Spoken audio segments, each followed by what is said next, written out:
Hey everyone, welcome back to Lunchtime with Ace Silverfang. I am Ace Silverfang, and I just woke up. It was a busy day yesterday at work. I was tired. And now I'm ready to jump back into Dragon Age Inquisition.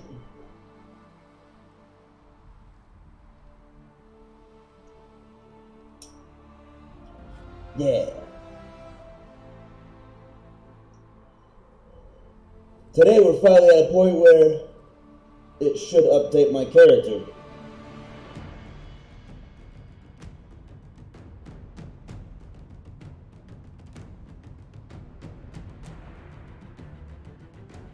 One second. I'm just gonna try to make sure, because it didn't update my actual, I checked yesterday, it didn't actually update my character's name.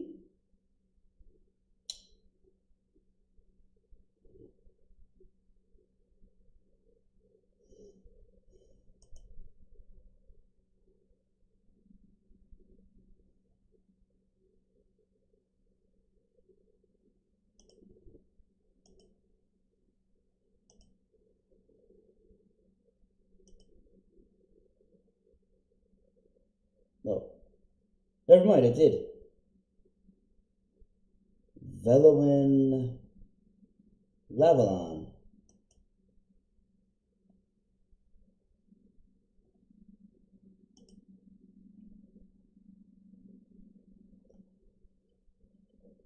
No, that's the only thing I've done. I mean, here, we can take a look at the keep yourself. Don't worry, there's basically no spoilers. There's a couple things where it's like, what's that mean? But other than that, no spoilers, because everything's hidden. I can't see anything. They wanted to keep it all a surprise, unlike the rest of the game. So let's just take a peek. Oh, wait. Hold on.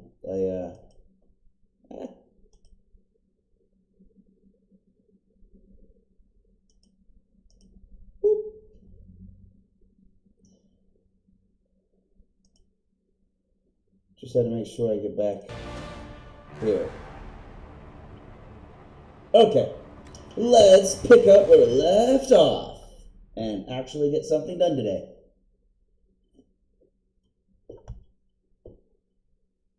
Alfred never even grown open fields and wooded areas near trees. Well, I started figuring that already. I shouldn't say I haven't done anything. I got through what looks like the entire tutorial. Ooh, loot. Gold, cotton, and a Dalish toy soldier. If I'm right, the Dalish toy soldier falls under junk and basically stuff I can sell.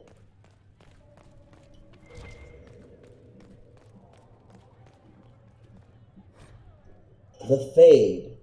The study of the Fade is as old as humankind.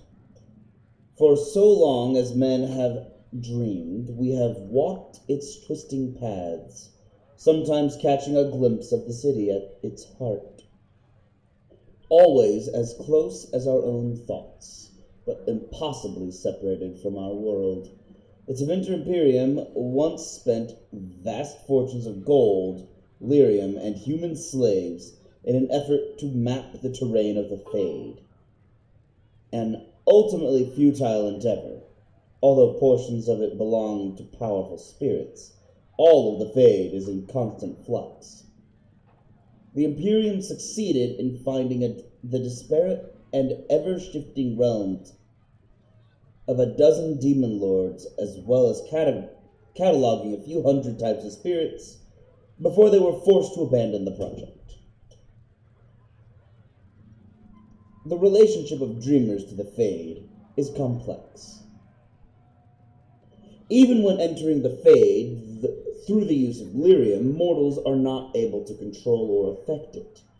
The spirits who dwell there, however, can.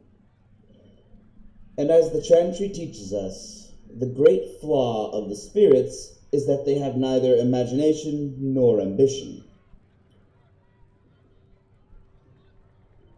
They create what they see through their sleeping visitors, building elaborate copies of our cities, people, and events, which, like the reflections in a mirror, ultimately lack context or a life of their own. Even the most powerful demons merely plagiarize the worst thoughts and fears of mortals, and build their realms with no other ambition than to taste life.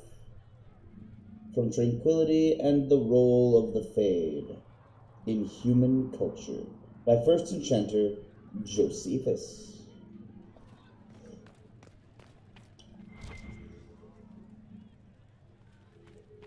We got things to read.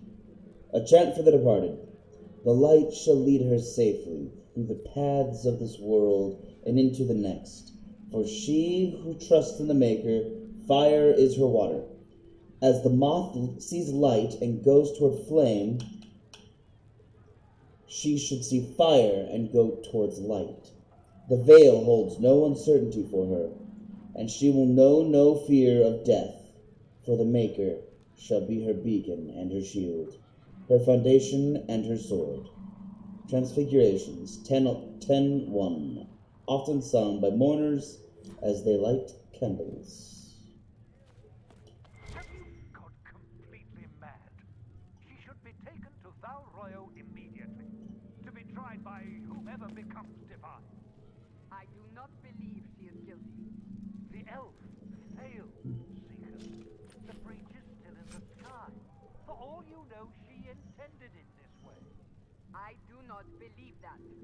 That is not for you to decide. Your duty is to serve the Chantry. Shield, My duty is to helmet, serve the staff. principles on which the Chantry was founded, Chancellor, as is yours.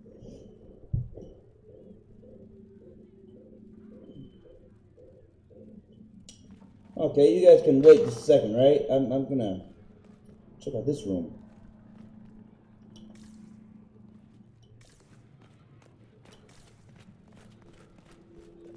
By room, I mean dungeon. Ow. That was lower than I thought it was.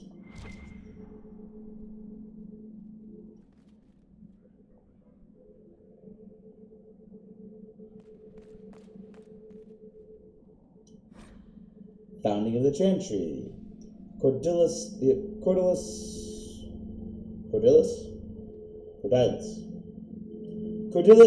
Dracon, king of the city-state of Orlais, was a man of uncommon ambition. In the year 15 of the Ancient Age, the young king began construction of a great temple dedicated to the Maker, and declared that by its completion he would not only have united the warring city-states of the south, he would have brought Andrastian belief to the world. In 3 of the Ancient Age, the temple was completed. There, in its heart, Dracon knelt before the eternal flame of Andraste, and was crowned ruler of the Empire of Orlais. His first act as emperor, to declare the Chantry as the established Andrastian religion of the Empire. It took 3 years and several hundred votes before Olessa of Montsimard was elected to lead the new Chantry. Upon her coronation as divine, she took the name Justinia, in honor of the disciple who recorded Andraste's songs. In that moment, the ancient era ended, and the divine age began. From Ferelden, Folklore and History, by Sister Petrine, Chantry Scholar. Ring of Life Drain. Okay, I found some items, so let me check these. Found weapons.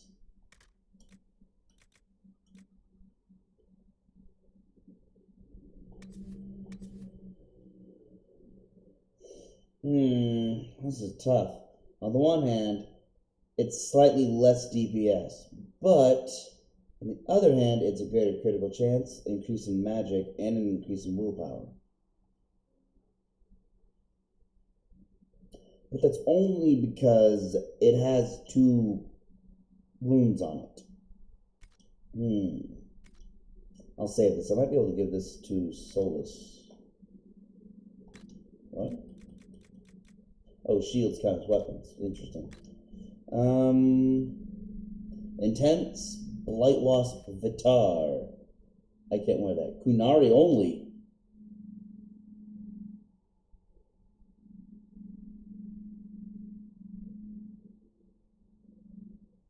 Oh, it's face paint. Okay.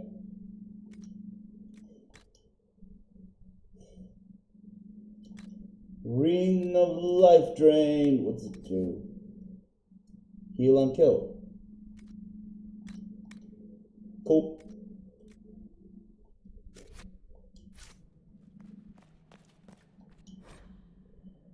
Chantry Hierarchy.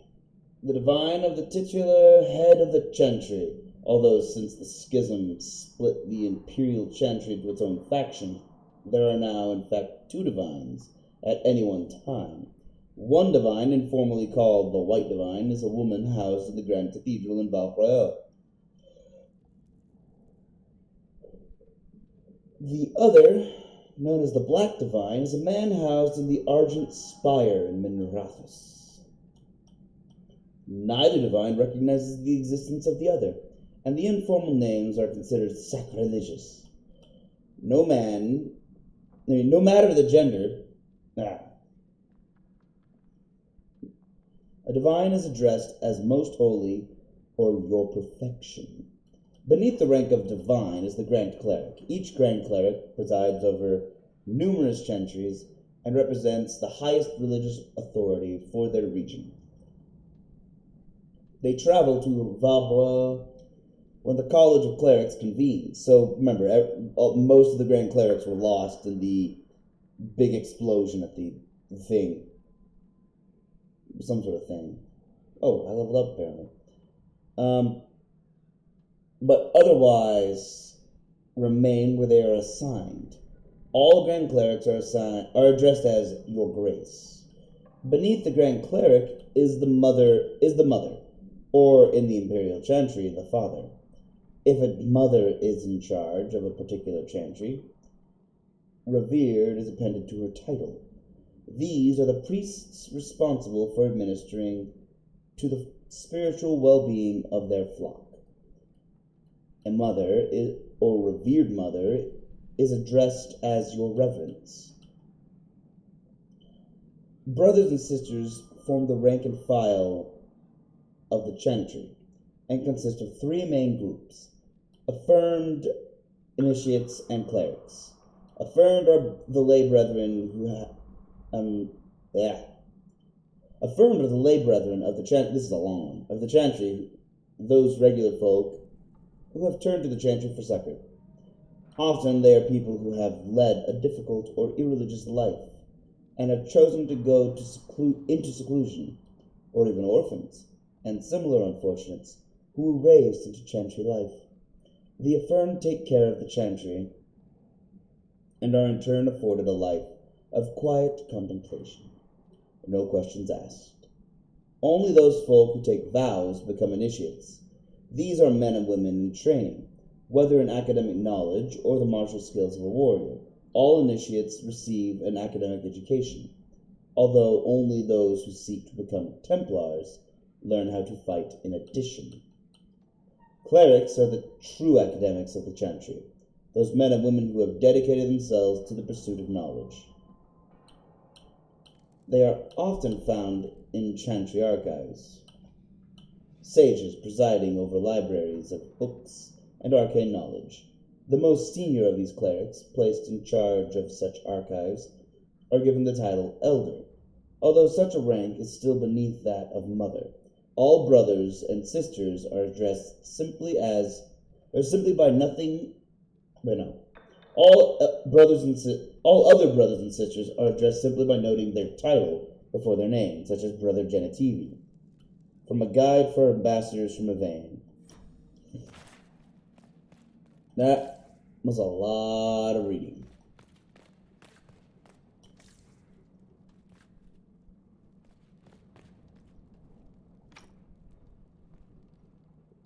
Man, I'll come back.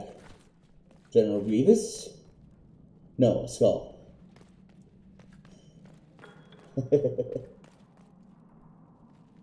um...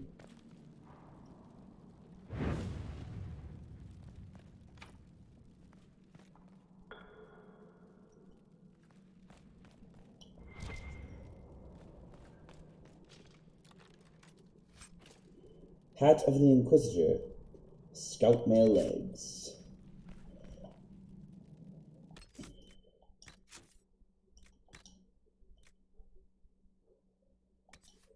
I'm not a high enough level yet. Darn. +4 willpower. Neat. I need a rope to open these doors.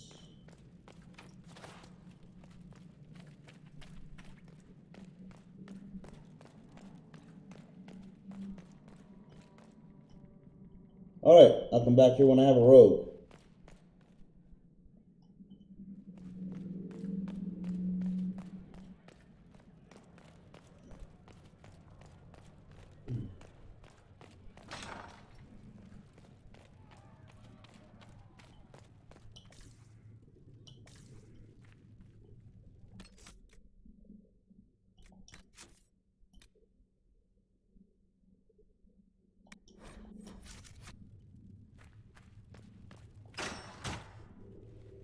Hello. Chain her! I want her prepared for travel to the capital for trial. Disregard that and leave us. You walk a dangerous line, Seeker. The breach is stable, but it is still a threat. I will not ignore it.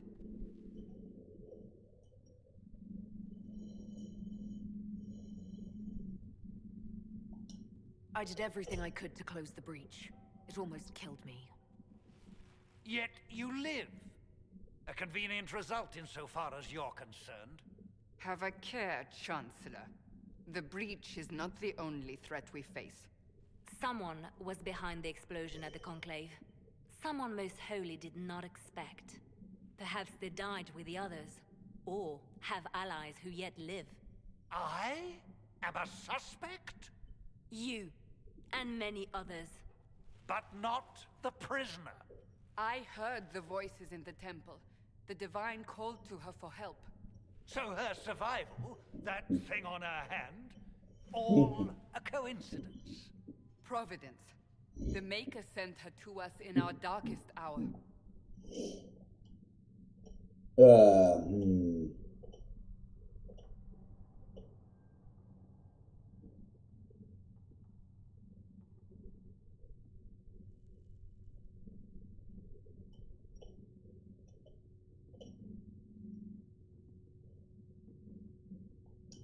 You realize I'm an elf.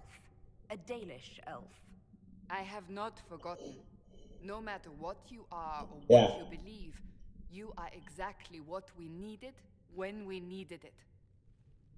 The breach remains, and your mark is still our only hope of closing it. This is not for you to decide. You know what this is, Chancellor. A writ from the Divine, granting us the authority to act. As of this moment, I declare the Inquisition reborn. We will close the breach, we will find those responsible, and we will restore order with or without your approval.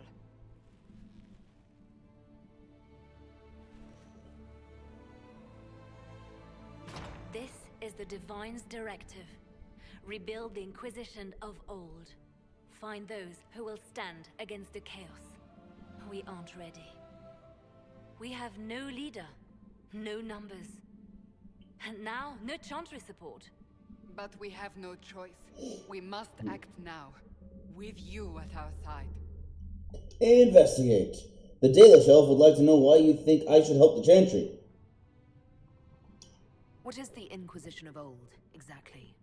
It preceded the Chantry. People who banded together to restore order in a world gone mad. After, they laid down their banner and formed the Templar Order, but the Templars have lost their way. We need those who can do what must be done, united under a single banner once more.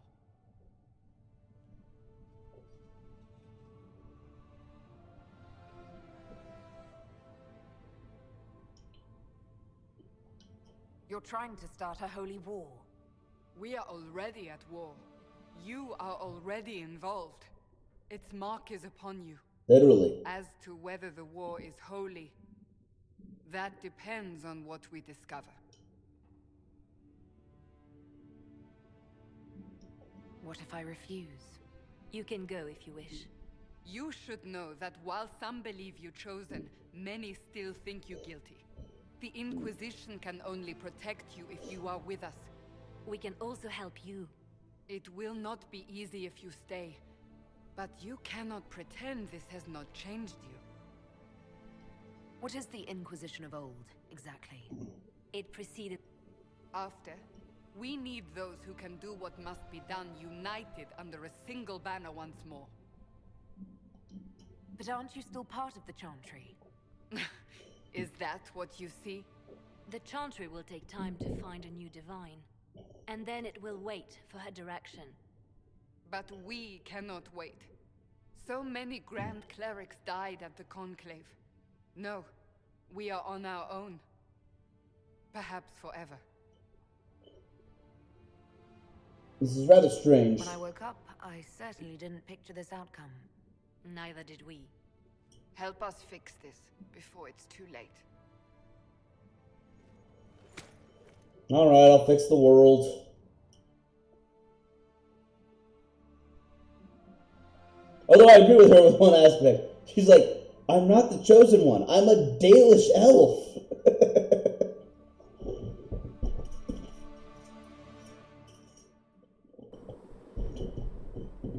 Ooh, book.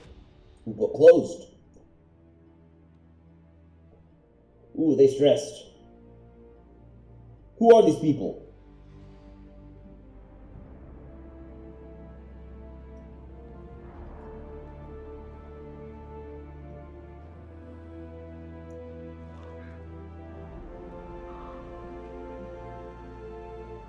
Oh, good to see you still around, Varric. You gonna be an advisor?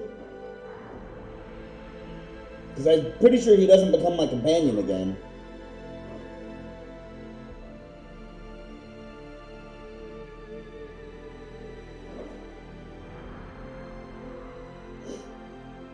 We send birds with messages to apparently Kirkwall.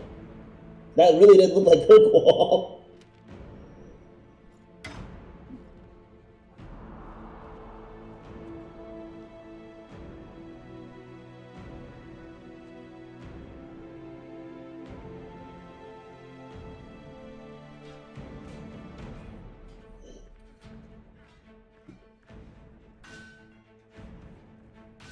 Smithy.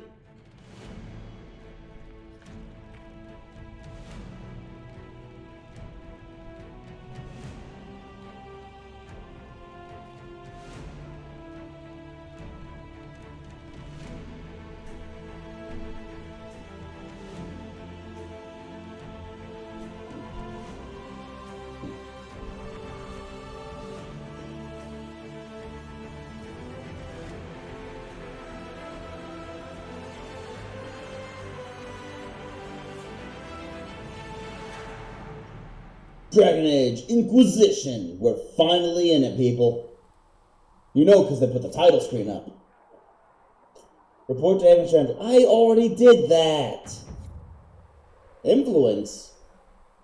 That's new.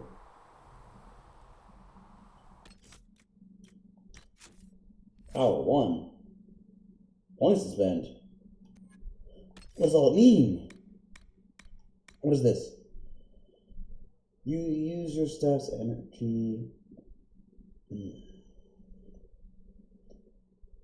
to fill the area with sympathetic magic. Each basic attack shortens your active cooldown time. That's awesome. Your active cooldown times get shorter?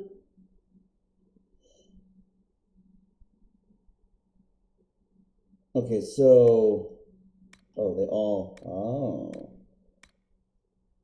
Interesting. I wonder if these also give... Okay, willpower. Oh, wow, all the passives give... Well, except for that one. Constitution. That one doesn't give any of that. But these, willpower unlock, magic on unlock, constitution unlock, magic on unlock. Cool.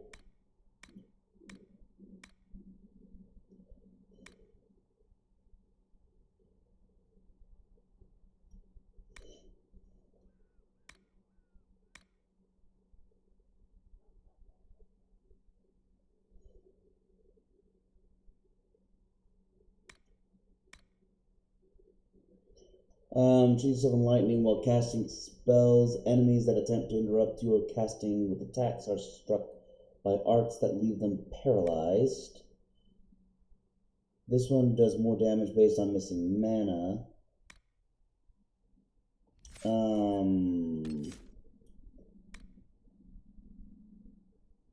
Lowers cooldown period. Wait. No. After you land a critical hit, your next spell cast doesn't trigger a cooldown period, but it itself has a cooldown time of 10 seconds. More damage, panic, cooldown reduction. So your spells burn away ambient magic that would otherwise slow down your casting. Every spell you cast shortens your active cooldown times. Sure, but is there anything that speeds up my mana regeneration is what I'm really looking for. No. Wait a minute, what was that? No, it was a cost. I'm gonna guess... I don't know, something told me winter. Yeah, I knew it. Winter. Mana generation rate, 50%. Your barrier explodes into wild magic when nearby... Wait, barrier?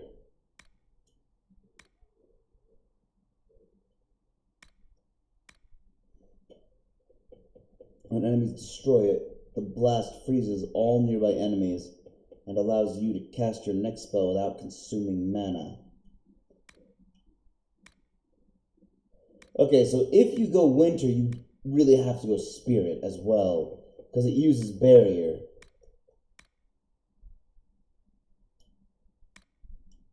So it's a good thing Solus is going spirit in winter, because I have not been going spirit at all.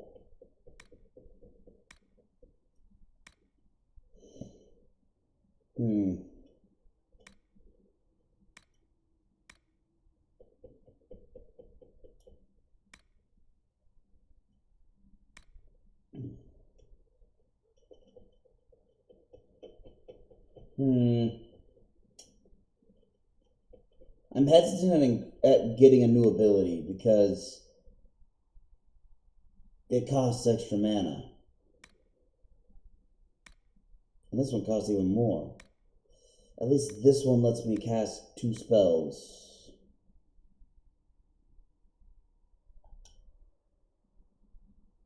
Alright.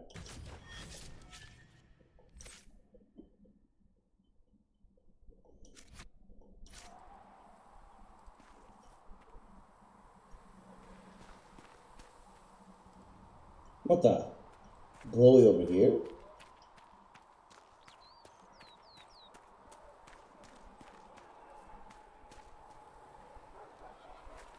I'm going to guess you're in here.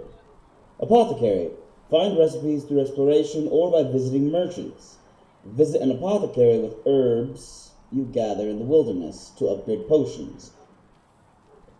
Use the equip station to assign different potions to each of your party members, and to replenish the potions you are carrying, use the upgrade station to unlock permanent upgrades to your potions. who's back from the dead. Again. We've met? I don't recall meeting you before. I'd be surprised if you did. You weren't particularly coherent. Someone had to patch you up thank after you. you staggered out of making those wear, though. So, you're welcome. Oh, well, thank you. I didn't realize. Thank you. Yeah, well, you can pay me back by fixing the world. Name's Adan. That's pretty I'm in charge expensive. of keeping our little band here stocked with potions and elixirs. Not that Seeker Pentagast seems to care whether we've got the supplies to actually do that. You're a bit cranky. For a healer, you don't seem particularly nurturing. I'm not a healer. I'm an alchemist who's forced to play Mother Hen. Oh. Something to burst into flame on contact with the air? Done. Gladly. Patching up wounded soldiers is a waste of my time and talents. But there are few around who can help.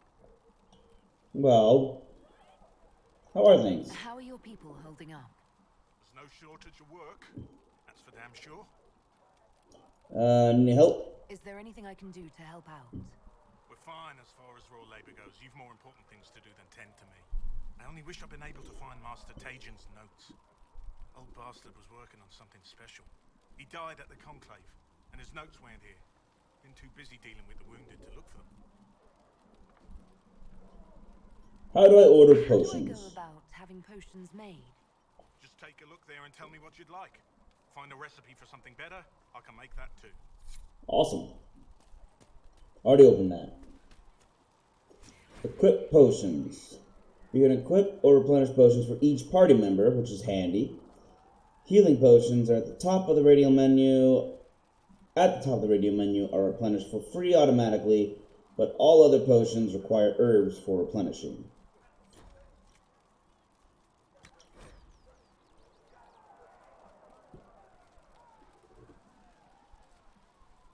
What's this? Restores health every 2 seconds for a minute.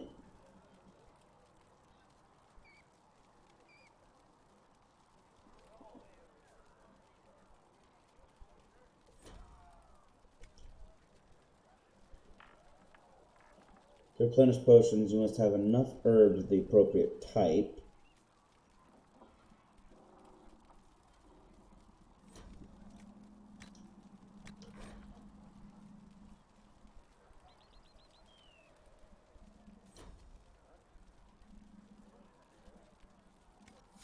Perhaps another time. Potion upgrading. You can upgrade potions you have already unlocked to upgrade a potion. Select the category, select the potion, then select the upgrade. Potion upgrades require a significant amount of herbs to unlock. In return, they give permanent and significant bonuses to your potions.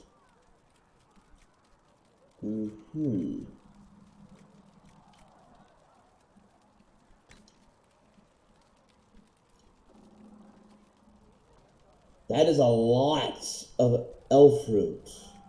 I was right about that yesterday. You're gonna need a lot. Holy cow! 34 embrium?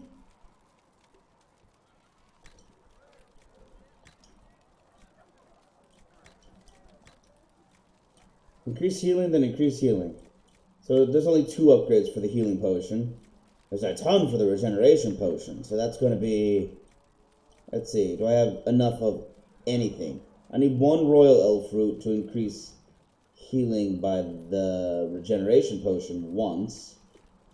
Okay, this is definitely going to be the main healing potion eventually. But right now it's just nice to have. Tonics. I don't have anything.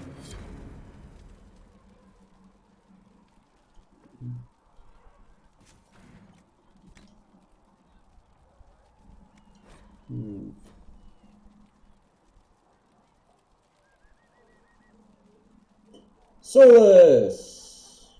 Actually, hold on.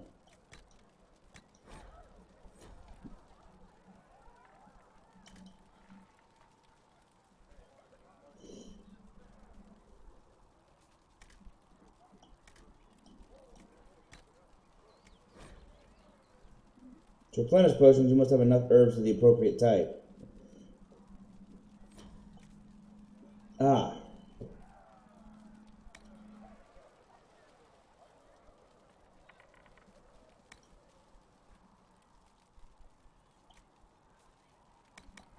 Okay, I'm getting the hang of this.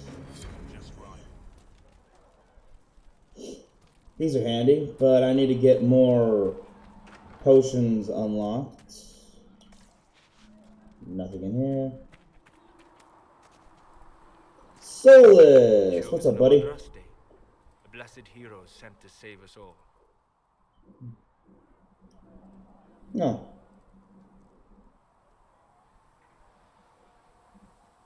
Sounds dashing. Am I riding in on a shining steed? I would have suggested a griffon, but sadly they're extinct. Joke as you will, posturing is necessary. I've journeyed deep into the Fade in ancient ruins and battlefields to see the dreams of lost civilizations. I've watched as hosts of spirits clash to reenact the bloody past in ancient wars both famous and forgotten. Every great war has its heroes. I'm just curious what kind you'll be. Study ancient ruins? What do you mean, ruins and battlefields? Any building strong enough to withstand the rigors of time has a history. Every battlefield is steeped in death. Both attract spirits. They press against the veil, weakening the barrier between our worlds. When I dream in such places, I go deep into the Fade. I can find memories no other living being has ever seen. Ooh. How? You fall asleep in the middle of ancient ruins. Isn't that dangerous? I do set wards. And if you leave food out for the giant spiders, they are usually content to live and let live. Oh. Impressive. I've never heard of anyone going so far into the Fade. That's extraordinary. Thank you. It's not a common field of study for obvious reasons. Not so flashy as throwing fire or lightning. Hey, I love my lightning. Finding remnants of a 1,000-year-old dream? I would not trade it for anything. I will stay there. At least until the breach has been closed. Was Thank that you. in doubt? I am an apostate mage surrounded by Chantry forces, and unlike you, I do not have a divine mark protecting me. Cassandra has been accommodating, but you understand my caution. Uh-oh. That's seeking a romance. And believe it or not, I'm actually curious about one of the better romances in this game, and this one is not... This one's like mid-tier, apparently. Hold on. I just want to check something real quick. Just enjoy this lovely wind gnats and conversation in the background as I look this up.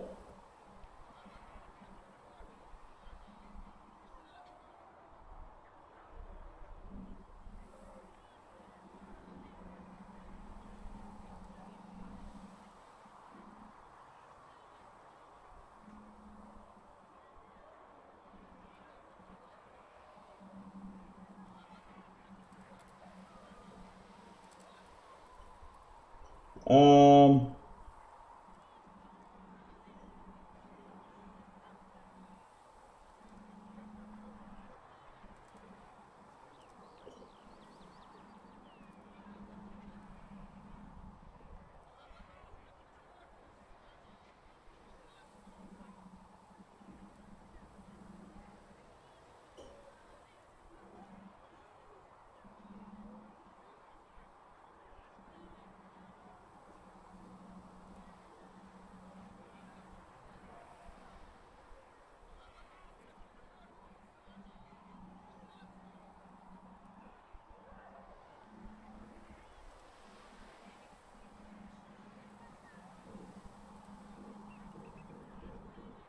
Um...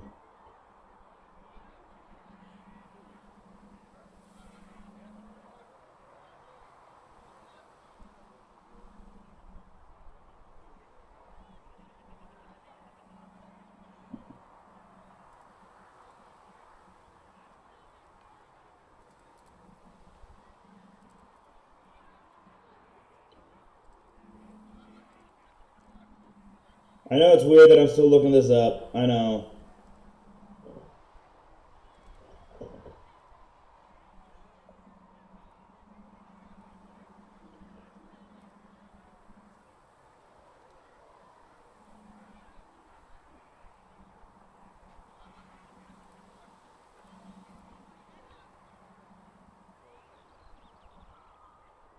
Hmm?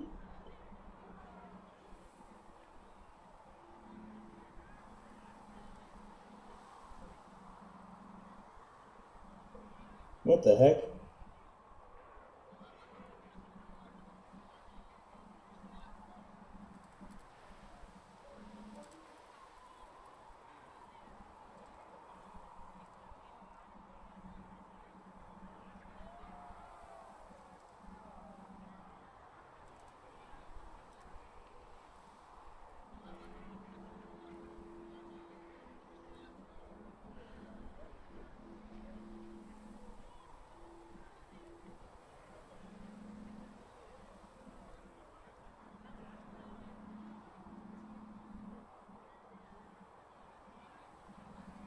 Hmm.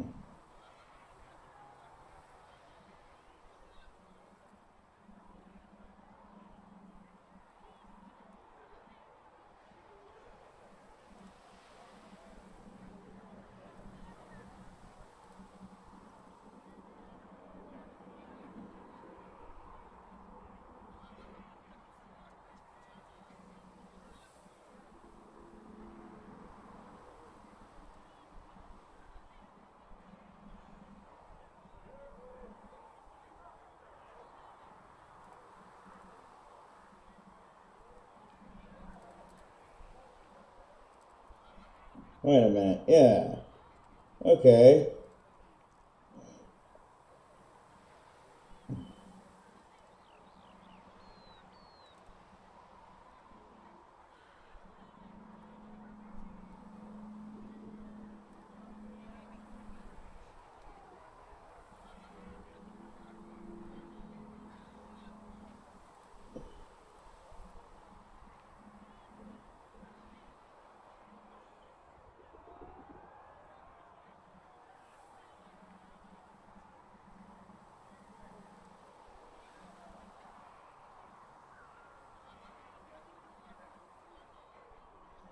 Hmm.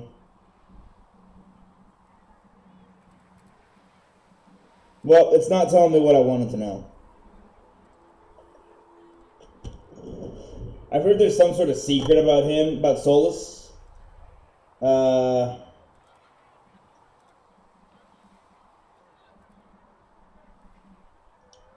Cassandra trusts you. She won't let anyone put you into a circle against your will. Thank you. I appreciate the thought. But now let us hope either the mages or the Templars have the power to seal the breach. I do think that because of how he keeps talking about dreams, he might be a dreamer. You know, like our buddy from Dragon Age 2. And I only think that because he keeps saying, well, his comment about how...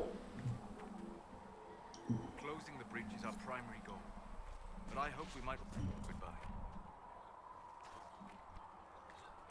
I didn't mean to talk to you. I wanted to jump. Why does jump have to also be the talk button? Woohoo! Ow. Seat me by your side in death. Make me one within your glory. And let the world once more see your favor. Oh. Fix the door just like you asked, Blizzard. The divine, the mages, the Templars, everyone ready to... Harry said I should go back right away. That's for certain.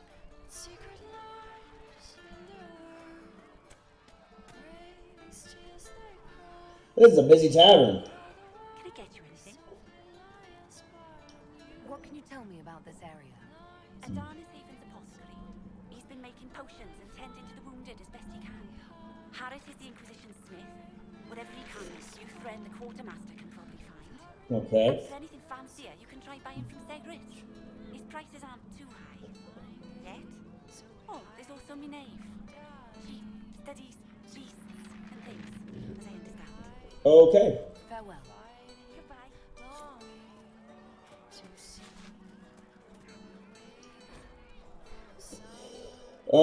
Tale of the Frostbacks. Even mountains had a heart once. When the world was young, Kort the Mountain Father kept his throne at the peak of Belenas, the mountain at the center of the world, from which he could see all the corners of earth and sky. and he saw strong men become weak, brave men grow cowardly, and wise men turn foolish for love. Korth devised a plan that he might never be betrayed by his own heart, by taking it out and hiding it where no soul would ever dare search for it. He sealed it inside a golden cask, buried it in the earth, and raised around it the fiercest mountains the world had ever seen, the Frostbacks, to guard it. But without his heart, the Mountain Father grew cruel. His chest was filled with bitter mountain winds that shrieked and howled like lost souls. Food lost its flavor. Music had no sweetness, and he lost all joy in deeds of valor. He sent avalanches and earthquakes to torment the tribes of men. Gods and men rose against him, calling him a tyrant, but with no heart, Korth could not be slain. Soon there were no heroes left, either among men or gods. Who would dare challenge Korth? The Lady of the Skies sent the best of her children, the swiftest and the cleverest and the strongest flyers, to scour the mountains for the missing heart. And for a year and a day they searched.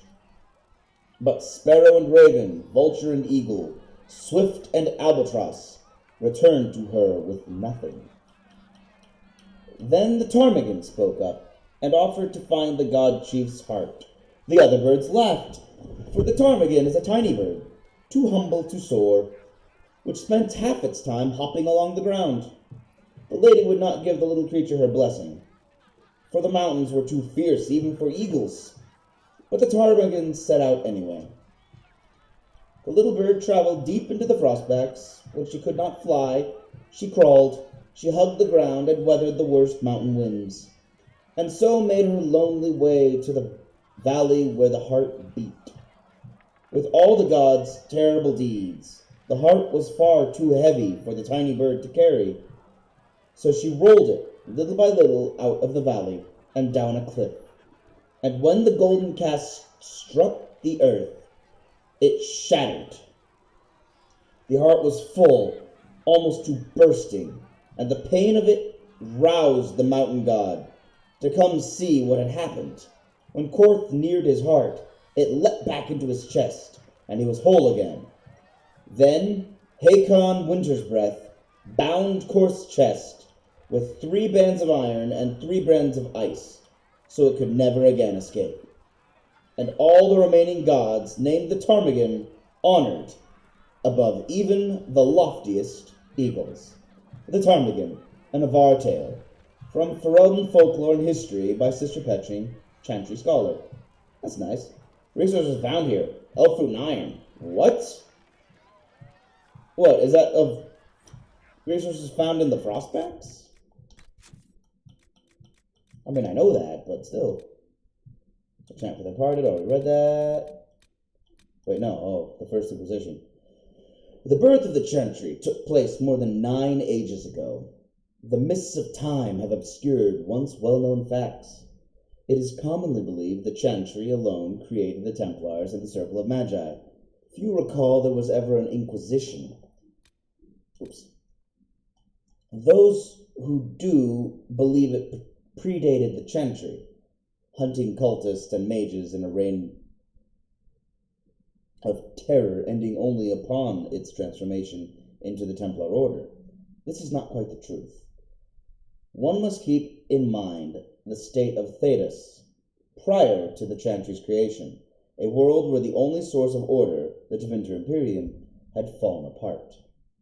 People blamed magic for the death of Andraste, the blight, the terror they saw every day.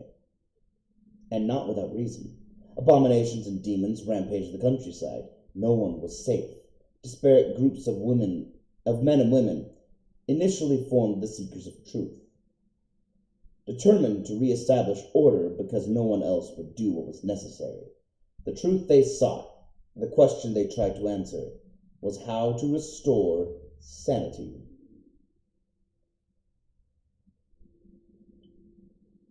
In a world gone mad. Was theirs a reign of terror? Perhaps. Evidence suggests they were as vigilant in their protection of mages as they were of regular people.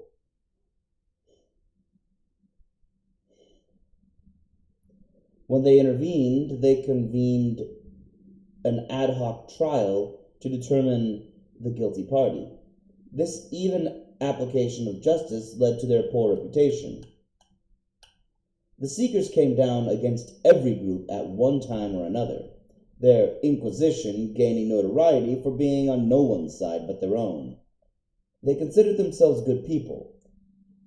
However, followers of the Maker's true commandments. This was never more evident than when they laid down their banner in support of the fledgling chantry. They believed with all their heart that the Templar Order was the answer a desperate Thetis needed in a terrible time. Ultimately, the Inquisition was composed of independent idealists, not chantry zealots. That is the truth. From In Pursuit of Knowledge, The Travels of a Chantry Scholar, by Brother Gentili. It's good to see we're still getting updates from him, even though he's disappeared for whatever reason. I hope that part gets explained. That wasn't mentioned in the last game, and now I'm like, what happened to Gentili? After extensive study of the Qunari specimens you kindly provided, I've come to the conclusion that the painted markings on their face and body are not, in fact, solely for ceremonial purpose, but provide a practical benefit. Oh, I'm certain there is some cultural significance to the patterns and colors they choose, but the Qunari do nothing without purpose, yes? They call these markings Vitar, which in their tongue means poison armor. It's called this because the markings are magical in nature and actually harden their skin to an iron-like quality without hindering flexibility. Wow. And my analysis says the paint consists largely of poison. It's mixed with something else. Blood, perhaps their own? And that neutralizes the poison. But only for one with Qunari physiology. Anyone else would perish almost instantly.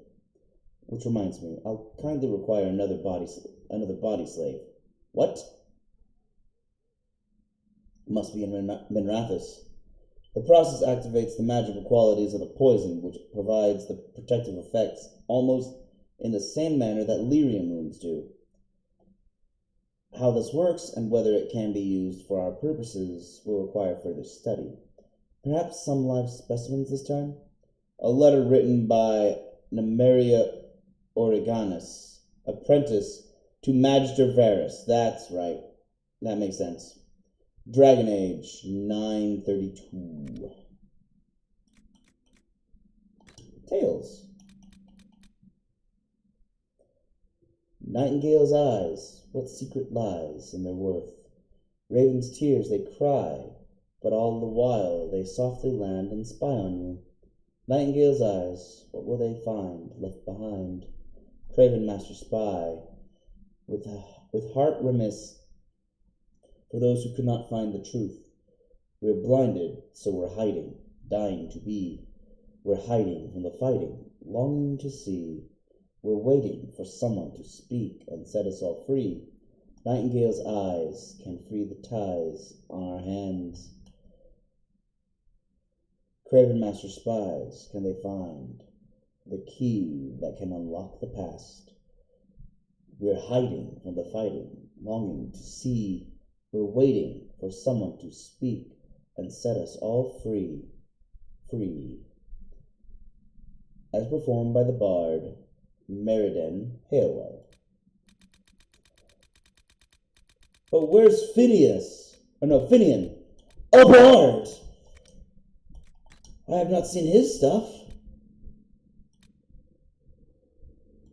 Hold on, what's shock do? I keep doing that and not knowing what it does. Target's magic resistance is reduced. It will take bonus damage from magical attacks. Oh, that's handy. Father carry, potion upgrading. Cool. I'm just gonna open these doors because I like opening doors. What can I say? The air out here is brisk and refreshing. So, now that Cassandra's out of earshot, are you holding up all right? I mean, you go from being the most wanted criminal in Thedas to joining the armies of the faithful.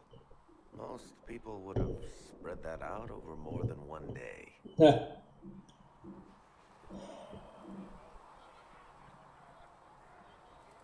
I can barely keep I have up. no idea what's happening anymore.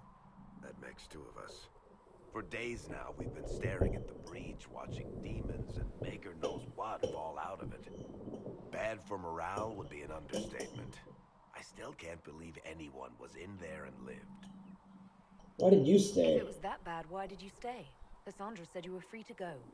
I like to think I'm as selfish and irresponsible as the next guy, but this... Thousands of people died on that mountain. I was almost one of them. And now there's a hole in the sky. Even I can't walk away and just leave that to sort itself out. Man, I think Hawk was a pretty big influence on you, dude.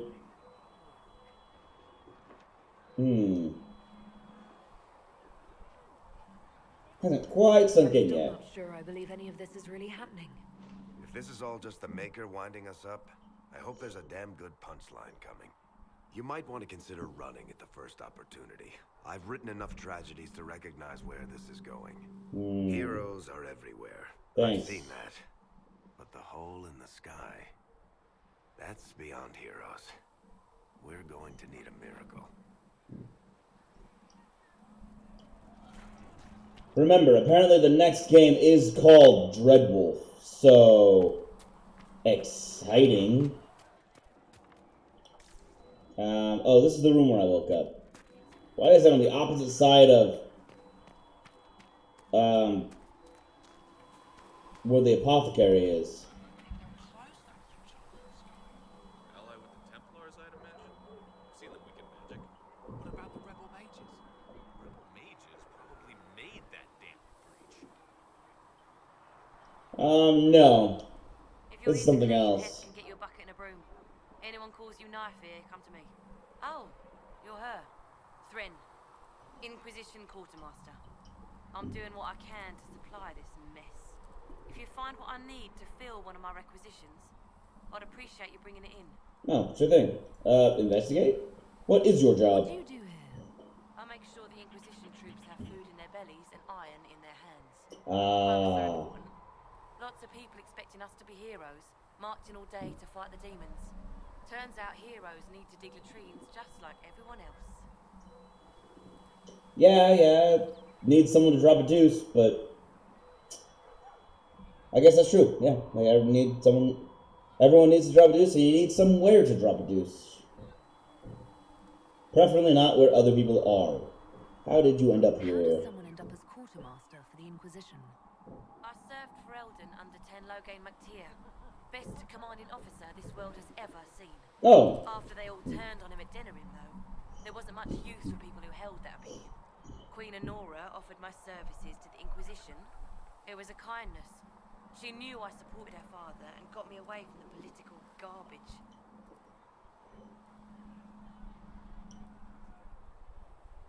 I mean, Logan is a traitor. I'm just gonna stick neutral. No wonder you're With unpopular. that attitude, I can't imagine how you made enemies in Denerim. People just don't want to hear the truth. I was at Ostagar, and I know what really happened. So was I! Not me, and other me. And the Grey Wardens were too late lighting the signal. Following the original plan would have gotten everyone killed. Tenlogain made the right decision. No, he did I not. apologize. Sister Liliana told me I shouldn't talk about this. Just forget it. Ugh. Several of us were there. You left him to... You left Kaelin to die. You couldn't even back him up with a retreat plan. Only a fool includes his own demise in a plan. Young lady. To quote Brooke. What did you mean when you mentioned requisitions? I'm making this Inquisition run with what we have, but we're not a real army. We're stretched thin on materials, so I've put up a requisition list for anything that could help our people. Here, take a look. You find some iron and a good logging site. Maybe Harriet can get our troops better weapons. How do I do this? If I have material for a special order, do I bring it to you? Just Let's take it over there. One of my boys will take the materials or jot down what you found. Okay. Farewell. Make her go with you. I don't need to agree with her. Oh. Cool. I don't need to agree with her to make use of her talents.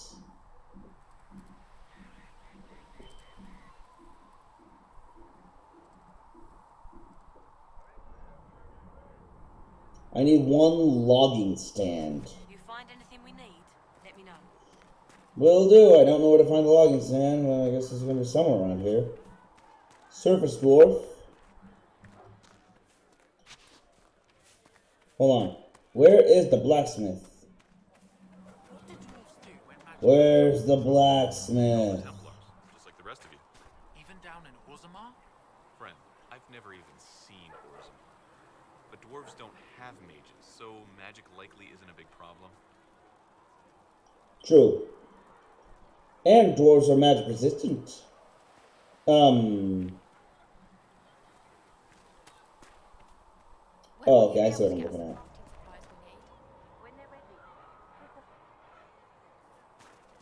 Varric down here. Hold on.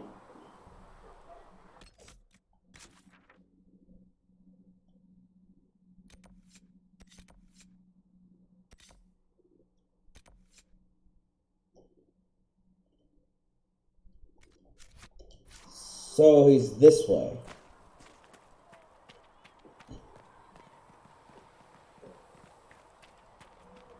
Master Harry said we weren't to sell Inquisition blades. What Harry doesn't know won't hurt him. Segway. Or good as it could be with the sky ripped apart. Yeah, you know, that's a pretty good day if everyone's alive. Well, have you stayed? What kind of person stays to run a shop at a time like this? The kind with nowhere else to go. Ah. Those blasted demons destroy most of my goods. If I stay here, work some contacts, I can start rebuilding. Maybe, just maybe, help you folks out in the process. Nice. You must speak with most everyone here. How are people doing? Hope and fear in equal measure. No one really knows what it means when an Inquisition is called. Yet, I imagine it's no better for you. You've got my sympathies, for what it's worth. I'd like to buy What something. you have for sale? Of course. My wares are at the table. Okay. Buy, sell. Let me,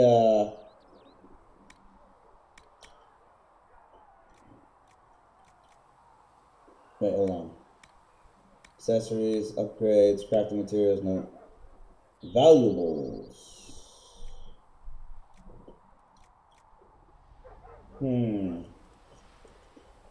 I think valuables are safe to sell, so I'm just going to look up what valuables are used for. Or, actually, I'm going to... Are valuables used for anything? Or can I sell them all?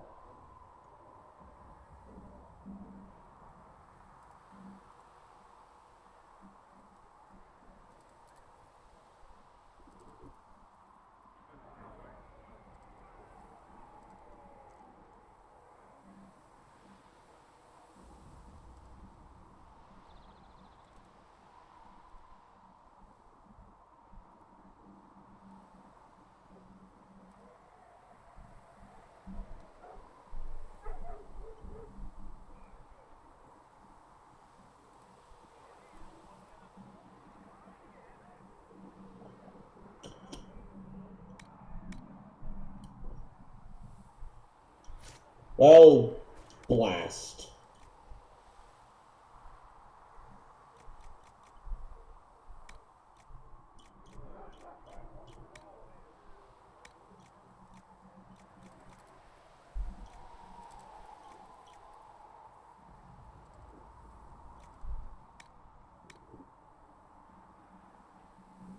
Sturdy Bianca grip?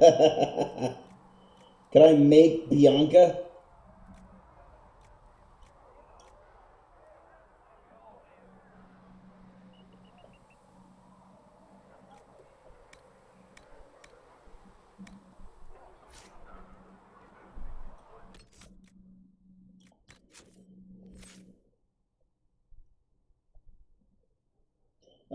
Varric. Okay, apparently I can upgrade him. I guess. Holy cow, I have points to spend on everybody? Lovely. Oh, okay, hold up. Wait, no, that's wrong. That's here. There we go. Shelby, shield, and sword, because she's already got 2 of those anyway. Bear mauls the wolves. Using techniques perfected by Orlesian chevaliers, you can't be flanked by enemies, and you're less likely to be staggered when hit from the front. Resolve. You fight all the harder when you're hurting, gaining stamina when you lose health. 10% stamina restored for every 10% health lost. Interesting. Turn the bolt. Your expertise with the shield protects you against ranged attacks from the front. Damage reduction 50%.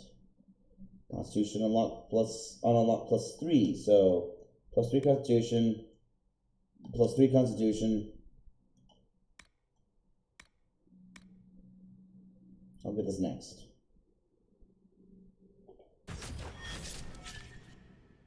But now she has a ton of Constitution. Peaceful Aura.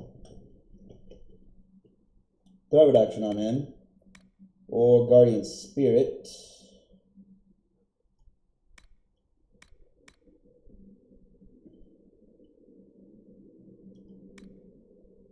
Cooldown's 24 seconds. This would make it 20 seconds.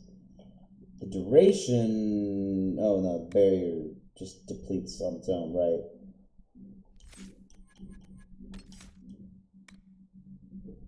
Winter Stillness.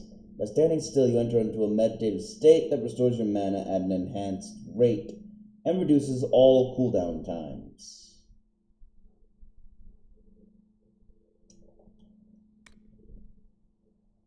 Mana Surge. Your barrier explodes into wild magic when enemies destroy it. The blast freezes all nearby enemies and allows you to cast your next spell without consuming mana.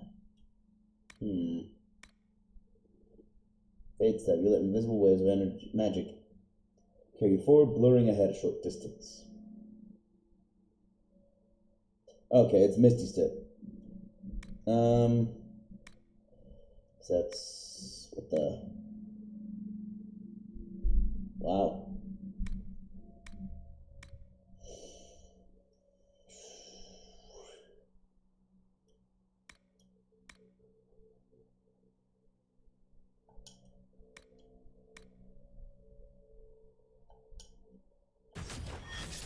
Take these passive abilities.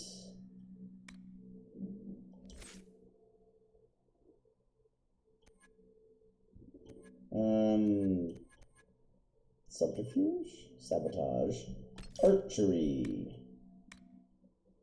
He has Long Shot, which he has Bianca. Death from Above. You do more damage when firing from elevation. Max bonus damage, 25%. Max height, 2 meters. First Blood. You've learned to pick apart enemies that are still wounded and unwary. You do more damage to enemies that are only lightly injured. Damage bonus 15% as long as they are above 80% health, but damn, wait, what? Interesting. I think health threshold, because it says that are only lightly injured. Okay, so above 80% health, and he does more damage. And if it was firing from elevation, he does more damage.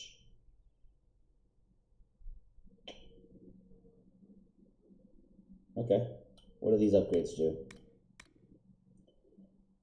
Long Shot now rips through every enemy along its path, doing bonus damage for each extra target it hits.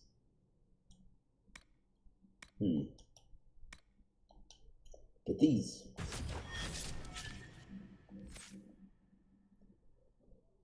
Cool.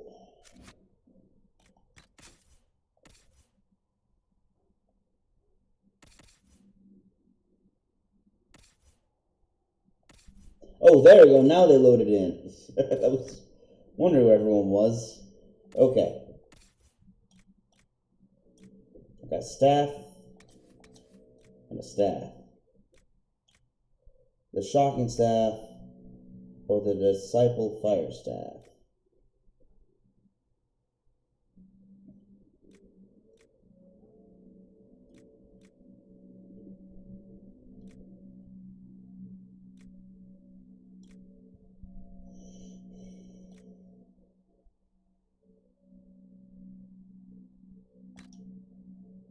I can do that.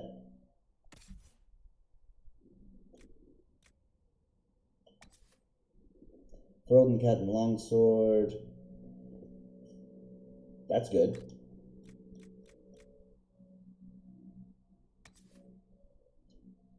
Armor rating front. So 8. Melee defense or magic defense. I'll take this. It's 3% either way, so no. No. No. Alright.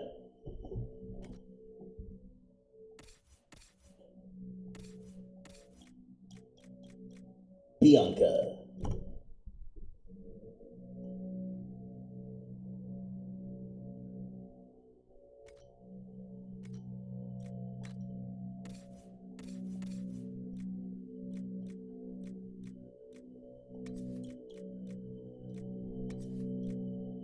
Please ignore the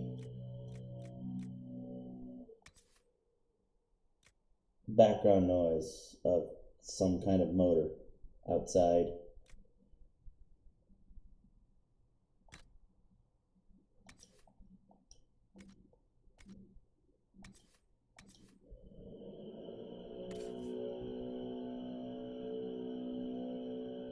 Sounds like a leaf blower, but it doesn't make a lot of sense. But I think it must be a leaf blower.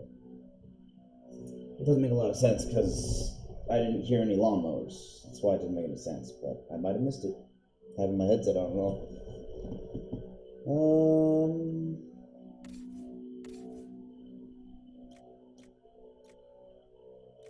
Okay. Of our armor.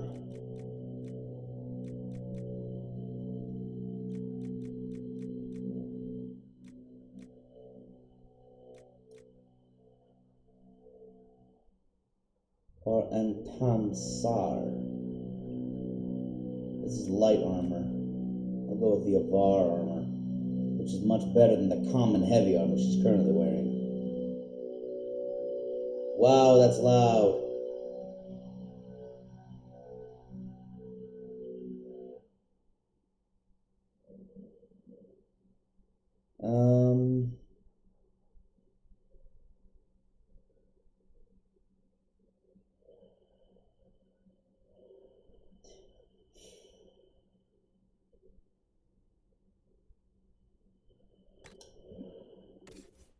Yeah, until I get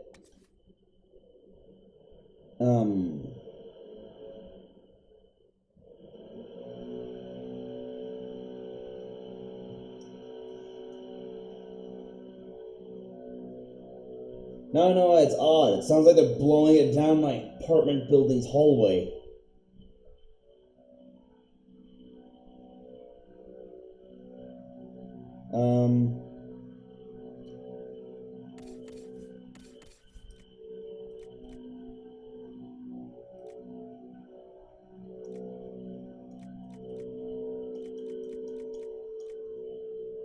Stone Bear armor. Well, actually,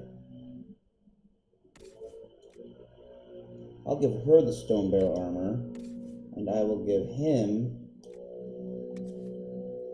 the Avar armor.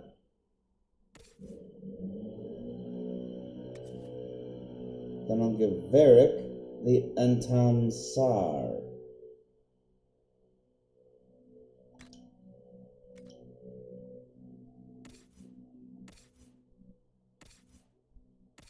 Alright, everyone's got armor now.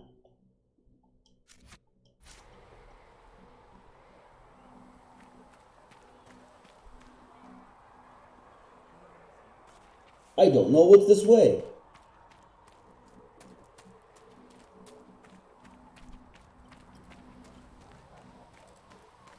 I don't see why we need to build siege equipment. We're not laying siege to anything. That's an excellent point, Recruit. But if someone comes to lay siege to us, perhaps it will be best for us to have some means to fight back. Yes, sir. Sorry, sir. I put that recruit in his place. He was like, oh. Maybe I don't know what I'm talking about. Read. Construction orders. As you know from the terrible accidents of last week, many passages through the mountain are unstable and liable to collapse at any moment. I do not wish us to lose more brothers and sisters in the search for lost cultist treasure. We must seal all entrances into the mountain. The Templars have done a careful sweep of the caves. Everything of worth was collected. What remains of the disciples of Andraste will be forgotten, buried in the earth. Once it is done, let us have no more talk of them. This is a new haven, restored to life by the true Chantry, and most holy Justinia V. That's sketchy.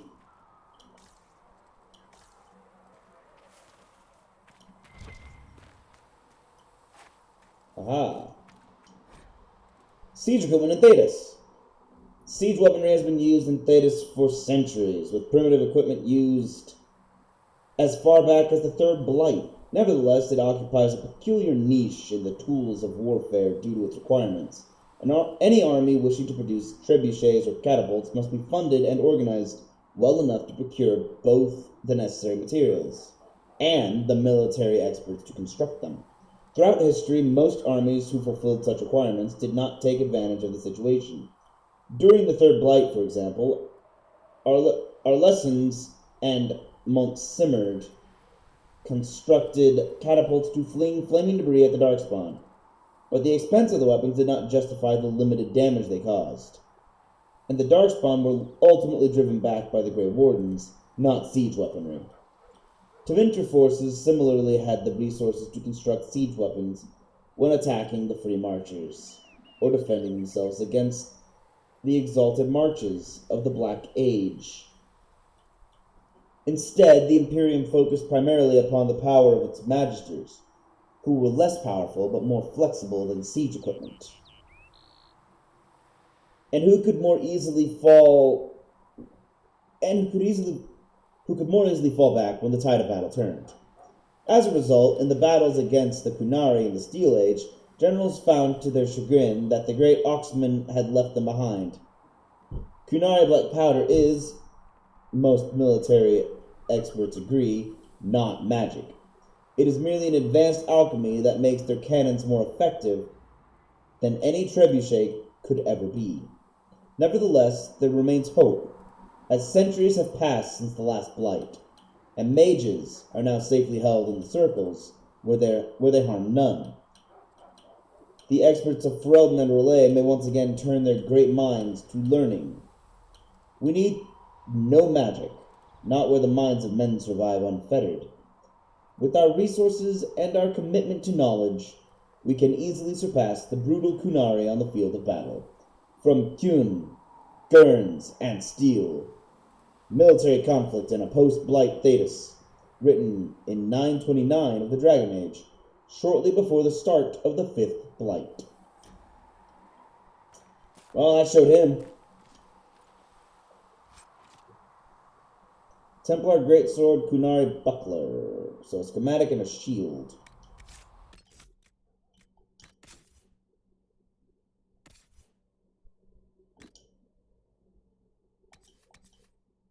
Ooh, that's a much better shield. But she needs to be level 4 to use it, of course. Great. Bronto hide and Samite.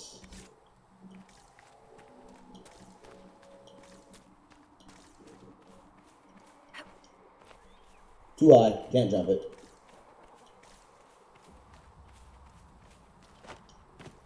Can't get up there.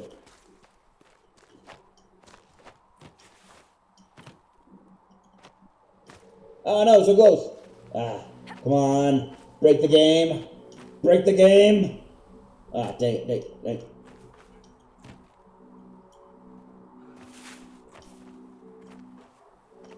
No, dang.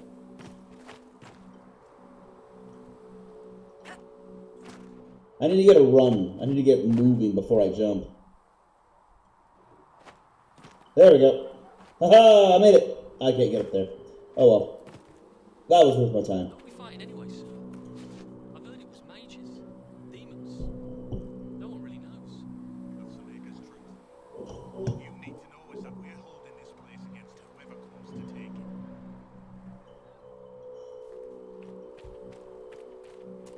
Well, at least the guy understands that we don't know who our enemy is yet. And that's true, we don't know who the enemy is yet. And ignorance will get us killed. Where am I? Where is the blacksmith? I'm gonna go to the blacksmith.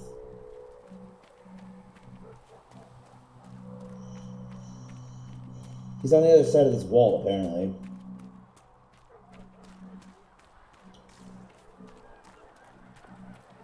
We'll need some of your cloth for bandages. And how much is Mother Giselle? Can you really put a price on the love of Andraste? Yes. If merchants donated everything they have, they go out of business quickly and no one would have anything. It's nothing. Now, Scalpelane, what can you tell me of Redcliffe? The mages have been quiet since their attack on the Conclave. Their attack? Do you have information confirming that the mages were responsible? Well, I had assumed. Don't. Our job is to acquire actionable information. Yes. Assumptions can lead you to overlook something vital. Exactly. I like this woman. This elf. She has good instincts as a scout. That other guy, her subordinate, not as good. Not as good instincts as he had. Yeah.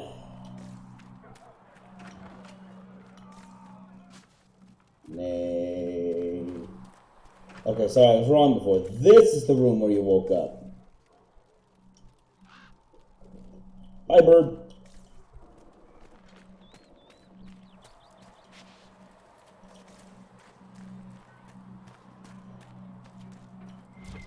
Aha.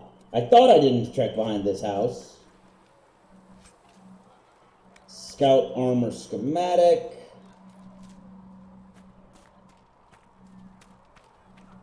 Squeeze through there.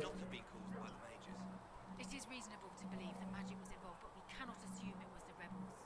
How many powerful mages died at the Conclave Scalpelane?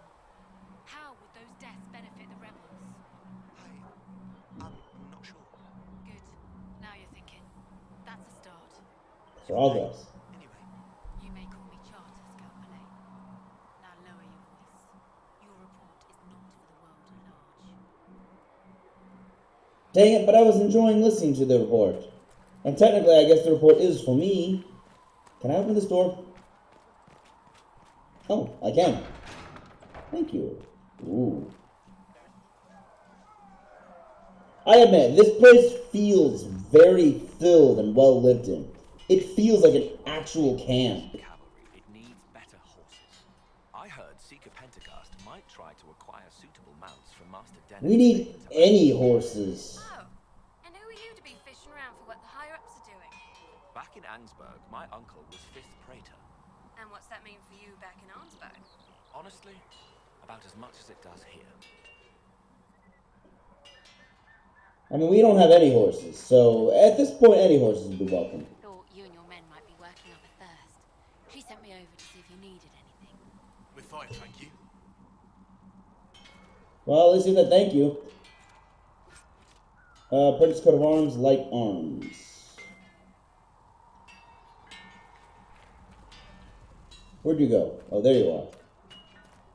I like this. It's even got lots of smiths here, not just one guy. I'm Harriet, and everyone knows who you are. How's the new gear fit? Quite well, actually. Sturdy and warm.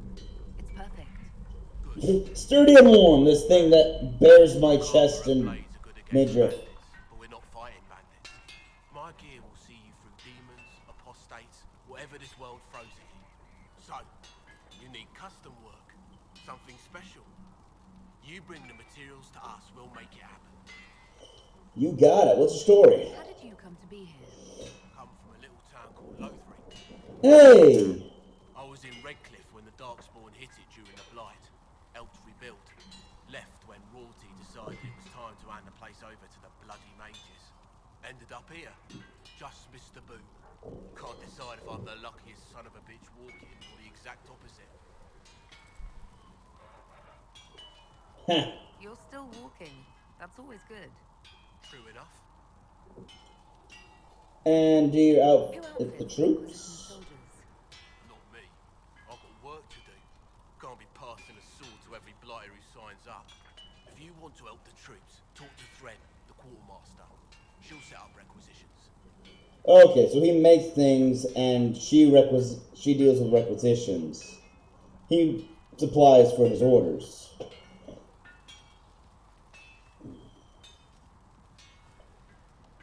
What can you and your team make here? Arms and armor. We work iron to blighted dragonbone if you've got it. Our designs are simple, but they get the job done. You want something fancy? Bring your own design. We'll see what we can do. Nice. And what? Does the Inquisition not have supplies to make armor or weapons? Tough convincing traders to haul up here. Impossible to get them to risk the rare stuff, so that's on you.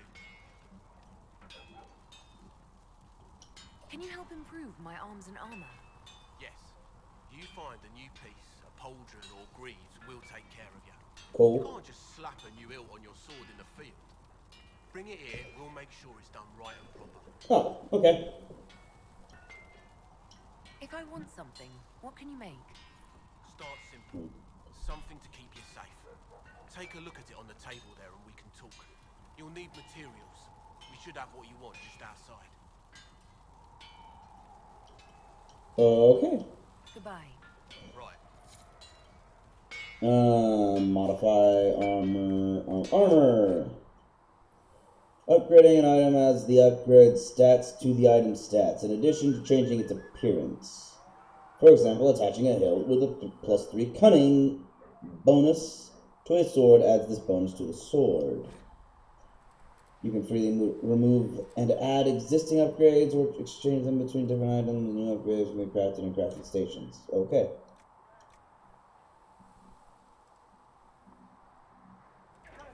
Hold on, what? Hold on. What did it want me to do? Quest. Journal.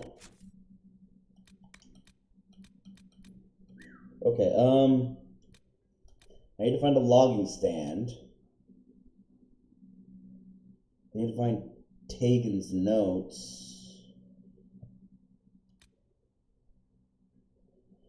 The blacksmith can also improve existing armor, modify some armor, just armor, okay, and have some armor made. And give Maeve an item to research. I need to find Maeve as well.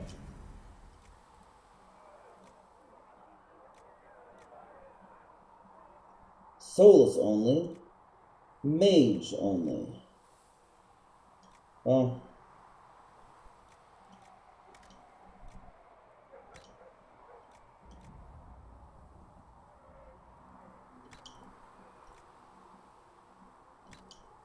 Sure. I did that just to get that out of the way. Customized.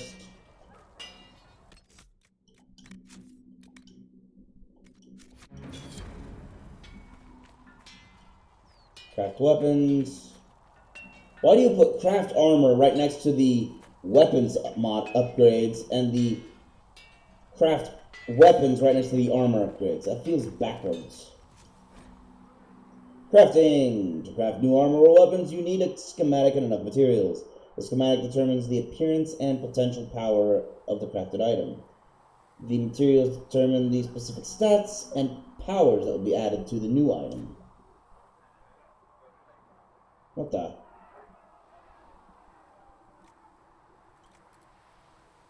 Oh, that's the Antam Sar. I see. There we go. I can make the apprentice coat.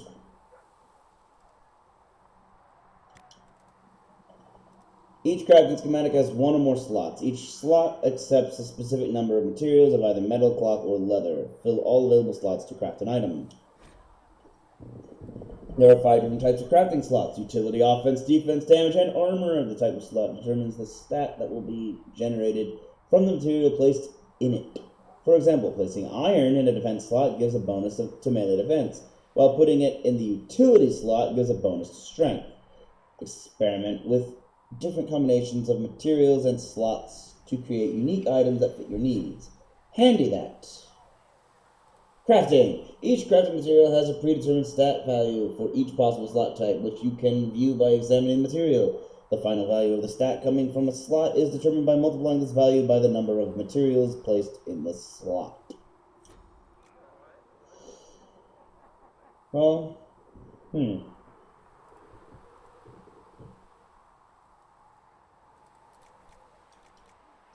Cotton. I can only use cotton, because I don't have enough of anything else. But what's the slot? Ah, dang it. What slot am I putting it in? The armor slot.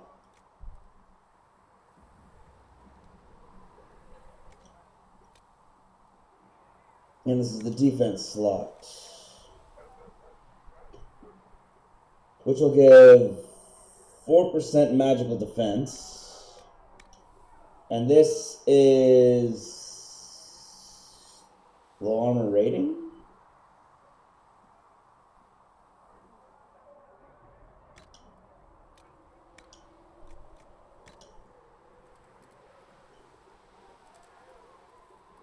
Craft item. Absorbing apprentice coat. Okay.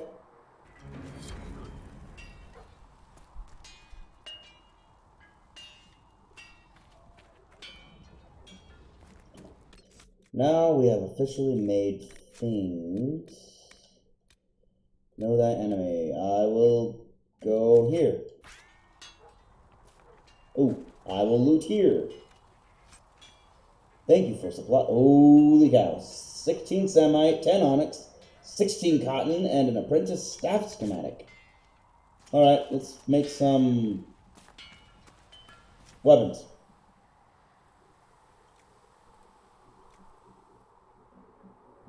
A curved longsword grip. Need a lot of metal. Primary slot and utility slot. So damage is okay. Be a cold damage one.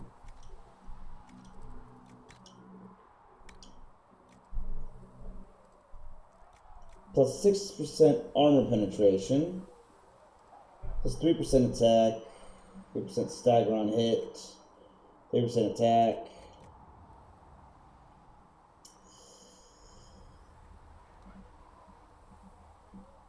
Hold on. What am I making here? A longsword grip.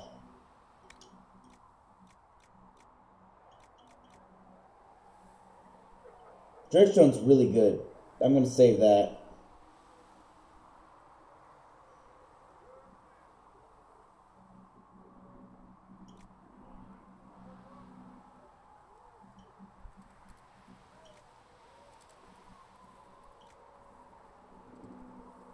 Actually, I think I'll do this. When I think about it, utility would give us constitution.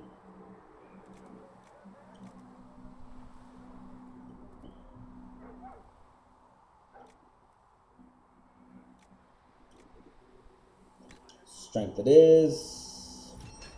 Craft these. The strong grip.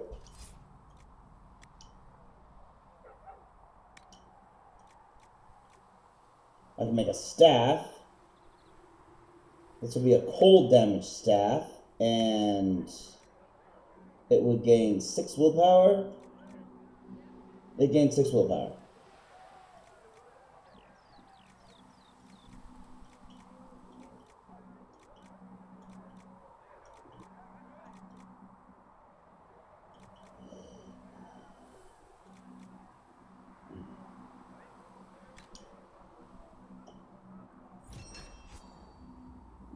The resolute staff.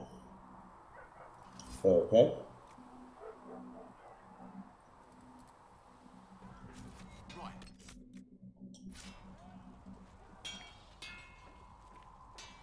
Modify weapons. Modify armor.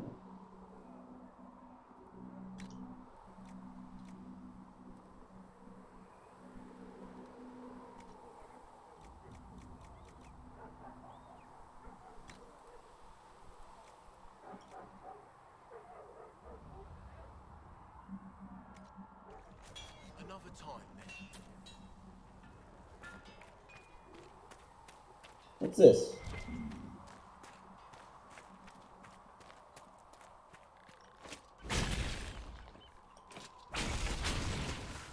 One down! Bunny! I'm going hunting for Nugskin.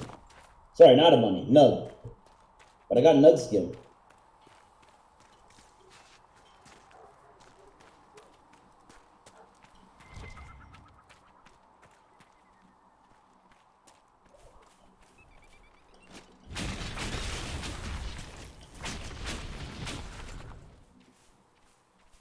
Aw, man. No Nugskin. What? Where?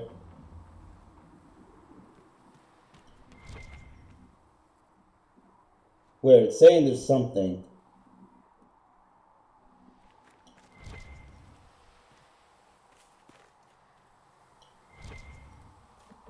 Oh, right there.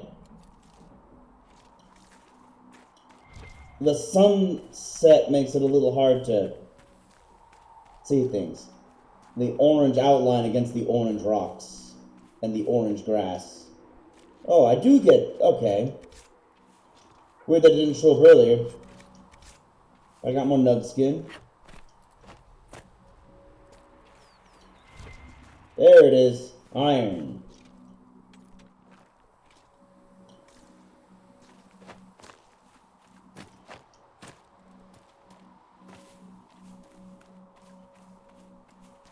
Okay, if I'm right, holy cow, more nugs.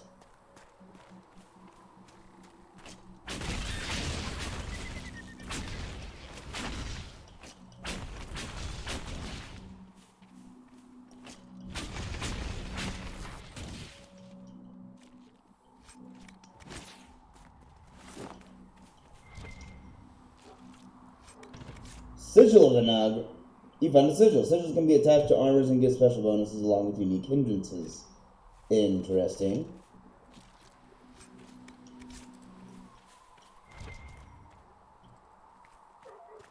Iron.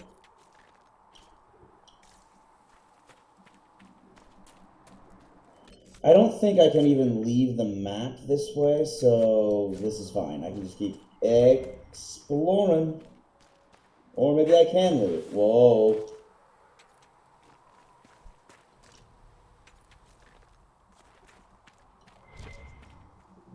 That's a lot of iron in this area. They really want to make sure you have enough materials to make something, don't they?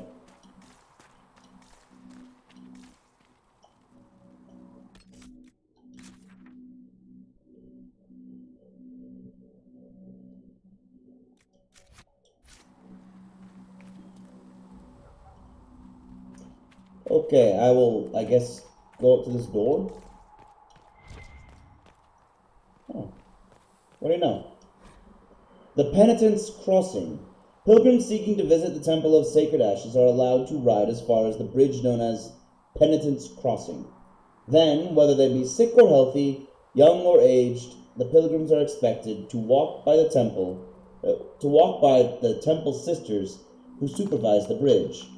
All but the very sick and old are asked to shed heavy coats as they cross the bridge, allowing the cutting winds to strip prideful fixation upon this world from the flesh. The bridge is also of significant military value, used especially for these purposes in the years since the Fifth Blight. As a choke point against bandits, rebels, or even darkspawn stragglers, the bridge serves as a defensible fortification to protect the Temple of Sacred Ashes from threats. From Walking the Chant by Sister Dorcas Guerin.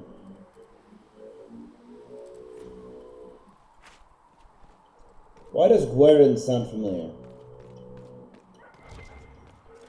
I see you. Nugskin and Spindleweed.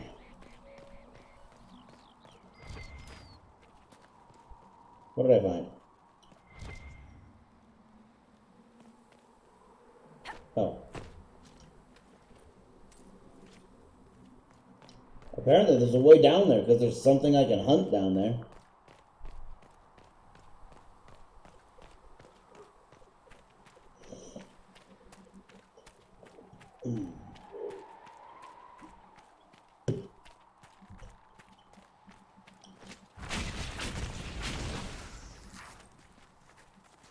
Thank you. And I've almost leveled. Nub feet.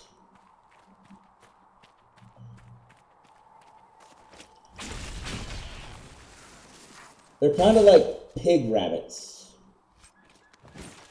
You think about it. Okay, so the nugs respawn.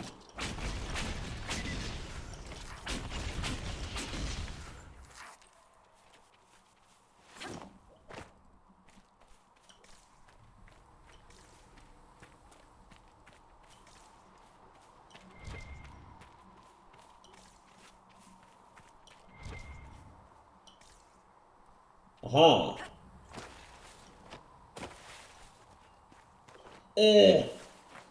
How did I get up there earlier? This way. Yes. Iron. Where? Iron. Iron.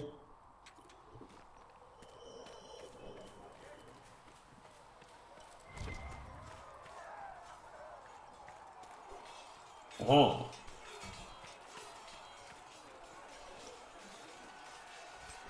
Ooh. Figurine of Mafrat the Betrayer. 146 gold. Orlesian Lion Shield.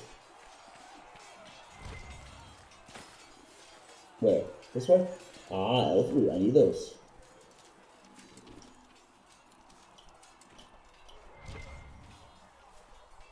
And a chest. Oh. Open it. There we go. Thank you. More money and Kunari Battle Axe. Let's go check the dock first.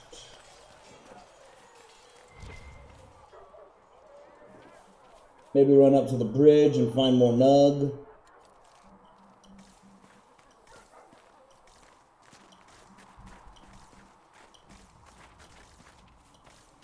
I am gonna wear out my joystick by doing this constantly.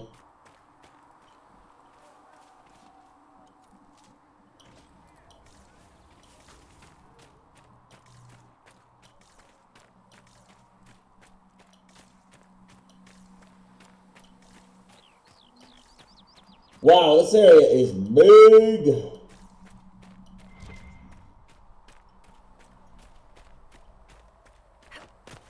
I understand what they mean now when they say these maps are expansive and feel very filled with stuff and people. It's pretty nice. Nice change of pace from Kirkwall.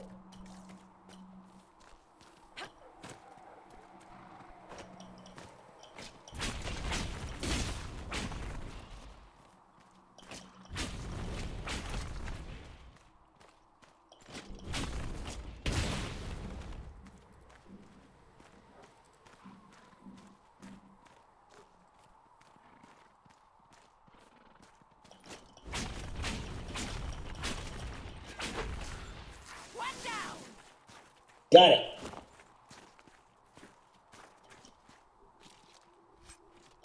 Ram leather. Okay. So you have to hunt animals to get a bunch of leather.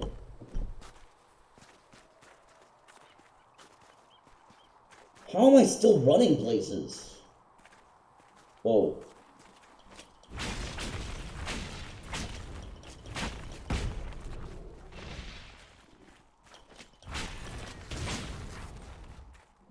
Hey, I leveled by hunting.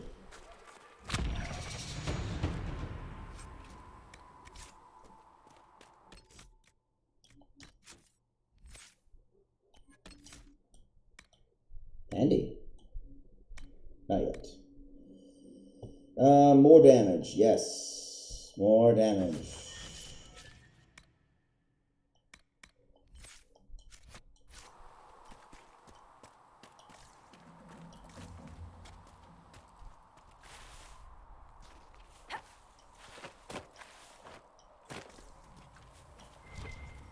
Aha, a little secret. More iron. Not really an impressive secret, but it's secret. What? Where? Oh. There. I don't know how to get up there. To get that. Maybe this way.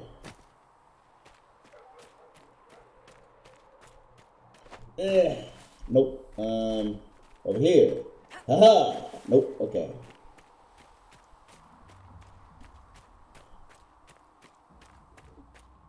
Ooh, elf fruit. I need that. Can't upgrade my potions if I don't grab that. Thank you.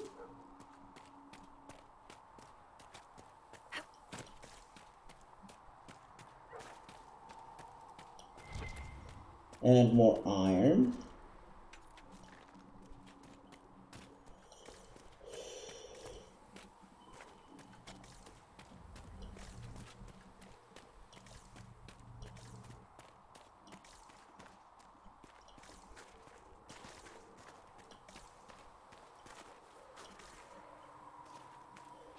Alright, let's just run this way now.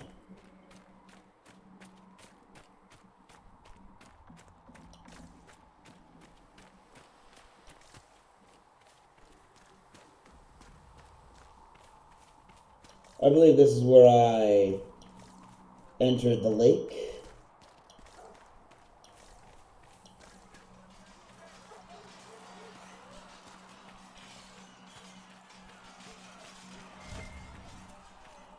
See reason. We cannot stay here. Why not? Because we're Templars. What does that even mean anymore? That we splinter and fight amongst ourselves instead of protecting the mages? Better that than stay here with this Inquisition. You're awfully quick to dismiss the people who saved your life, Matrin. Yes? I'd like your take on the Templar Order. It's a shadow of what it was. Where once we both protected all people from the dangers of magic, we now posture and grab at power. One day, I hope the circles are again sanctuaries where mages can practice their craft. Okay. Probably won't happen. You're not going to rejoin the Order? When the temple went up, your forces rescued those few of us still alive. My life is a debt I intend to repay, however I can. 1 second. I am getting chilly. I'm gonna just pump up the heat.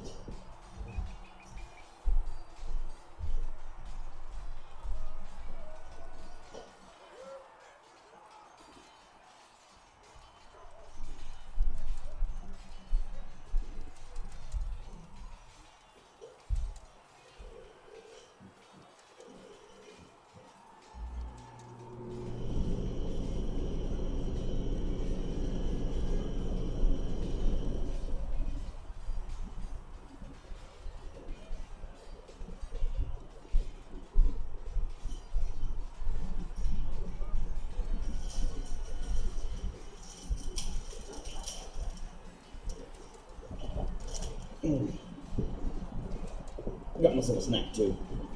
Here's some crackers. Munch on.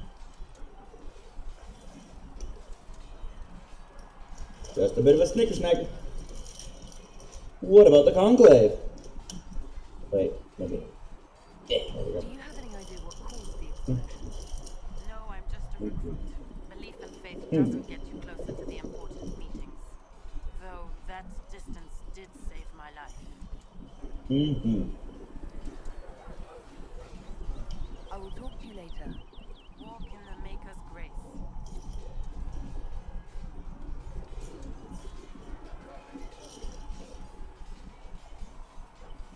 I mean, I'm Dalish, so maybe I will, or maybe I won't. Nope, wait. Neat. Nug skin, elf root.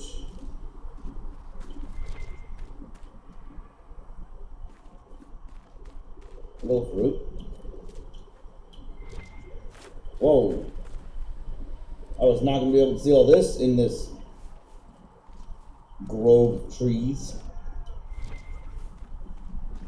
Elf root. Elf root. Wait. Elf root. There we go.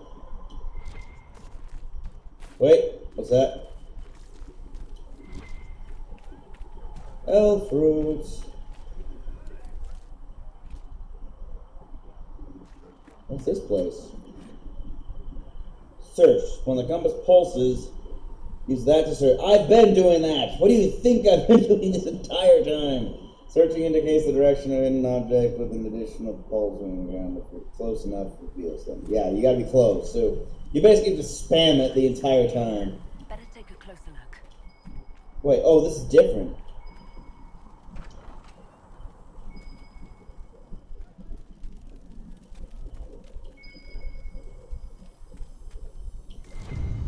Oh, intriguing. I found the notes. Okay.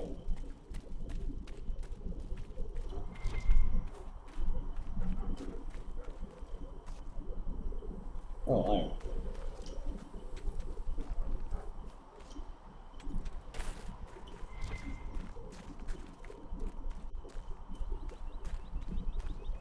Elf root. There are a lot of resources on here. They wanted to give you a good head start on this game.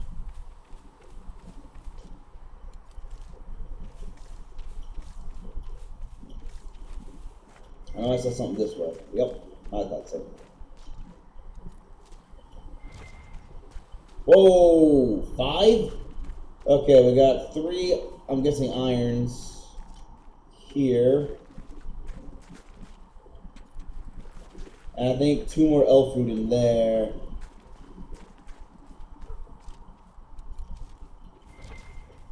Nope, we got more stuff even. So it was 2 more elf root, but there's 3 more iron? Yep, 3 more iron. Which is probably 6 more iron, or 6 or 9 more iron, one of those. Anywhere in that range, really. Turns out the answer was 8. 8 more iron. Okay, what on earth is this way? Wait.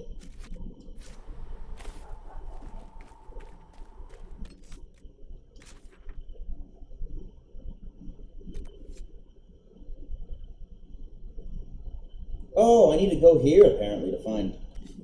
Okay.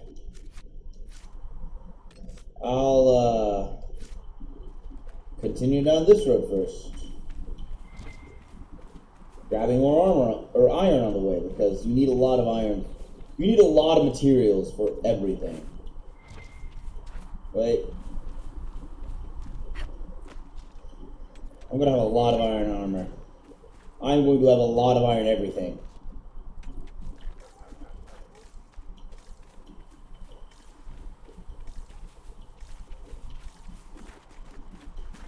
That is a ram.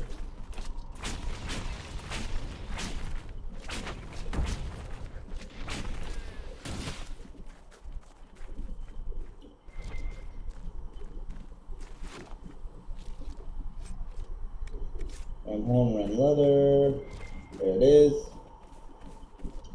There's another ram over there I saw. I hear. Oh. Loading stand! Oh. This way.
I'm not even a lot of luck. A lot of these are not dropping anything. Where am I? Why is there like a whole lot of nothing? Oh, never mind. There's a lot of something.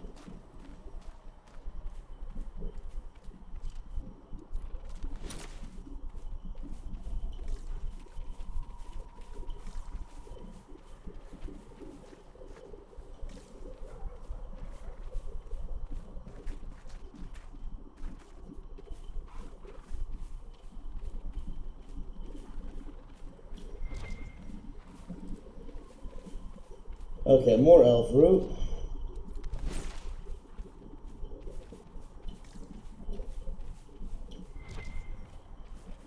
More iron.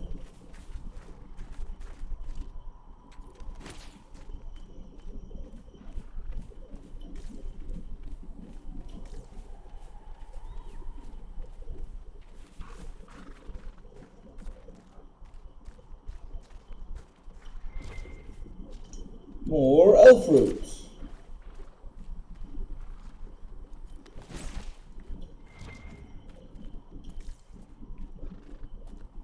And more iron. Wow, there's a lot of this stuff everywhere.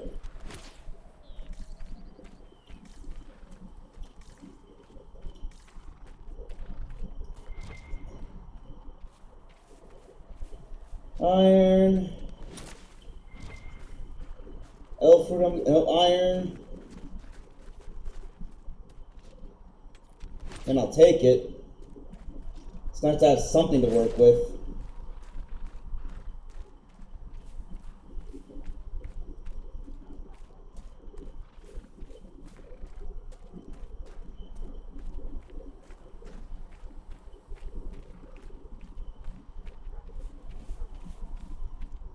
I wonder what distance I have to get before I stop being in combat mode.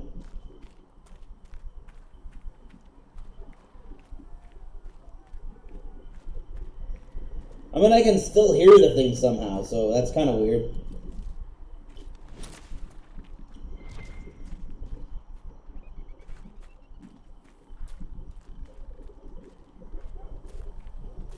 Oh, because it's following me.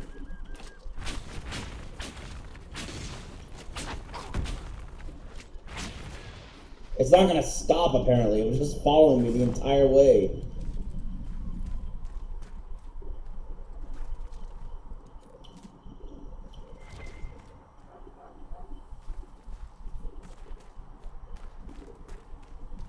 Oh, here it is.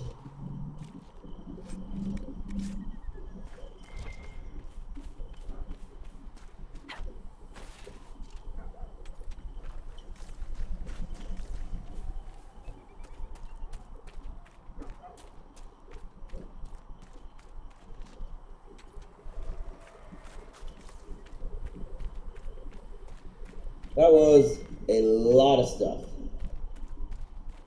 It's still a lot of stuff.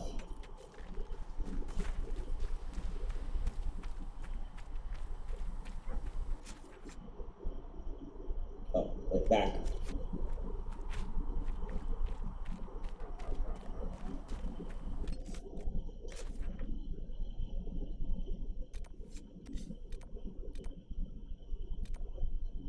Maybe more room. Here's Chantry. Okay, so I actually need to go back into there. I need to fulfill this requisition.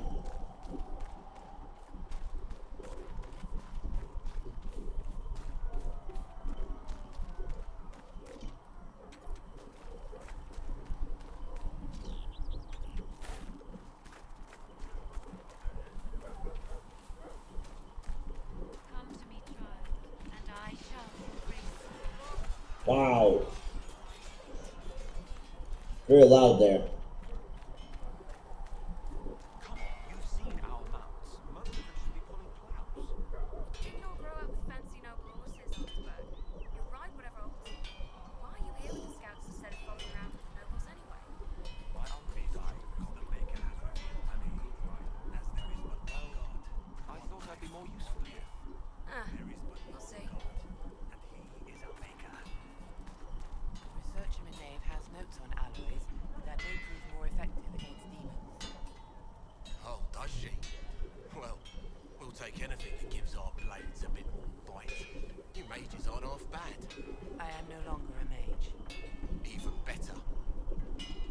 Oh, she's tranquil.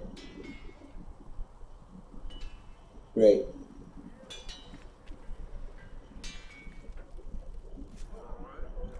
Okay, I've got enough materials to make everything.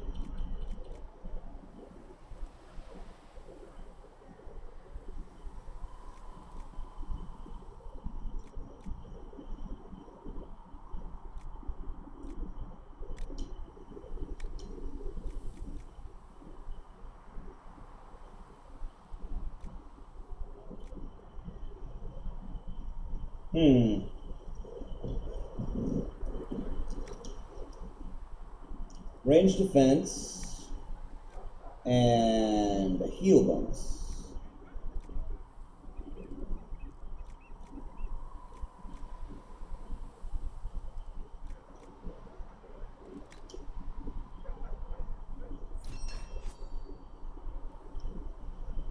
Deflecting healing scout legs.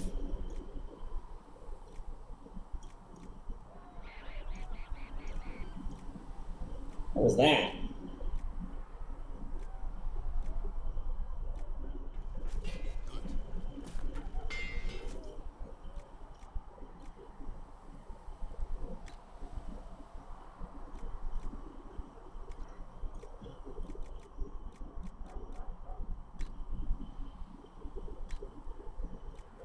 A sigil, the sigil of the nub. 25% healing bonus, minus 25% attack. No, sigil of the nub goes great on a tank, not so much on a mage who only specializes at attacking.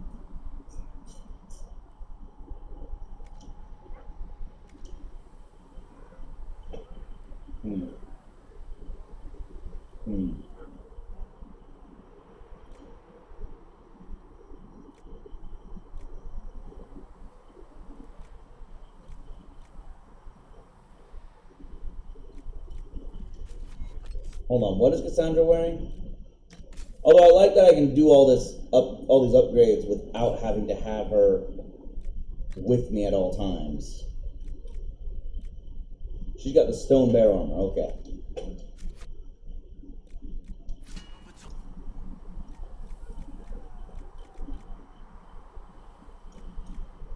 Right. A sigil of the nug. There you go.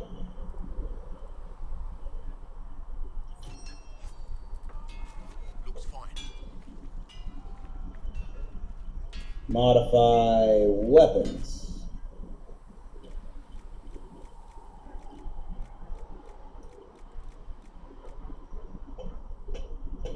Wow, really can't do much modification.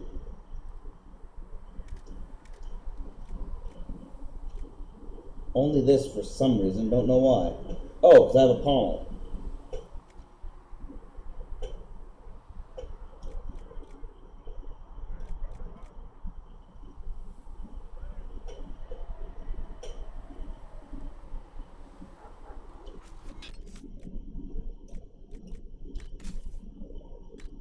Weapons.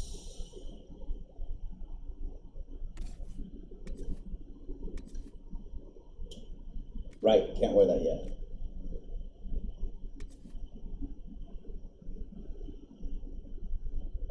Can't wear that yet. Giant battle axe. It's a great axe, which means it's a two-handed weapon. Don't have anyone who uses this just yet.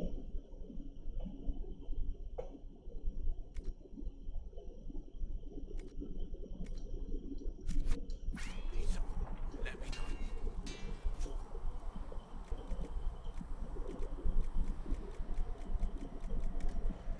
You need something, let me know. Though you had granted them power over the very fade itself. I think that's good enough for now.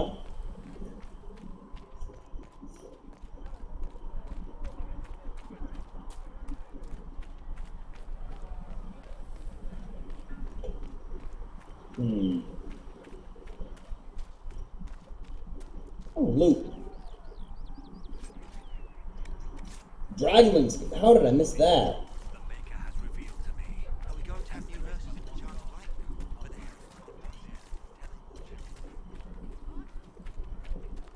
I hear a chant going out. I wonder if anybody has any... Ooh.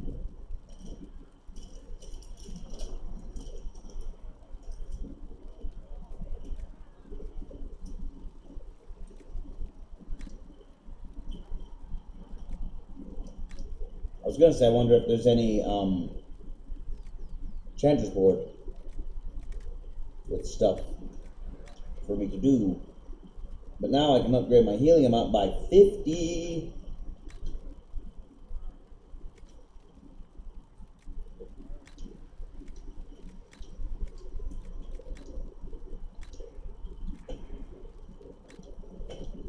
Not a lot of flair for doing it. Let me know if you need any. How much health do I have even?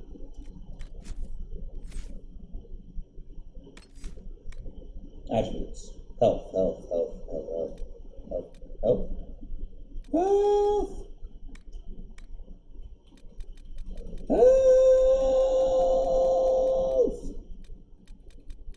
Ha!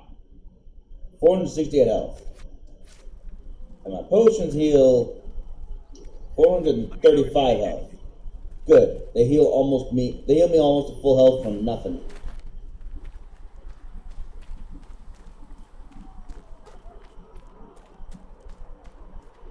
See, it was worth it going about collecting everything.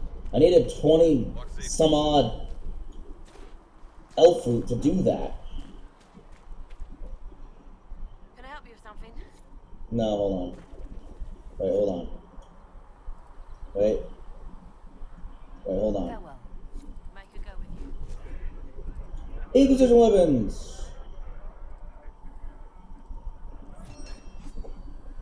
Our soldiers require additional weapons if they are to be effective. Reward +1 power! I don't know what that means. Much appreciated.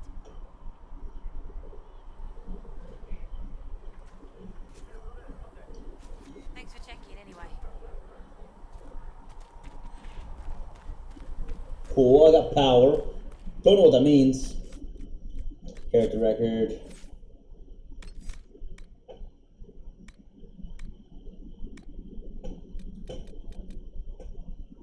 See, I got power down there in the bottom right.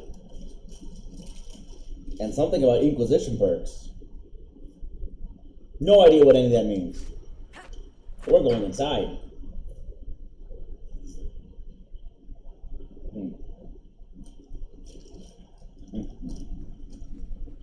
Whoa, everything's spawning in. Does it trouble you?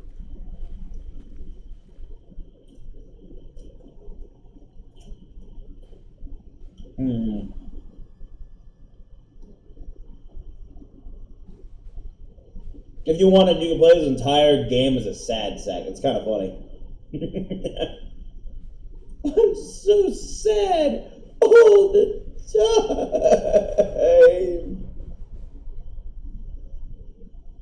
I'm gonna play it as confused. I just wish I knew what it was, or how I got it.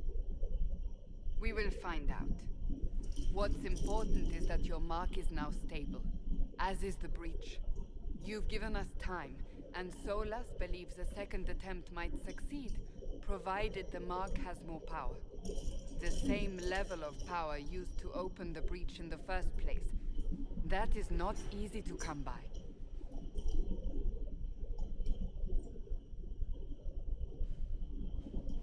Clearly, you have something in mind. We do.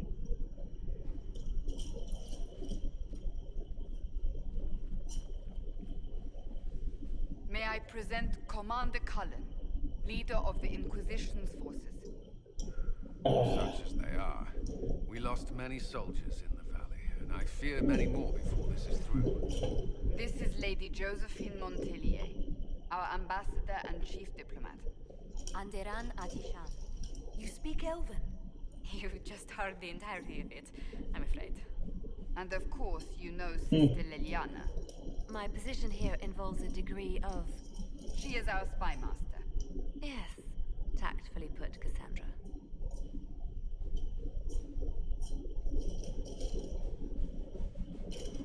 One second. delicious.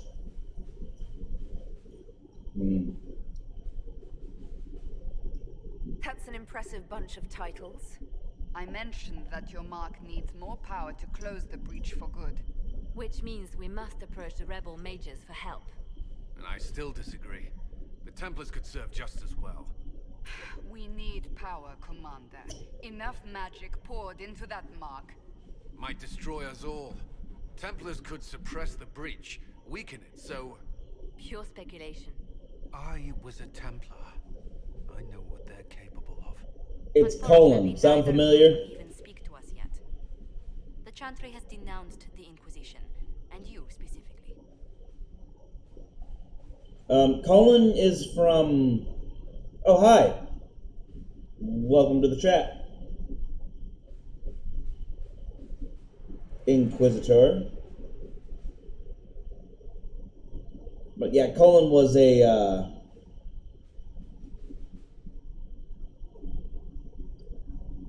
Colin was in Dragon Age 1, Origins and Dragon Age 2.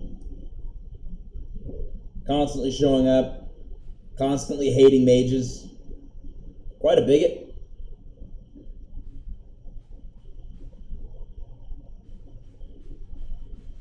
That was pretty quick. That didn't take long. Shouldn't they be busy arguing over who's going to become divine? Some are calling you, a Dalish elf, the Herald of Andraste. That frightens the Chantry. The remaining clerics have declared it blasphemy, and we, heretics, for harboring you. Chancellor Roderick's doing, no doubt. It limits our options. Approaching the mages or Templars for help is currently out of the question.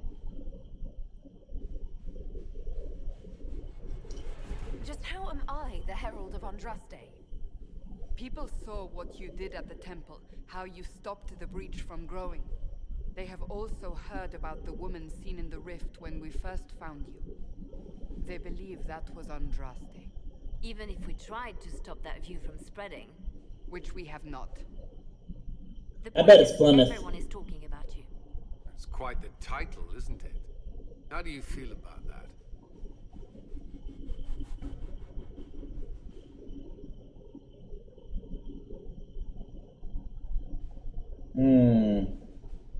Why are they constantly pressing that I need to embrace it or not? This is unnerving. It's a little unsettling. I'm sure the Chantry would agree. People are desperate for a sign of hope. For some, you're that sign.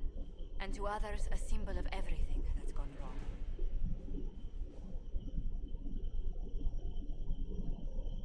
Breach doesn't worry They them. aren't more concerned about the breach, the real threat.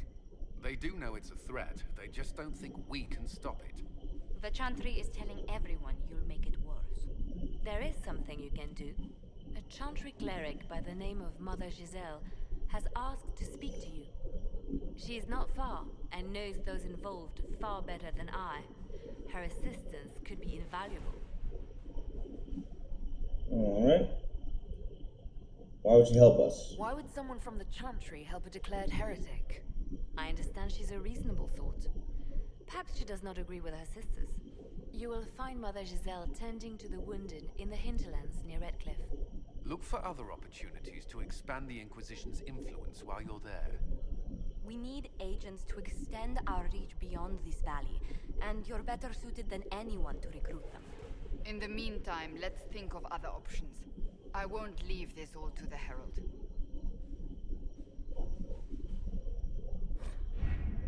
Operations. The war table allows you to apply the power of the Inquisition throughout Orlais and Ferelden. Ooh, Orlais, huh? Mother Giselle is in the hinterlands, which can be found on the Ferelden side of the table.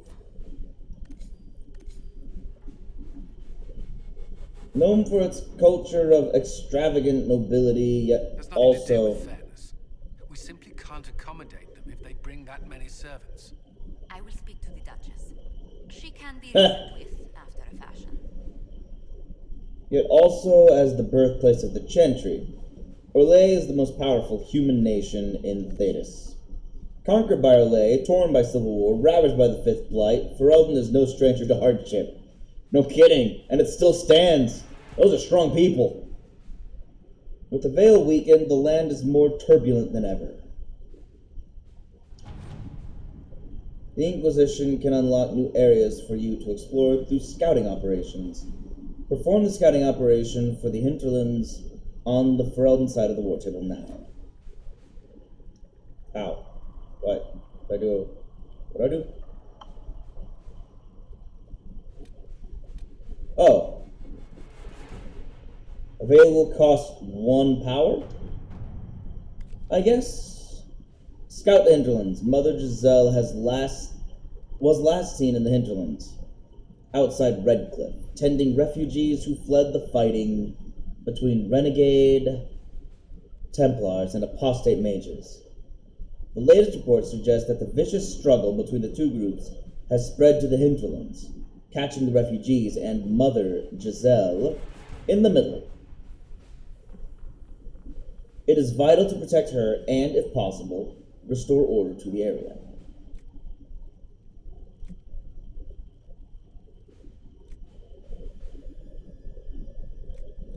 So, no connections and no forces participating in the mission.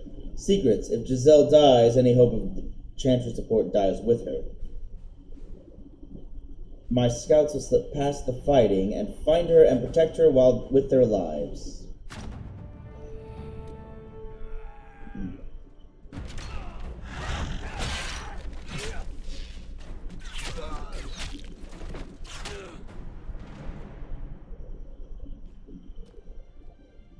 Go, Scouts!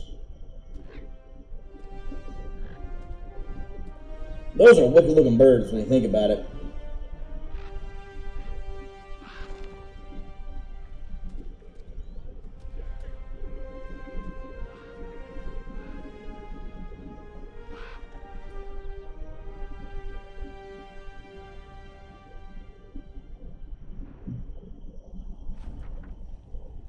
Scout the hinterlands. We avoided the fighting as best we could. It's every bit as bad as we feared. The apostates are mad, attacking anything that moves. And it appears that the Templars here aren't following anyone's orders any longer. We located Mother Giselle and are trying to protect her. But she refuses to leave the refugees until we've ensured their safety. That will be hard to do without troops to push the apostates and the Templars out of the area. Commander Cullen asked me to make inquiries of Master Dennett. Master Dennett, a retired horsemaster of Redcliffe, who lives in the area. We tried to contact him about obtaining better horses for the Inquisition, but we've been unable to get through the fighting. Lead Scout Harding. Accept report. Not now. You now have access to missions. Mission operations take time and bring the Inquisition resources and rewards. Only one mission per advisor can be active at a time. Some missions have a preferred type, which results in less time required when undertaken by the associated advisor. Missions may also provide different rewards depending on which advisor completes them. Cool. Nothing. So I spent power and now I have less power. Because I spent it, apparently. Whoa! Easy there, Codex. World travel. When not in a dungeon, you can use the quest map to travel to distant locations. Press that, so I know how to get to the quest map. Press Y from the quest map to access the world map and travel to unlocked areas, okay? Colin. Whatever you have heard of Kirkwall's rebellion, the truth is far worse. I would spare you that. What remains of Kirkwall's Templars have been under my command for the past few years. We have done what we could to assist with the city's recovery, to restore some semblance of order, but my time here is done. Seeker Pendergast has approached me. She wishes to stop the war between the mages and Templars. She has been recruiting men and women to the cause and wishes me to oversee the group's military concerns. If the conclave goes well, then we will not be needed. If not, we stand ready. I have decided to take Secret Pentagast's offer. The circles have fallen. I can give no more to the Templar Order, nor it to me. The Maker has shown me a new path. I must take it. Excerpt from a letter sent to Southreach by Commander Cullen.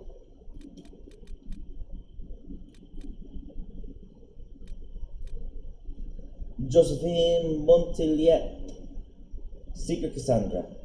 Josephine Montillet is a noble from the nation of Antiva. Not bad. She was educated in Bahrain, where she built connections among the court. Once she finished her schooling at a surprisingly young age, Lady Montillet became the official diplomat between King Fulgeno of Antiva to Empress Celine of Orleans. The appointment suits her. She is well-traveled, familiar with many forms of etiquette, and by all accounts a skilled negotiator. If that endorsement does not suffice, Josephine is a personal friend. I have faith in her. We require someone both influential and trustworthy to be an ambassador for the Inquisition. You cannot tell me you would prefer to take the job yourself. Sister Liliana. Liliana. She has many names. Most know her as Sister Liliana or the Nightingale. Some refuse to speak her name at all, referring to her only as the left hand of the divine, the shadow behind the sunburst throne. The spymaster Marjolaine trained Liliana from a young age. For years, Liliana was Marjolaine's instrument in the great game of Orleans. While Liliana was devoted to Marjolaine, the reverse was not true. Marjolaine betrayed Liliana and almost succeeded in killing her. Liliana survived the betrayal thanks to Revered Mother Dorothea. Following this betrayal, Liliana spent several years in a cloister in Ferelden, hiding from her past, inspired by Revered Mother Dorothea. Liliana dedicated herself to her faith, discovering peace in a simple life of devotion. But when the fifth blight began, she received what she believed a vision from the Maker. This prompted her to leave her sanctuary, taking up arms against the Darkspawn. Several years after the defeat of the Archdemon, Liliana received a summons from Dorothea, now divine Justinia V. She returned to Orleans to become an agent of the Sunburst Throne. Justinia perished in the explosion that destroyed the divine conclave, and Liliana became a founding member and spymaster of the new Inquisition.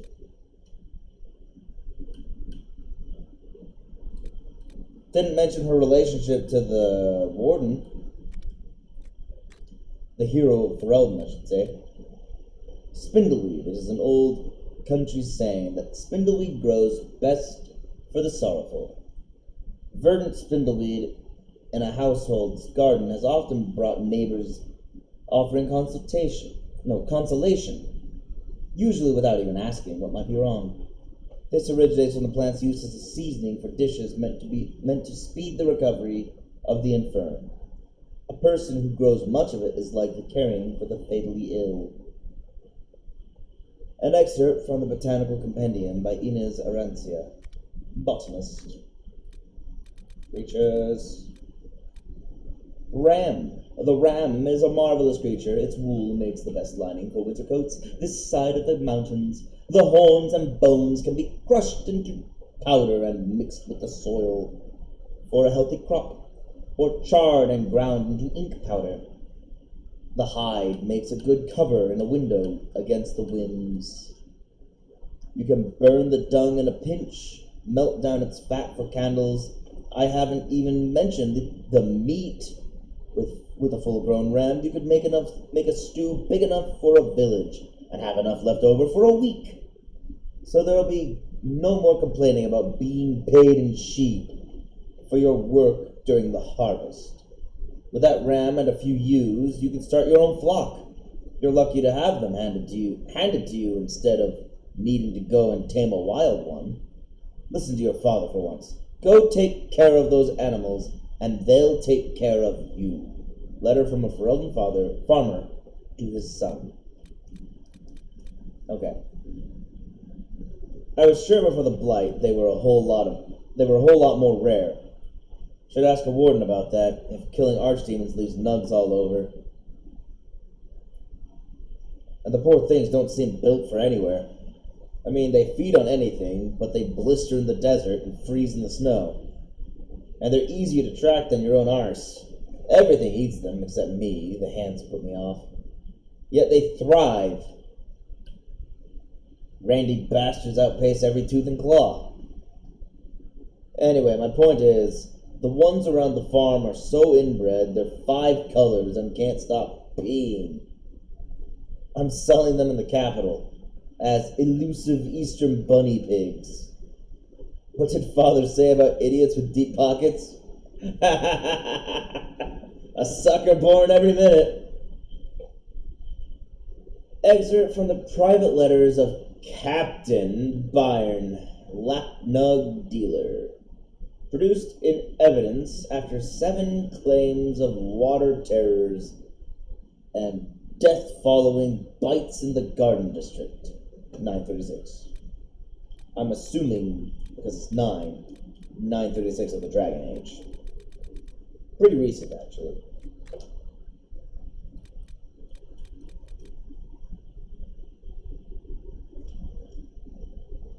Cool, still plenty of time.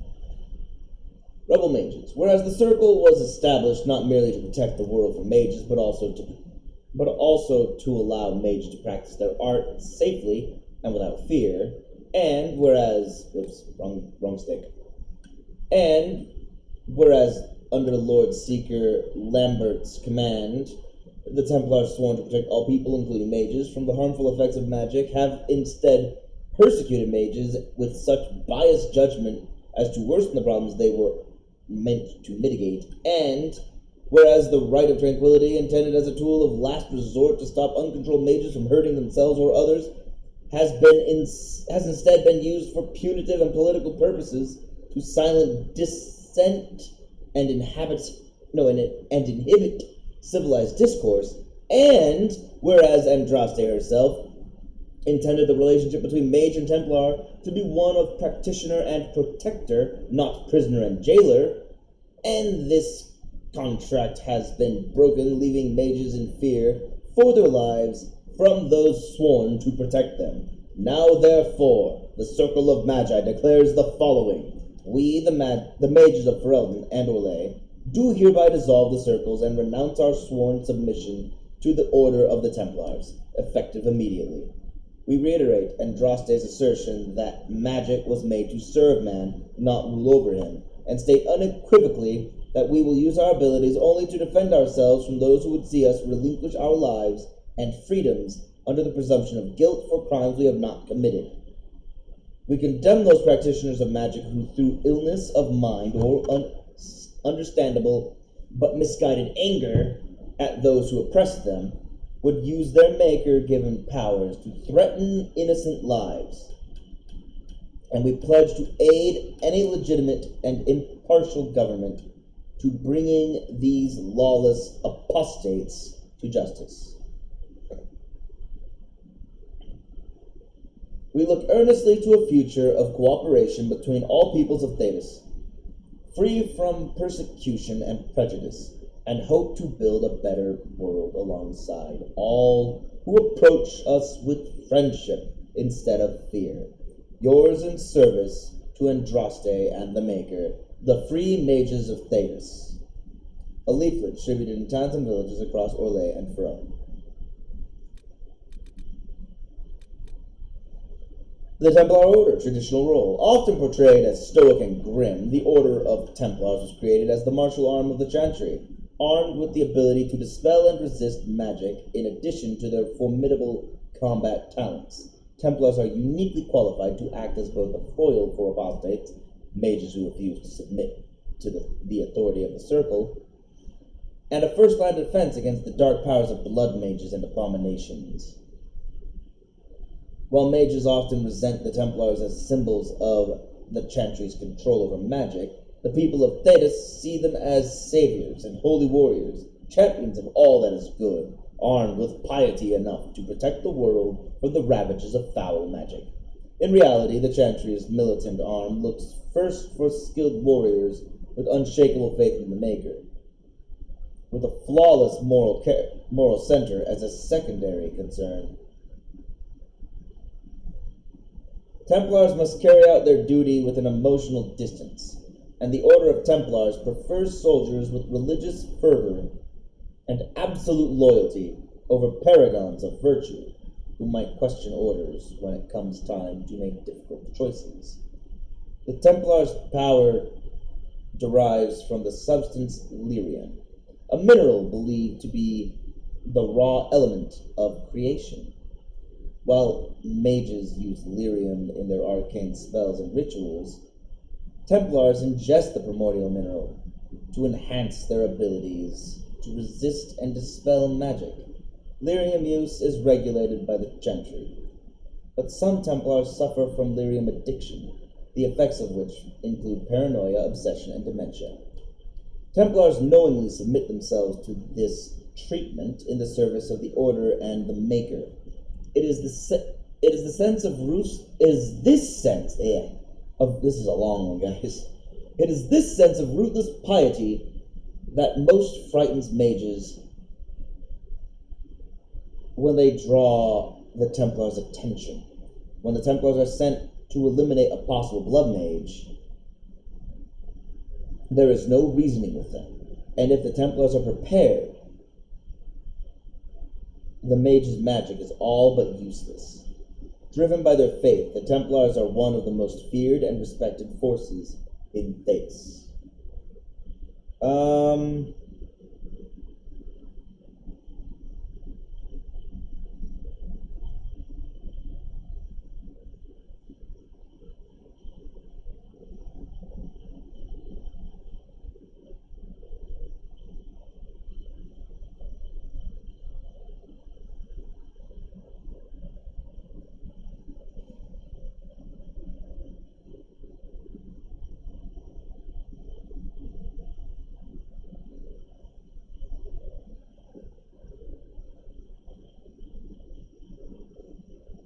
Okay, one second. I'm still questioning if this actually worked. I'm going to open Dragon Age Keep once more.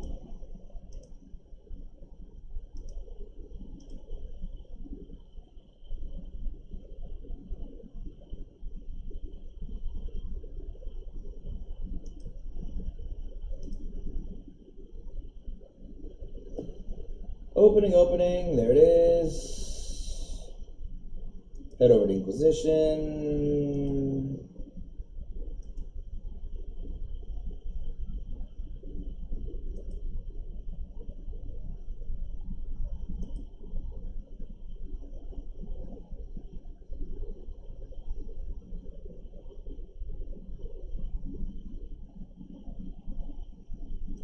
Let's see.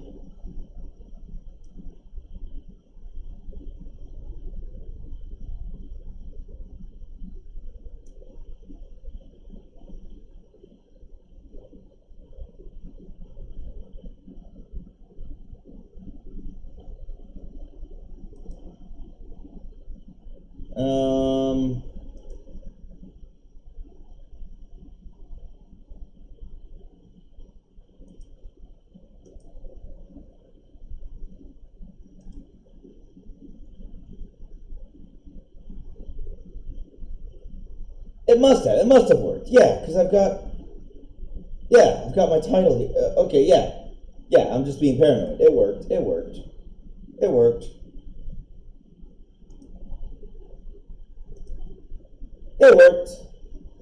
I just, I'm being overly paranoid, that's all.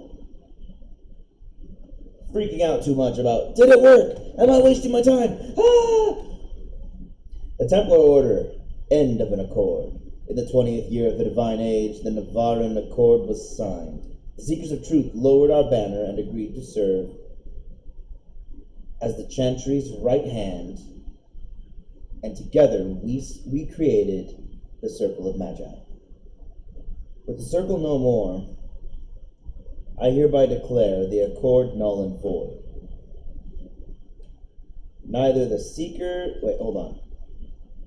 Oh, I start in the middle. Most holy, the Seekers are well aware of the part you played in the rebellion. You called me to the Grand Cathedral in the middle of the night on urgent business, only to speak of trivial matters? And then, when I returned to the White Spire, I discovered chaos, and one of your agents in the midst of the apostates. Did you think I would not notice? Did you believe yourself above repercussions? For such acts? It was a dark day when the Chantry placed such an incapable woman upon the sunburst throne. I will not stand idle and watch you destroy what ages of tradition and righteousness have built. In the 20th year of the Divine Age, the Navaran Accord was signed. The Seekers of Truth lowered our banner and agreed to serve as the Chantry's right hand. And together we created the Circle of Magi. With the Circle no more, I hereby declare the Accord null and void. Neither the Seekers of Truth nor the Templar Order recognize Chantry authority, and instead we will perform the Maker's work as it was meant to be done, as we see fit. Signed this day on the 40th year of the Dragon Age. Lord Seeker Lambert Van Reeves. Letter sent to Divine Justinia from the former Lord Seeker. Interesting. So he noticed that Justinia had placed spies and insurgents amongst the rebel mages, to spur them toward action. Yeah. He noticed it, and so now this is getting confirmed. It's always been just sort of rumors and things, like everyone's throwing accusations, no confirmation coming. This guy was like, no, I noticed it, you are a freaking liar. You are manipulating them to death. A study of the Fifth Blight, Volume 1. While some of my contemporaries dispute whether the Fifth Blight was a true blight or merely a large darkspawn resurgence, it was a true blight. There was an archdemon. Historians agree that it began in the swamps of the Kakari Wilds on the southeastern border of Ferelden in the year 930 of the Dragon Age. So all of this has happened over about 10 to 12 years. King Caelan Theron was swift in responding to the threat, gathering the royal army, every Grey Warden in his country, and sending a call for aid to the Ferelden nobility. The assembled armies laid a trap in the ruins of Ostagar, hoping to crush the force before it reached civilization, but they failed. Darkspawn overran the defenders of Ostagar and decimated the king and his army. They continued their advance into Ferelden unopposed. Only 2 Grey Wardens managed to escape the slaughter, and somehow they came to possession of ancient treaties which compelled the races of men to join arms against the massing horde. The surviving Wardens made their way to Kinloch Hold, home of the Ferelden Circle. It's called Kinloch Hold? We always just called it the Circle Tower, and conscripted the mages. In desperation to find more allies, the Wardens journeyed into the Briselian forest seeking the Dalish. The elves, too, joined the growing army. Into the deep roads the surviving Wardens went, searching for Paragon Branca, in hopes she would settle the unrest in Orzammar and unite the dwarves in the battle against the Archdemon. Branca could not be located, but another Paragon was found, the legendary Caridin, because we never told anyone we killed Branca, who forged a crown that ended all question of succession. Balin Iduken. There we go, okay. So, yeah, every choice I made is sticking to it. Balin Iduken was crowned king of Orzammar, and the dwarven armies marched for the surface. Despite their successes, though, greater challenges were yet to come. From a study of the Fifth Blight by Sister Petrine, Chantry Scholar. A study of the Fifth Blight, Volume 2, back to the top. The wardens sought Arl Eamon, uncle of the late King Caelan, in the hopes of mustering troops from the Ferelden nobility. Upon arriving in Redcliffe, they learned that the Arl had fallen ill and was near death. His knights had gone in pursuit of the fabled Ashes of Andraste. Eamon's only hope for a cure, and the village surrounding the keep was beset by a host of animated corpses. The wardens found and stopped the demon behind the undead before joining the search for Eamon's cure. No one is certain if the wardens actually located the final resting place of Our Lady Andraste, but whatever they found, we did find it, saved the Arl of Redcliffe. It was the Ashes of Andraste, a pinch. Upon his recovery, Eamon Gweren called for a landsmeet, and he and the wardens traveled to Denerim. The gathered lords and ladies of Ferelden found Tirn Logain guilty of a number of crimes and sentenced him to execution. Furthermore, the landsmeet bore witness to the betrothal of Queen Honora to Alistair Therin, a lost son of Merrick. The nobility then pledged their own armies in the battle against the Blight. The archdemon clashed with the allied forces at the city of Denerim, and was eventually slain, but at a terrible cost. Much of the city lay in ruin. The warden who rallied the armies was named the Hero of Ferelden, and accorded the highest honor.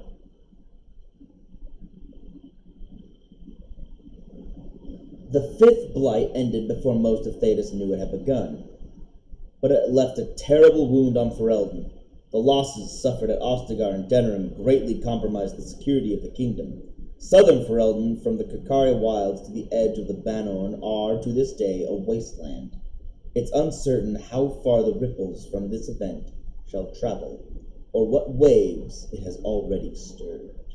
From a study of the Fifth Blight by Sister Petrine, Chantry Scholar. I wonder what happened after. Yeah, I'd like them to go to Volume 3. Places. Got one. The Hinterlands. My Lord Arl Tegan, I retired to the Hinterlands for peace and quiet away from the politics, and because the wide open spaces were perfect to let my horses run. Instead, the war between the Mages and the Templars has turned your beautiful hills into a series of burning battlefields. The farmers who live in the Hinterlands are good folk. Many of them left Redcliffe village because they couldn't bear to be there anymore. Not after the Blight and the Walking Dead left so many bad memories. Now we've got apostates running around setting fire to anyone who looks at them sideways, and Templars looting houses and cutting down those who protest as mage sympathizers.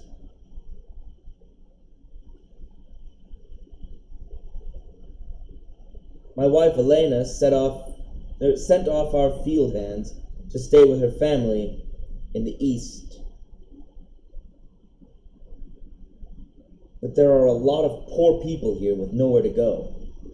We get more refugees every day. What's that name again? We get more refugees every day. This village attacked by mad mages, or that farmstead burned to the ground. No. This village attacked by mad mages, or that farmstead burned to the ground by Templars who can't tell a hoe from a staff. I suppose you're stretched thin, but anything you can do to lessen the burden of these poor folk would be much appreciated. I'll do as I can, and if your men need better mounts, say the word. Best of luck to you, my lord. Remember not to let Duchess puff out her gut. Remember not to let Duchess puff out her gut when you saddle her. There we go.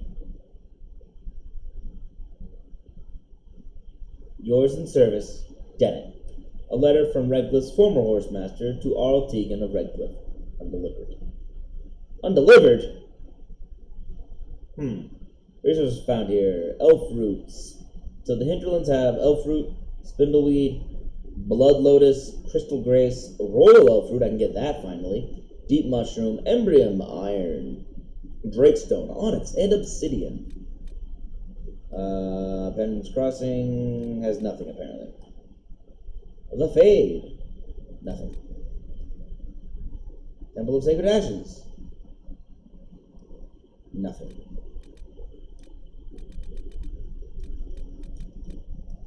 Haven, nothing. The Frostbacks, Elf Root and Iron. That's why all I found is Elf Root and Iron. Aside from what I find inside containers. Crafting, yada yada yada yada yada yada yada. World travel. There's another one I missed. Oh, there it is. War table. And search. There. That's all my codex. Holy cow, that's a lot of codex entries. Oh my gosh, they just dumped it all on me. Hey, a door I can open now. Oh, more codex entries! Perfect! The Maker. There was no word for heaven or for earth or for sea or sky. All that existed was silence. Then the voice of the Maker rang out the first word, and his word became all that might be. Dream and idea, hope and fear, endless possibilities. And from it made his firstborn. And he said to them, in my image I forge you, to you I give dominion over all that exists. By your will may all things be done. Then in the center of heaven he called forth a city with towers of gold, streets with music for cobblestones, and banners which flew without wind. There he dwelled, waiting to see the wonders his children would create. The children of the Maker gathered before his golden throne and sang hymns of praise unending, but their songs were the songs of the cobblestone.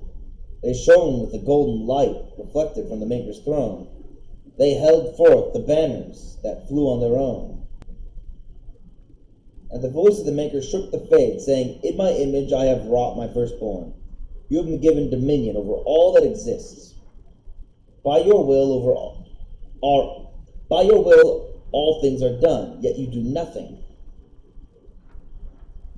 The realm I have given you is formless, ever-changing, and he knew he had wrought amiss. So the Maker turned from his firstborn and took from the Fade a measure of its living flesh, and placed it apart from the spirits, and spoke to it, saying, here I decree opposition in all things, for earth sky, for winter summer, for darkness light. By my will alone is balance sundered, and the world given new life. And no longer was it formless, ever-changing, but held fast, immutable, with words for heaven and for earth, sea and sky. At last did the Maker from the living world make men, immutable as the substance of the earth, with souls made of dream and idea, hope and fear, endless possibilities. Then the Maker said, to you, my second-born, I grant this gift. In your heart shall burn an unquenchable flame, all-consuming and never satisfied. From the Fade I crafted you, and to the Fade you shall return, each night in dreams, that you may always remember me. And then the Maker sealed the gates of the Golden City, and there he dwelled, waiting to see the wonders his children would create. Canticle of Threnodies 5, 1-8.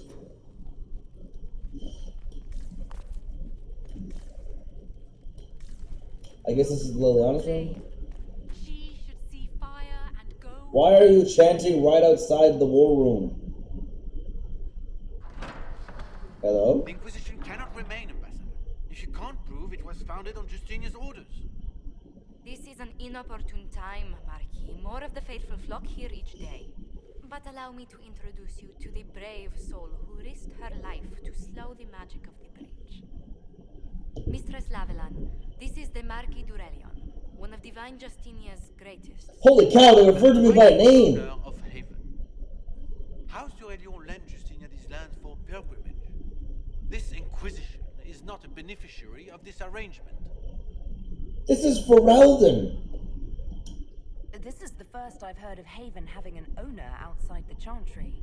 My wife, Lady Machin of Denerim, has claimed to Haven by ancient treaty with the monarchs of Ferelden. We were honored to let her see the divine Justinia. She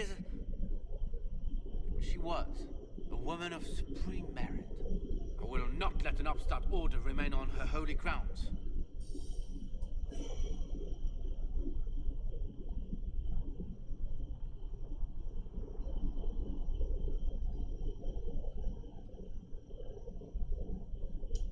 Interesting, considering the Inquisition was begun by the left and right hands of the Divine. I've seen no written records from Sister Liliana or Seeker Pentagast that Justinia approved the Inquisition. If you won't take her at her word, I'm afraid Seeker Pentagast must challenge him to a duel. What? It is a matter of honor among the Navarrans. Shall I arrange the bout for tonight? No. Perhaps my reaction to the Inquisition's presence was somewhat hasty. We face a dark time, Your Grace. Divine Justinia would not want her passing to divide us. She would, in fact, trust us to forge new alliances to the benefit of all, no matter how strange they might seem.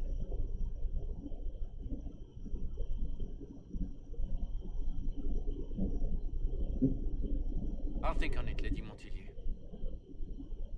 The Inquisition might stay in the meanwhile.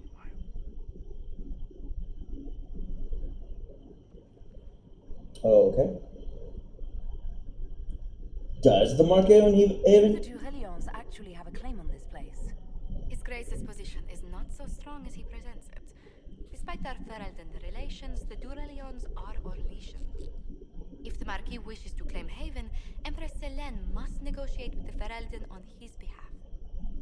Her current concerns are a bit larger than minor property disputes. Yeah.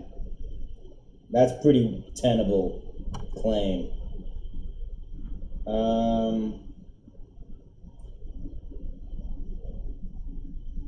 So the Marquis was bluffing. His Grace was all bluster then.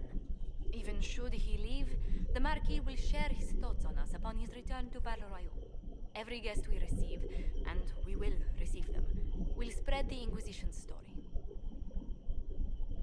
An ambassador should ensure the tale is as complimentary as possible. Okay. How did you become an ambassador? What brought you to work for the Inquisition? Sister Liliana approached me. We've been acquainted for quite some time. For better or worse, being the Inquisition's diplomat has become as interesting as she promised. And what's your background? What sort of dealings have you had with nobility? For some years, I was the royally appointed court ambassador from Antiva to Orlais. I read all this in The nobility Codex. of Vedas is a rather singular sphere. Those I'm not acquainted with, I know through reputation.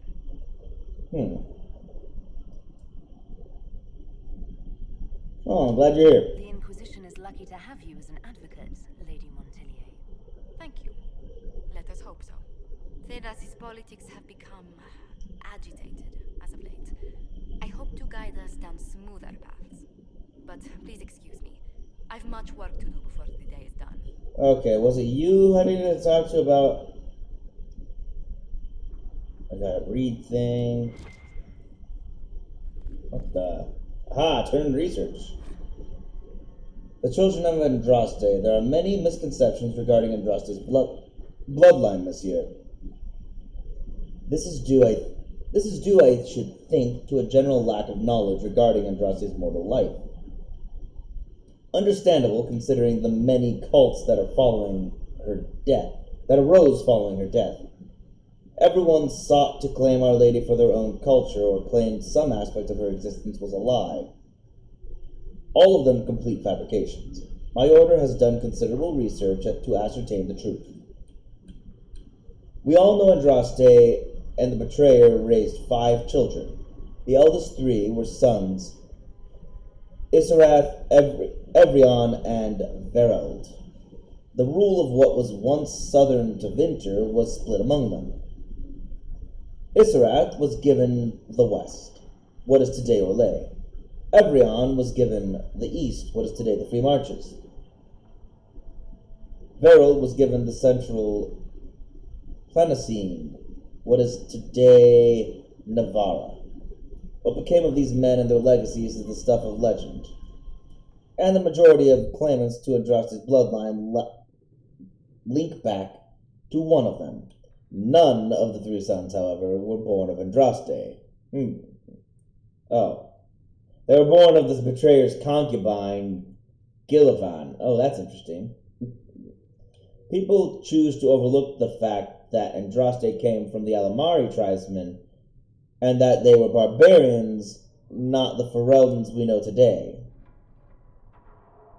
They were savage warriors who took concubines in addition to their wives, and because Andraste was thought to be too weak to bear children, the betrayer took Gillivan to provide him heirs, which she did. After her death, the sons were raised as Andraste's own. Later in life, Andraste proved predictions wrong and had two daughters by the betrayer, Ebris and Vivial. They keep calling him the betrayer. If they just call him Mafrat, that makes more sense, but he did love Andraste, and that's why he betrayed her, because he felt he was betrayed by her already. They were kept out of the public eye and not permitted to marry, though both had consorts. Ebris had but one child, Ali Vamar, who perished on a voyage to Denerim less than a month after her mother fell to plague. And without children of her own, the younger daughter of Vivial was more controversial. A strong-headed woman who defied her family by falling in love with a mage of Tevinter, Regulon. Vivial and Regulon went into self-imposed exile as the Exalted March began, and into hiding following Andraste's betrayal and murder. What became of Vivial and her descendants is largely unknown for one primary reason. She had only daughters. Each of those daughters only had daughters. They married into other families and took other names, and in the chaos of the Second Blight, all traces of survivors were lost. Andraste's true bloodline, if it exists, lies solely in the descendants of Vivial, and the suspicion of my order is that it produces only daughters. Thus the claims of your young man, monsieur, are highly suspect. From a letter by Sister Galena of the Augustan Order, Dragon Age 912.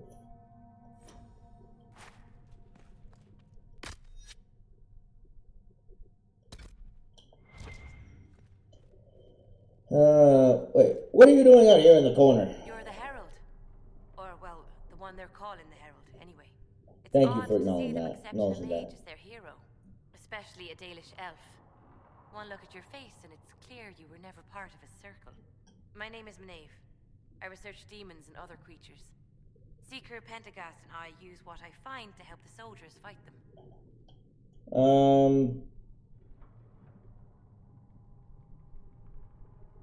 I found something for you. I found something the demons left behind. Can you use it? Yes, that's very helpful. Just leave it there and the Tranquil and I will examine it. Okay. Hello? Can I help you with something?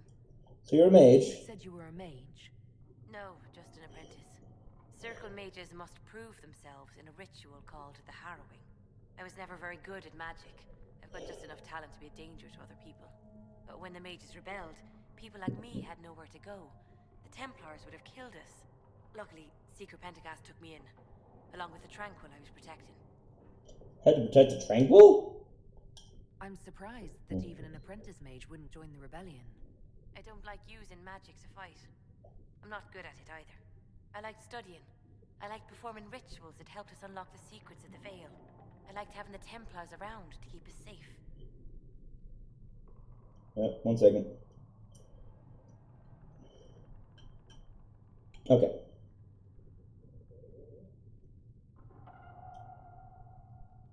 A pity you aren't Dalish. You might have done well among the Dalish. Our mages are encouraged to study safely. Fenrir will take the Dalish. Don't let my lack of Valisline fool you, Lethline. I was a proud member of my clan until my magic manifested. You know what happens when they have too many mages. They gave me a pack and sent me into the woods to find my own life. I was 7 years old. What the heck? My clan never did that. We sent those gifted with magic to other clans, or...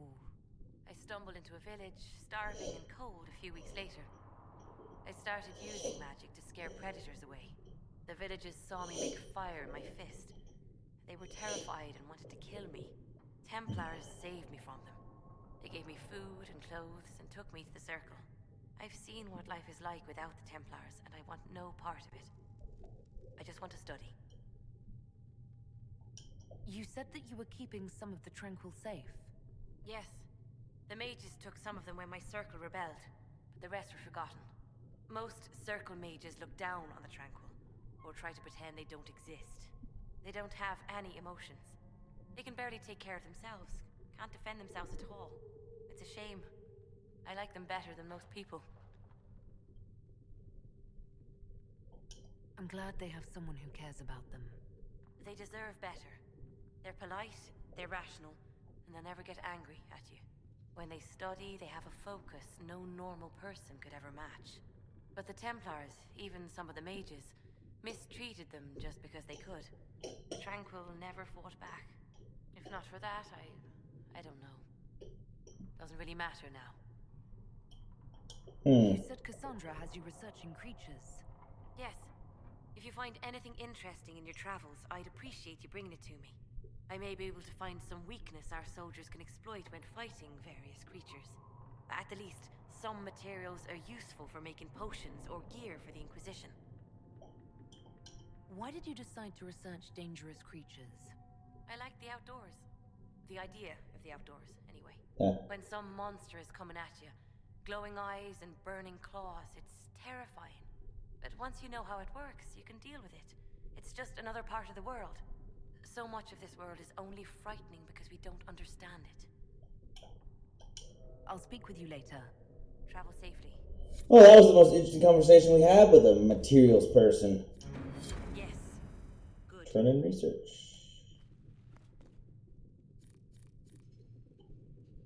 I need to acquire 8 power, apparently.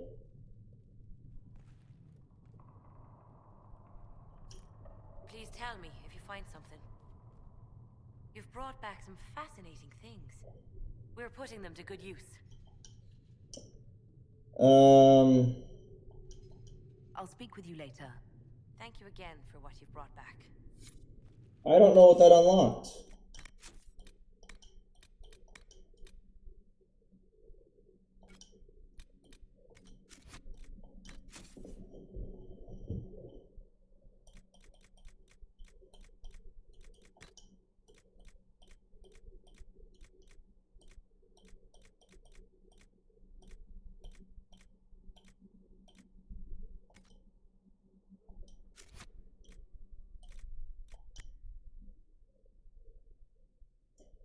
Oh. Why does Kodos have to be right next to exit? Hold up. Oh, there it is. Bring them to her, more about your foes, and earn combat bonuses against them. Ah, okay, so they give combat bonuses. Interesting.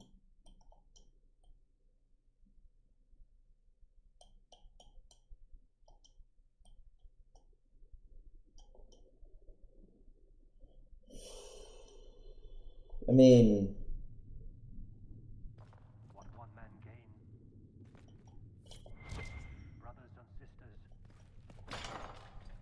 into their peace of mind. Heaven. Path Carrier Dog wanted to know when you might be able to provide the materials. I knew then, and crossed my heart with shame. Oh, make her hear my Sorry. cry. Seek me by your side in death. Make me one within your glory. And oh, Creator, see me near. Stand only in places you have blessed. Sing only the words you place in I need a rogue to follow me, but I don't have any rogues following me. Which means I will never unlock that, I guess? That's weird. So we're heretics, just like that. Should we surrender, or... Don't be foolish. We are the Chantry, as much as any Grand Cleric. That prattle from Del Arroyo isn't the words that make it. It's politics. Oh no, it's just saying I found this. Nothing new.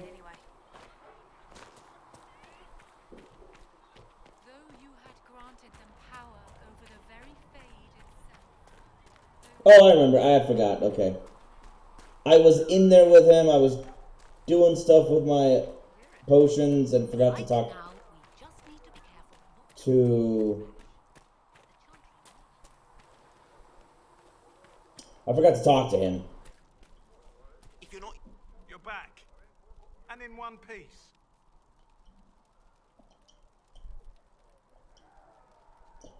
I found the You notes. said you thought Master Tajan was working on something special. If it helps, I found his notes. The old codger was on the edge of a breakthrough here, but he couldn't see it. You want some of these mixed up? You just give the word. You got it. Goodbye. Farewell. Lyrium potion? I need that. Give me, give me, give me.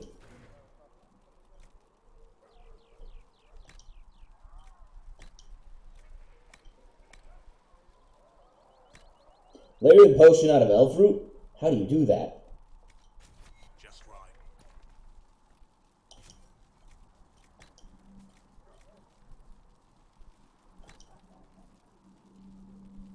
I need a little more elf root, but it doesn't matter because I don't have any black lotus.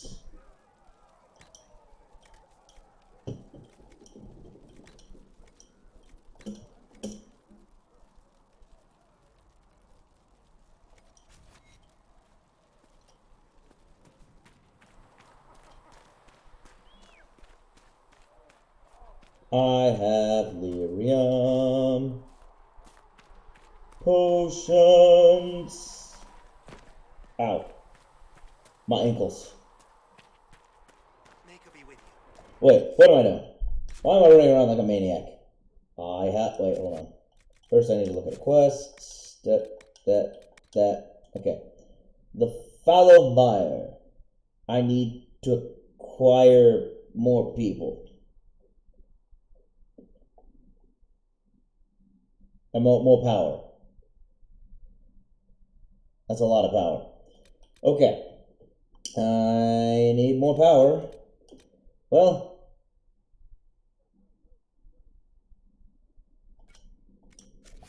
Cool. Wait, quest map.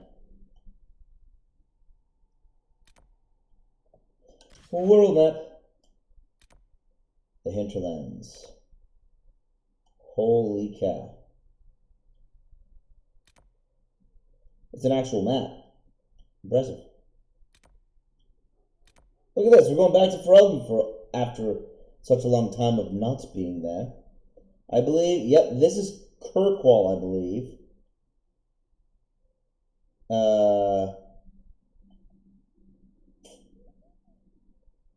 Can't remember what those are. But this is the hinterlands, which is just east of Redcliffe, which is right here. This is where the tower was. I assume the tower itself is still there.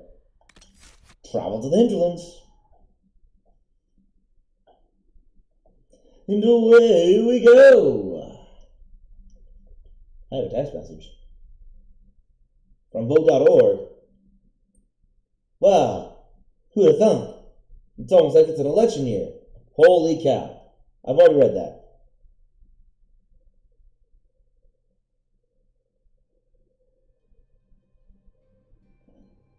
Herald of Andraste. I've heard the stories. Everyone has. We know what you did at the breach. It's odd for a Dalish elf to care what happens to anyone else, but you'll get no backtalk here. That's a promise. Inquisition Scout Harding, at your service. All of us here, will do whatever we can to help.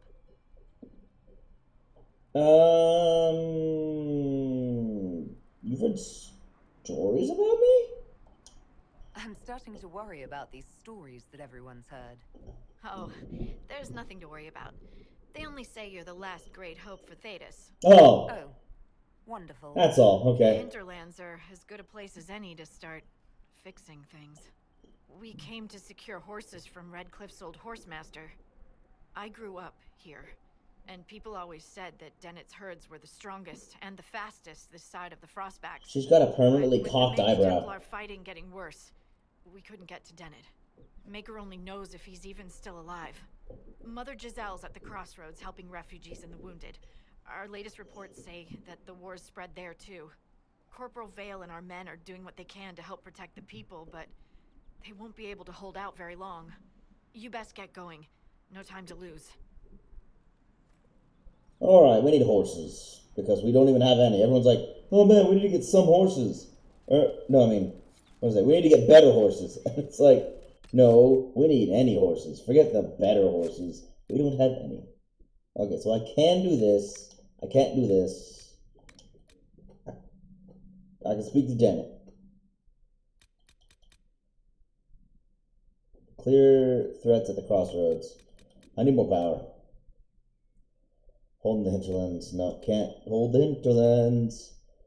Can't even... Wait. Oh, I can close rifts? Oh, wait. No. Oh. Establish camps. Okay. Speak with Dennett. Need to find him. I need to close 2 fade rifts. Active fade rifts have been spotted on the outskirts and along Redcliffe Road. Actually, I might as well just go to the hinterlands. Because all I have to do is clear threats at that crossroads. That's these.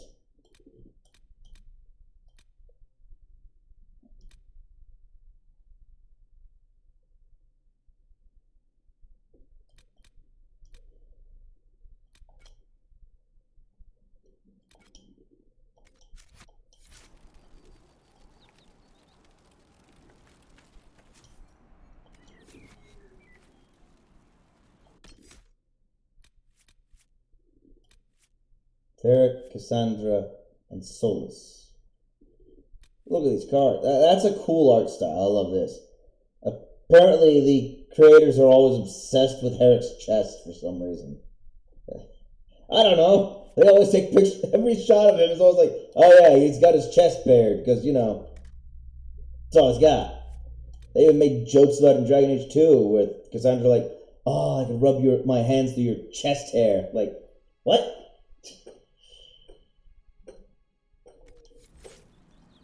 Such a weird joke to constantly obsess over. Why can I not? Why locked? Doesn't even explain why locked.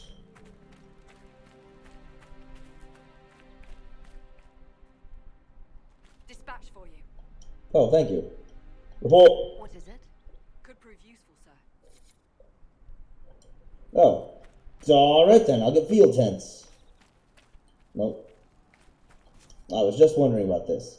I need 5 silk and 5 lamb's wool. Wow.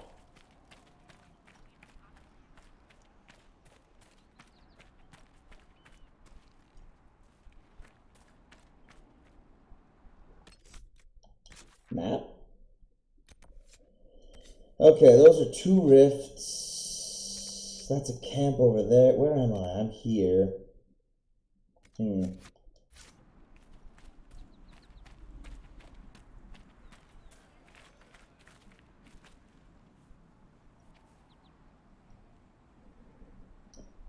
Wow, what a view. I'm not joking, that's actually quite the view. Thank you.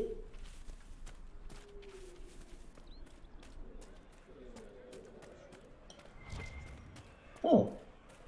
Root.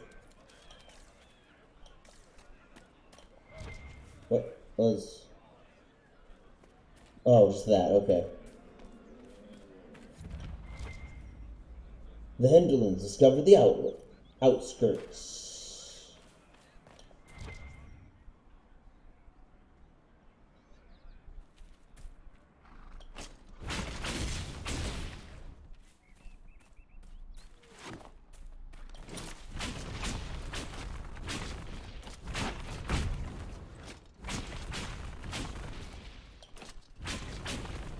Wow, that is a hard to kill ram, apparently.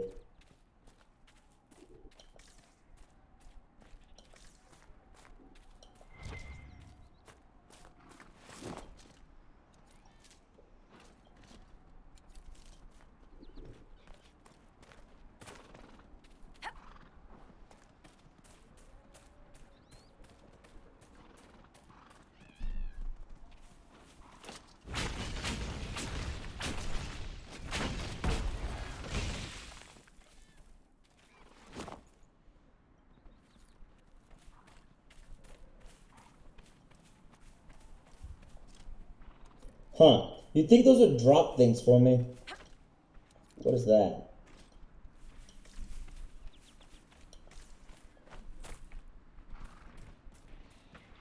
Oh, mages.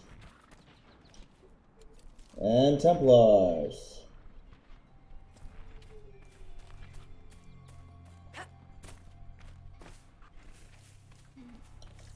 I have no reason to fight those guys.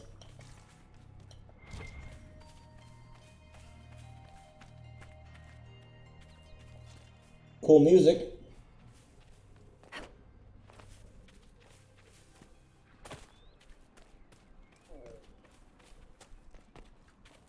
Okay, where are my allies?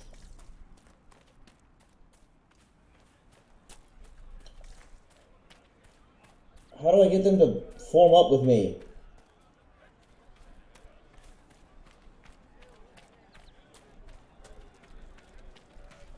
Rest.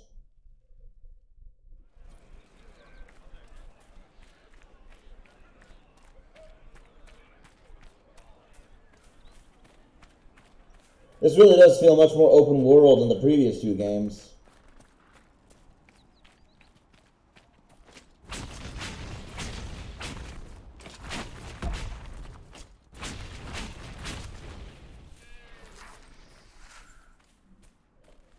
Now, do you want to give me anything? No, you do not. What is that? There's something down there. How do I get down there? I've kind of just been running in circles. Oh, there we go. Thank you. Finally, ram leather. Okay, here's the down.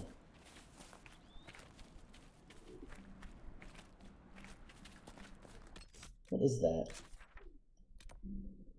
What are these?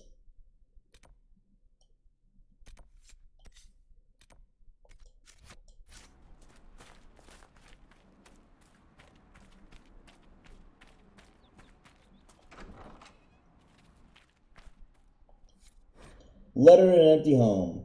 Berthus, I know you escaped with the other mages, and I know you'll come here. Father told you that if you ever stayed, he'd put you down himself. If you ever strayed, he'd put you down himself. If you're here, you know he's dead. But I'm not. I'll be killing apostates and waiting for you at Old Phoenix Place to the north. I've got Father's sword and my true brothers in the Templars. Come if you're man enough. Even. That's horrible. It's a civil war. Lover's not. Right half. Where's the left half?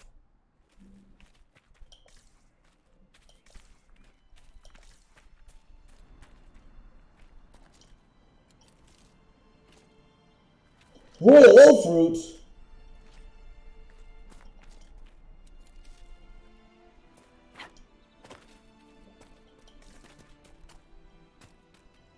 That's actually something I needed for an upgrade, so a bit more elf fruit and I'll be able to finish upgrading my health potions.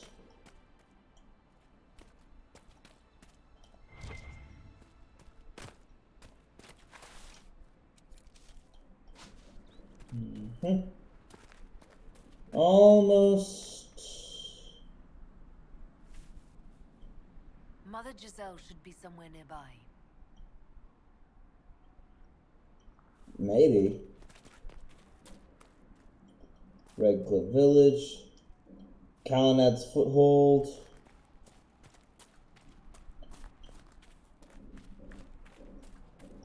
Iron.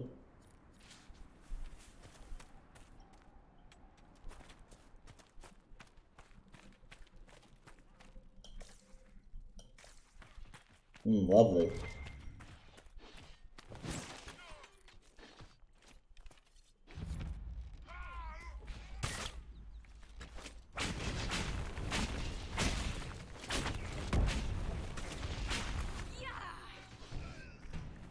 Holy cow.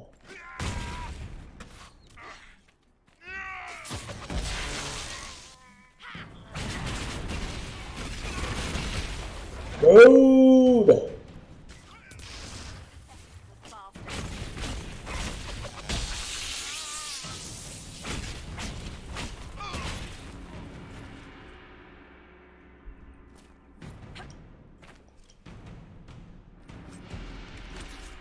Porcelain cameo?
Stop attacking me!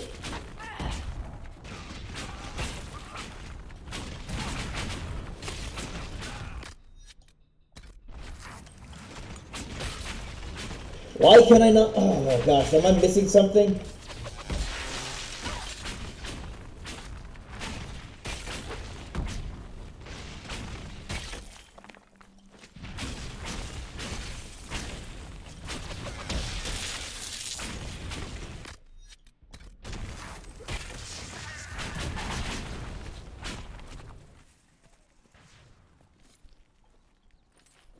Holy cow, that guy did not go down easily. I'd expect some good loot. An enhanced firestorm ring, sure. Oh, I'm apparently in combat. Who's fighting me? Oh.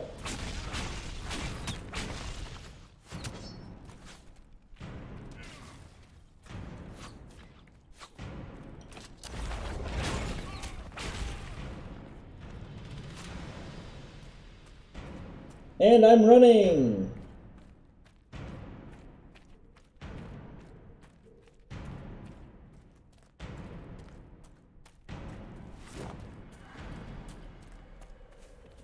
Oh boy, I couldn't even make it to the Fade Rift.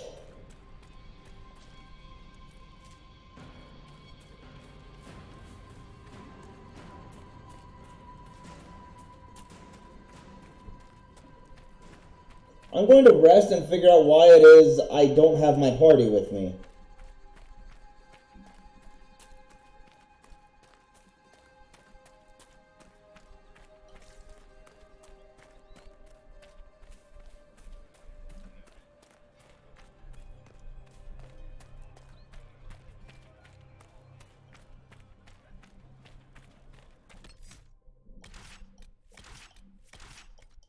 Because I'm stupid, apparently.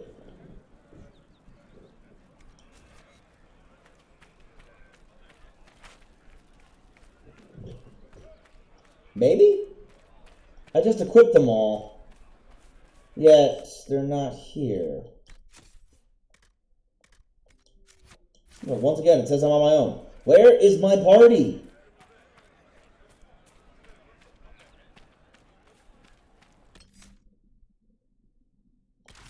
Oh.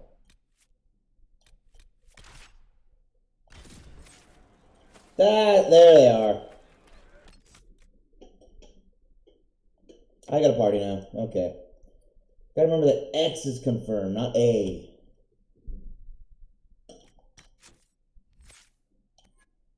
I have no points. But you have points.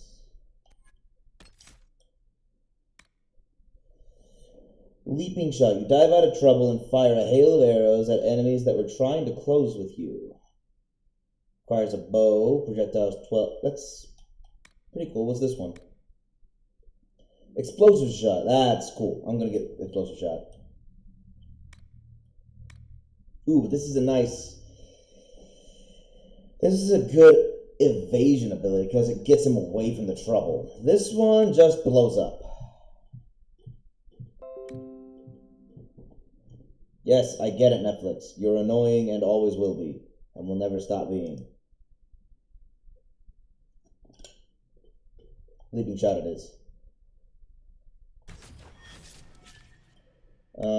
Then we have this, which will give more stamina as she loses health, which is perfect. It also gives her 3 more constitution. She now has a lot of health. Pretty sure constitution still dictates health. And Soulless.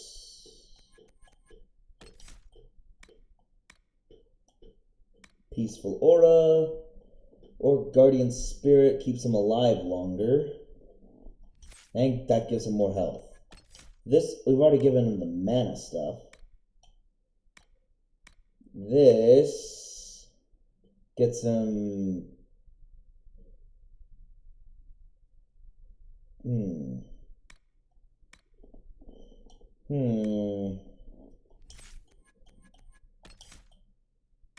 Let's go with Guardian Spirit for now until I figure out how to deal with tactics.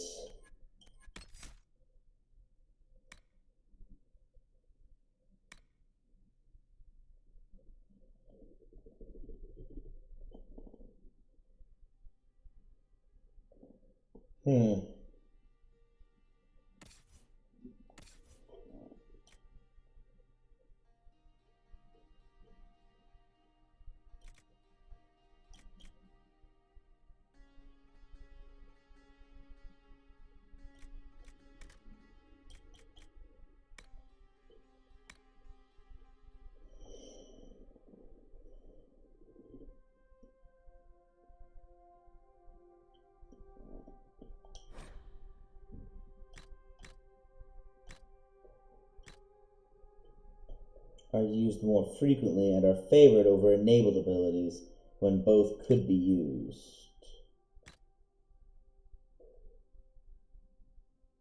He'll be needing barrier to be going up a lot. And it's got a long cooldown. Well, this has a shorter cooldown, so he'll be able to use this whenever this is on cooldown. Wait, I don't think I was done, was I? Let's see, Caltrips, long shot, leaping shot.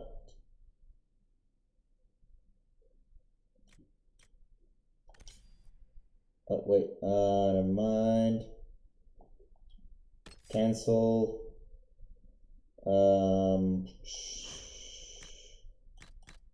Make this his preferred ability. That keeps him at a distance.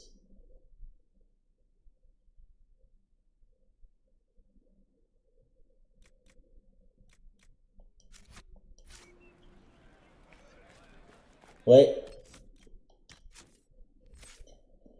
I didn't do hers. Tactics. Challenge? Oh, sheesh. Let's see. Payback strike. You recover from any disabled condition and lash out with a great blow against it. Okay, that's pretty cool. Damage. You hit that much harder and stagger your foes. It's a lot less control over the tactics, though, as in Dragon Age 2. Dragon Age 2, I could set everything for precisely what I wanted them to do. Dragon Age Inquisition seems to be set which ones you want them to use most frequently and trust them. Payback strike. Shield wall.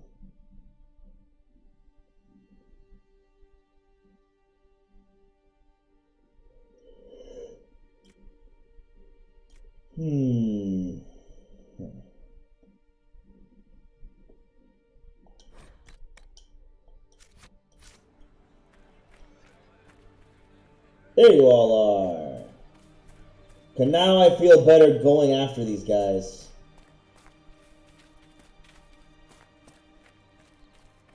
You really spend most of your time in the Fade? As much as is possible. The Fade contains a wealth of knowledge for those who know where to look. Sure, but I don't know how you dream, let alone wander around in there. Especially when the shit that comes out of the Fade generally seems pretty cranky. So are humans, but we continue to interact with them when we must. Oops.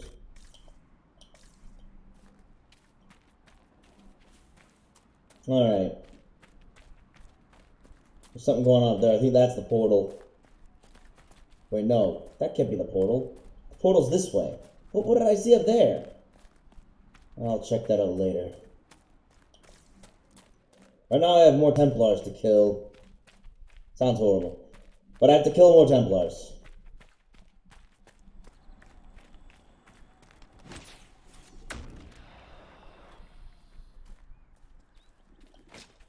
Thank you for the barrier.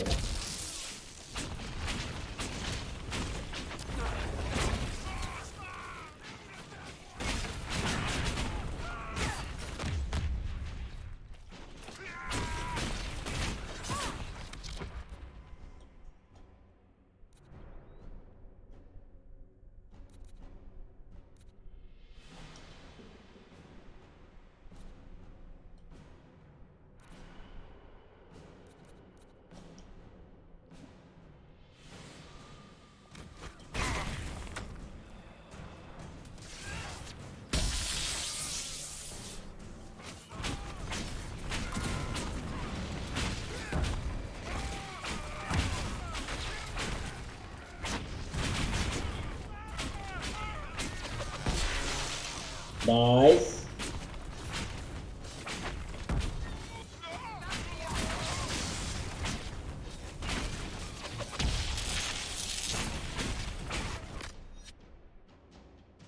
Nah, he's good.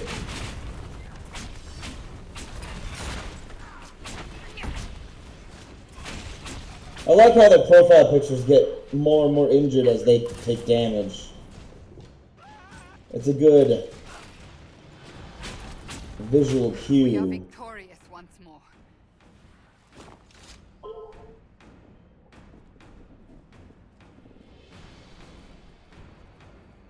Okay. Helped out all these people.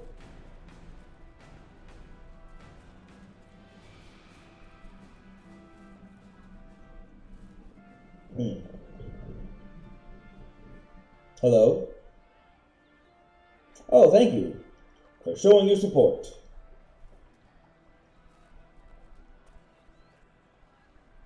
There are mages here who can heal your wounds. Lie still. Don't touch me, Mother. Their magic is... Turn to noble purpose. Their magic is surely no more evil than your blade. What? Hush, dear boy. Allow them to ease your suffering. Mother Giselle. I am. And you must be the one they are calling the Herald of Andraste. Please stop. I don't want them to.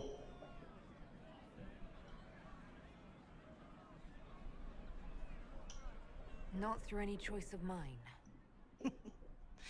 We seldom have much say in our fate, I'm sad to say. So you agree with them? I don't presume to know the Maker's intentions, for any of us. But I did not ask you to come simply to debate with me. Then why am I here? I know of the Chantry's denouncement, and I am familiar with those behind it. I won't lie to you. Some of them are grandstanding, hoping to increase their chances of becoming the new divine. Some are simply terrified. That's quite a hat they have. Senselessly taken from us.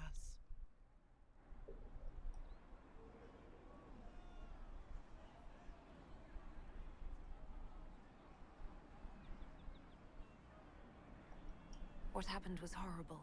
Fear makes us desperate, but hopefully not beyond reason. Go to them. Convince the remaining clerics you are no demon to be feared. They have heard only frightful tales of you.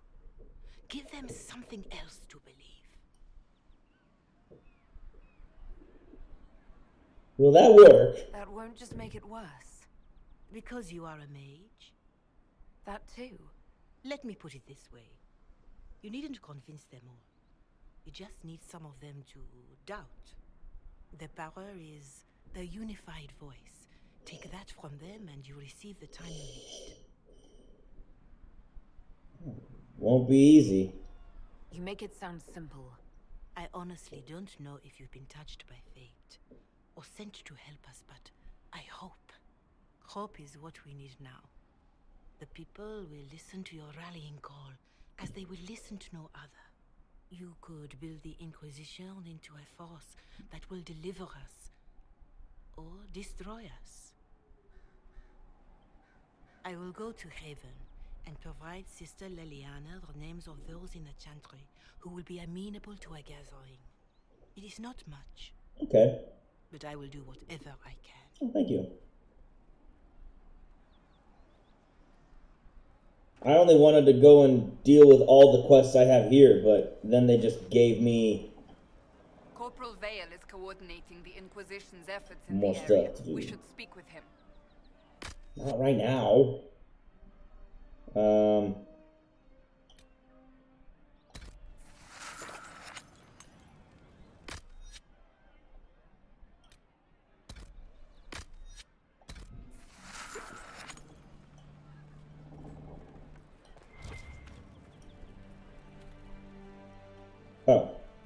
Alright, hold on.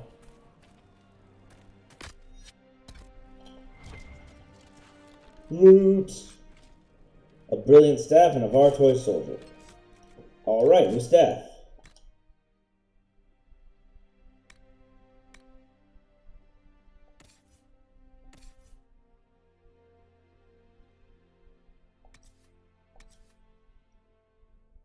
And she's too weak to wield it.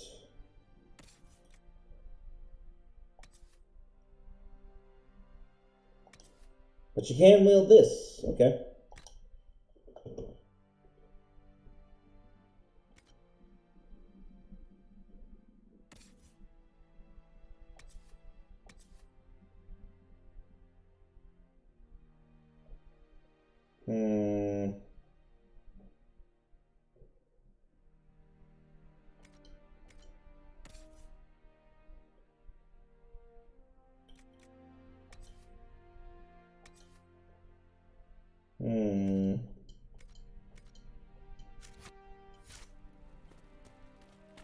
Man, crafting in this game is going to take me a while to get things finished.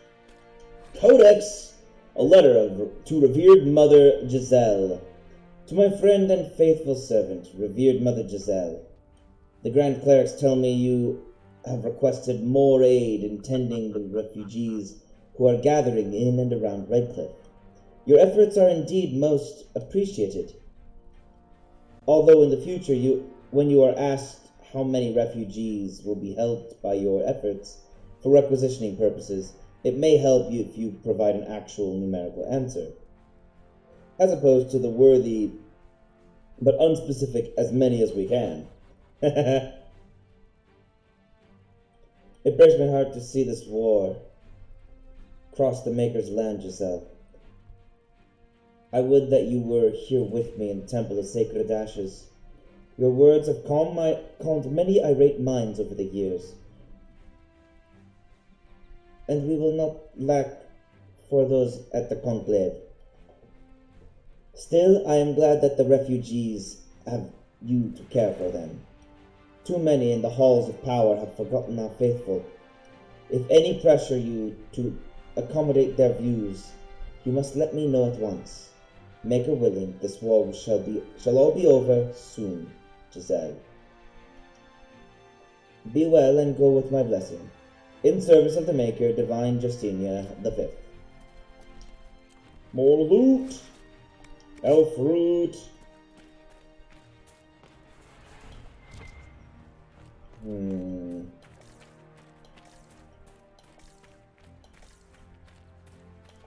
Nope.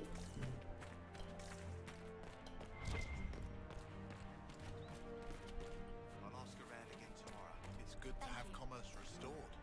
I've many goods here if you wish to trade.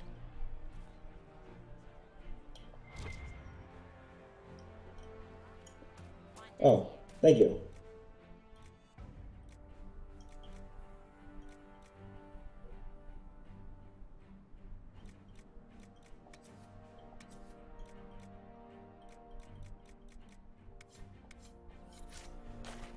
Thank you, I didn't need any of that. Please, somebody, my wife needs help. What's wrong? What's wrong with your wife? She gets sick when the weather's foul. Can't catch her breath like cobwebs in her lungs. Our son Hindle makes a potion that lets her breathe. He's the only one who can make it, but he's joined that cult in the hills. Please, get to him and tell him what's wrong. Without that potion, she'll die. That specific, no other healer can help her. Just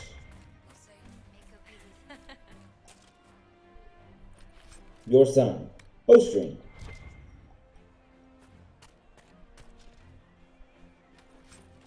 Lamb's wool. Fruit.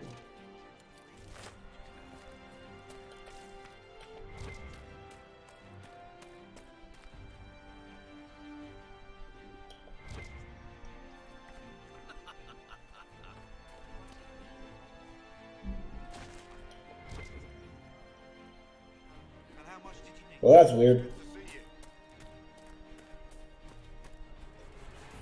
Fast travel? Cool. It's just what I heard. Maker, I hope it's not me.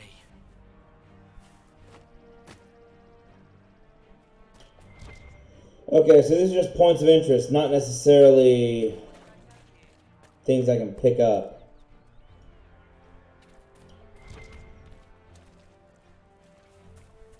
I'm turned around. Of course. Is that up here? Is that where I came from? I think it is. I can't tell. Everything looks the same. Yes, this is where I was.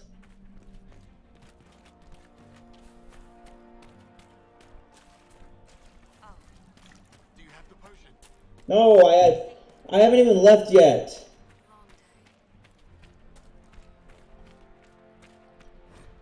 Letter found in Redcliffe home. Father, I'm going into the mountains to join the people up there.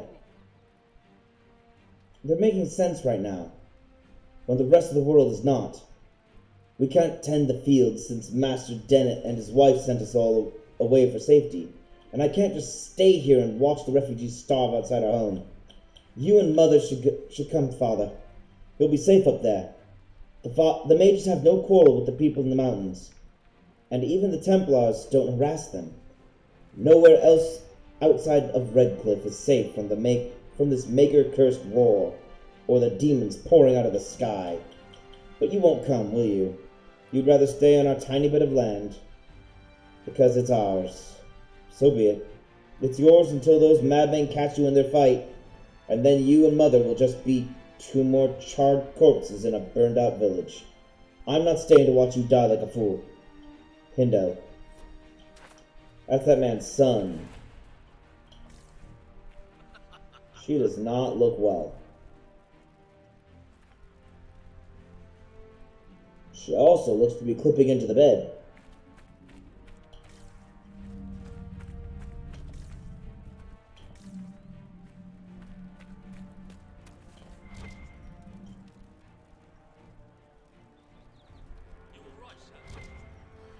Oh, that, okay. Could be better.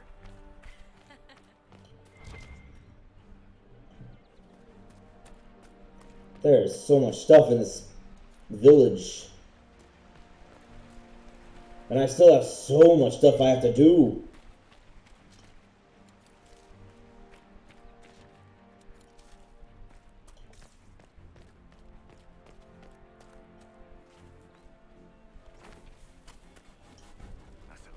Hello? Going to be a long, hungry night. What's the problem? People need food. There are rams out in the hills. Good eating, cooks easy, and no lords around to kill you for poaching. Too dangerous to go hunting now. More likely to find mages than luck. Good luck. Okay, I gotta go hunt. I gotta go hunt ram. Not really difficult, just tedious. Hunter's view of the Mage Templar War.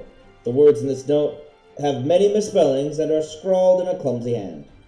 Mother Valerie said things I saw won't get out of my head. The things I saw won't get out of my head unless I put them somewhere else. She told me to write it down. It's a long time since I did letters, but I'll try. I saw refugees in the hills. I was there to hunt. I saw them, but didn't say hello, because I was on the trail. The refugees were going to Redcliffe. They were slow and bent over when they walked like old men. Templars came. They talked to the refugees. They hit them. The refugees gave food. Then mages came. The mages used fire. Everyone burned. I was in a bush. They did not see me. Some Templars killed the mages. The mages ran. The Templars wanted to run after them. The refugee was still burning. His arm went up to a Templar. The Templar used his sword. It went up and down, up and down. There were pieces of black.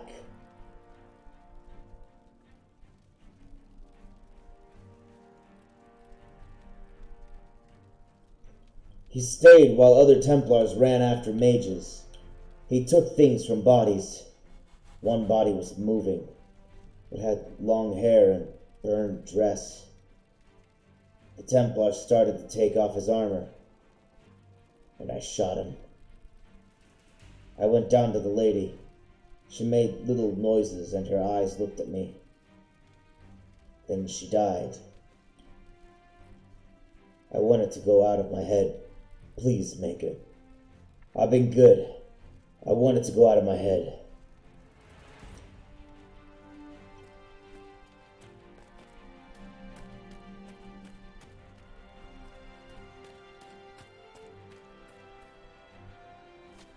Now that is trauma. I don't like when anyone tries to say they were traumatized because they were bullied or anything, because that is not trauma. This that I just read is a good description and depiction of actual trauma.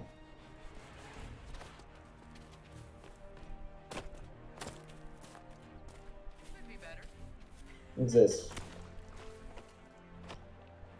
I claim Saga of Tyrda Brightaxe of our mother.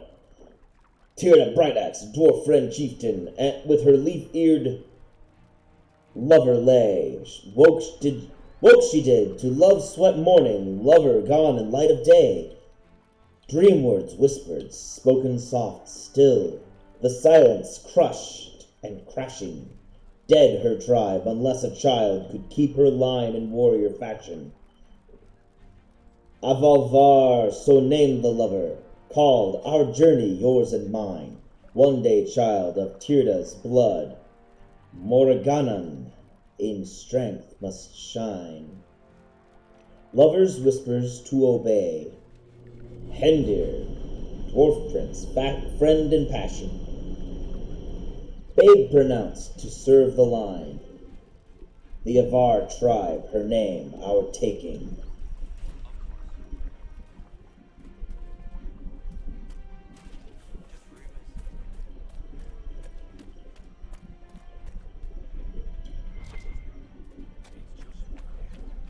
Woo! This is a lot of stuff, people. I have spent more time running around grabbing things out of the mountains than I have actually fighting. Hopefully the Inquisition can find some way to help these people. See? What did I tell you? Thank you. What I heard. Otherwise? What the? Up there? Oh man, I can't get up there. The mages and the Templars chose a poor location for working out their differences. Oh, yes, I can. What is up here?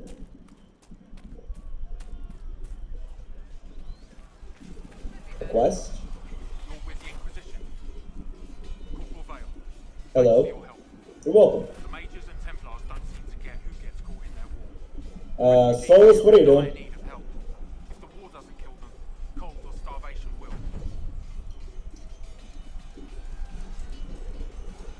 Tell me the Templars. What can you tell me about the Templars? Wow, he's got a lot to say. Templars were called to Val Royale not long ago. These bastards ignored the order. Now they're killing rebel I've ever known has wanted to protect the common folk. These men defile their order's good name. Yeah, after that guy described how one of the Templars was going to rape a dying woman. Yeah. Yeah, I'd say they defiled their good name, sure. Jeez. What can you tell me about the rebel mages? The real rebels are up north in Redcliffe, dug in and taking care of their own. The ones out here are just apostates, locked up in the circles all these years, and now they've gone mad with power. The rebels in Redcliffe have washed their hands of them. I wish we could do the same.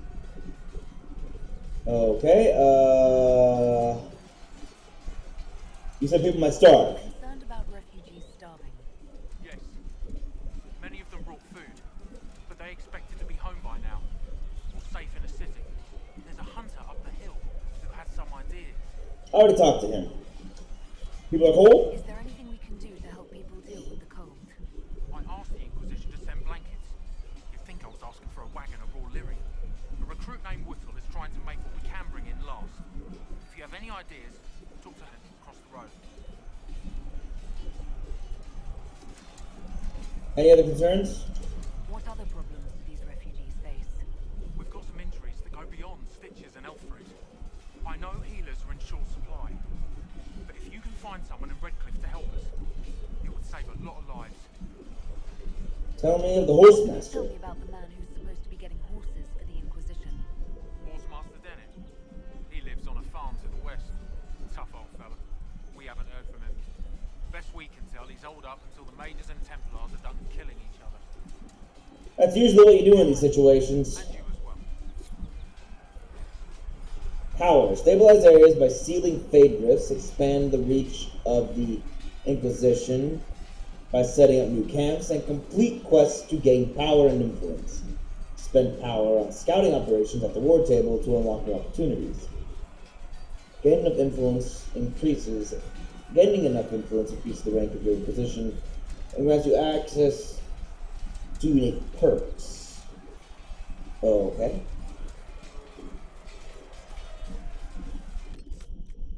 Holy cow, there's too much to do. What's this? The Crossroads? Cool. What's this?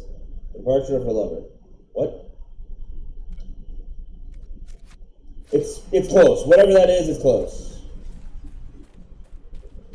I'm gonna go check it out.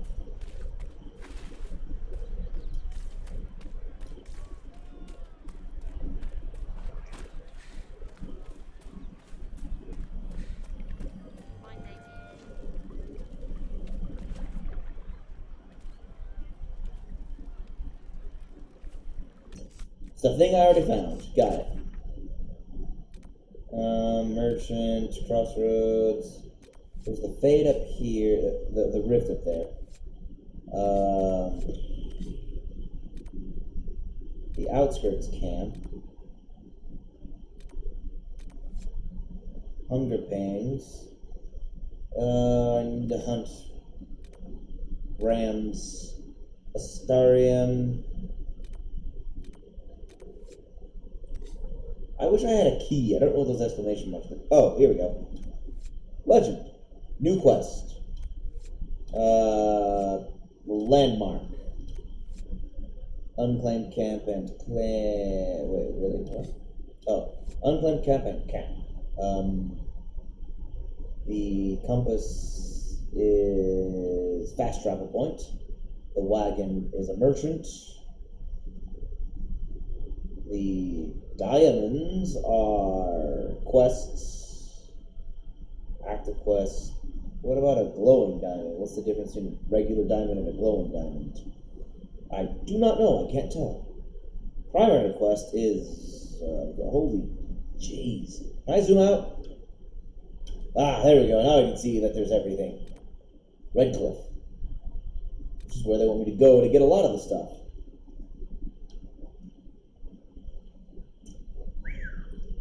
Well, we've set a claim in the Crossroads, so now I just need to...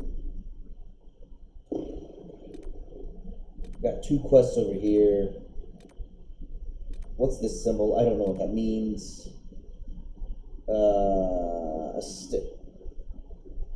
Astrarium. The symbol means astrarium. You know, an astrarium. It's obvious. No one should question that. I mean, it needs no explanation.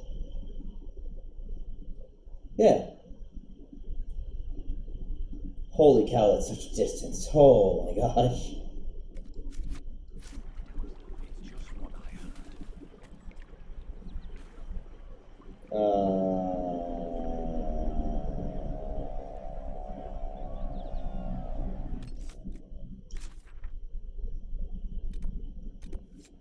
This way! There's also a quest over here.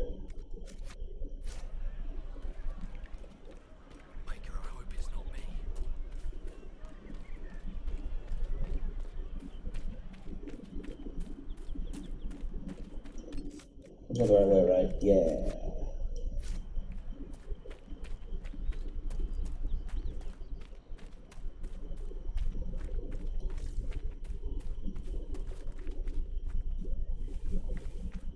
Oh, this way.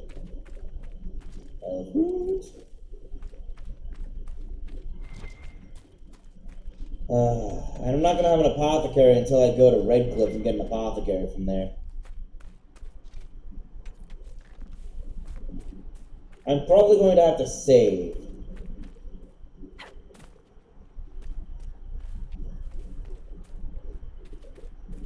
But I'm in the right area because it's the same area I came from.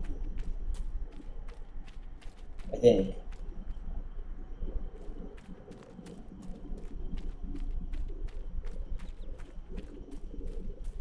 Yeah, I think this is the same area I came from. I was right up here, now everyone's down there, and this campsite is empty. Wrong one. Mostly empty. Mostly empty.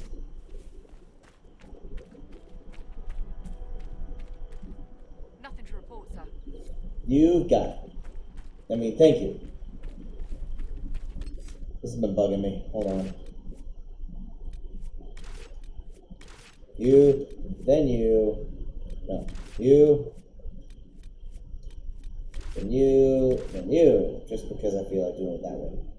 Affirm.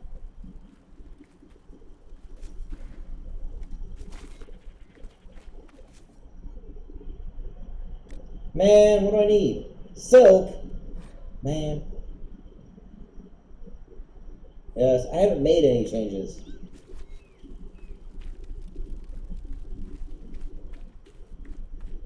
Okay, it's about time for me to log off. I'm at a camp. I know I'm safe. I know there are rams over this way. See, there's a ram right there. I'm going to save. Well, first of all, because apparently this game doesn't have a... no, what am I talking about? This game autosaves. Yeah, this game autosaves. I just haven't been saving. But I need to call it a day as well, because it has been my stream. And it's time for me to prep for work.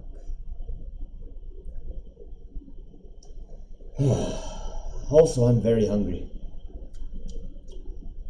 Yeah. Alright, everybody. Thanks all for joining me today on the stream. We have actually made progress today. I understand more of the game. I have a plethora of codex entries. Archers, sure. To fight an enemy with bow or crossbow is simple, although not always easy. A guard with a crossbow must crank his weapon after each shot. If there is only one such enemy, seek cover and give him cause to waste his shot, and then close upon him before he may fire again.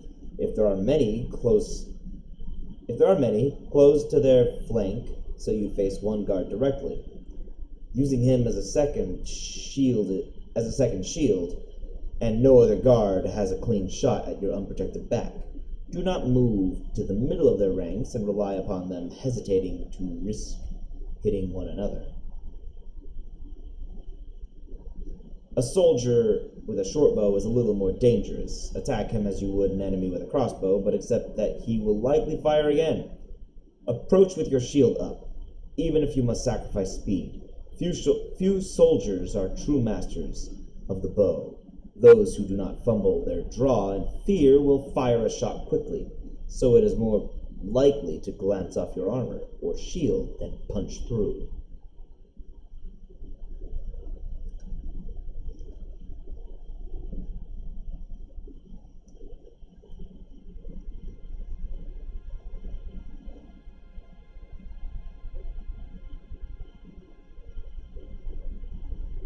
Ah, yes.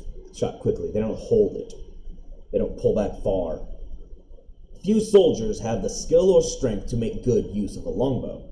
Respect those who do. Against such an enemy, cover is the only defense. Move quickly across his field of vision, forcing him to compensate for your movement. Do not charge directly unless your allies can distract him. A fully drawn longbow can drive an arrow through a chevalier's plate at 100 yards.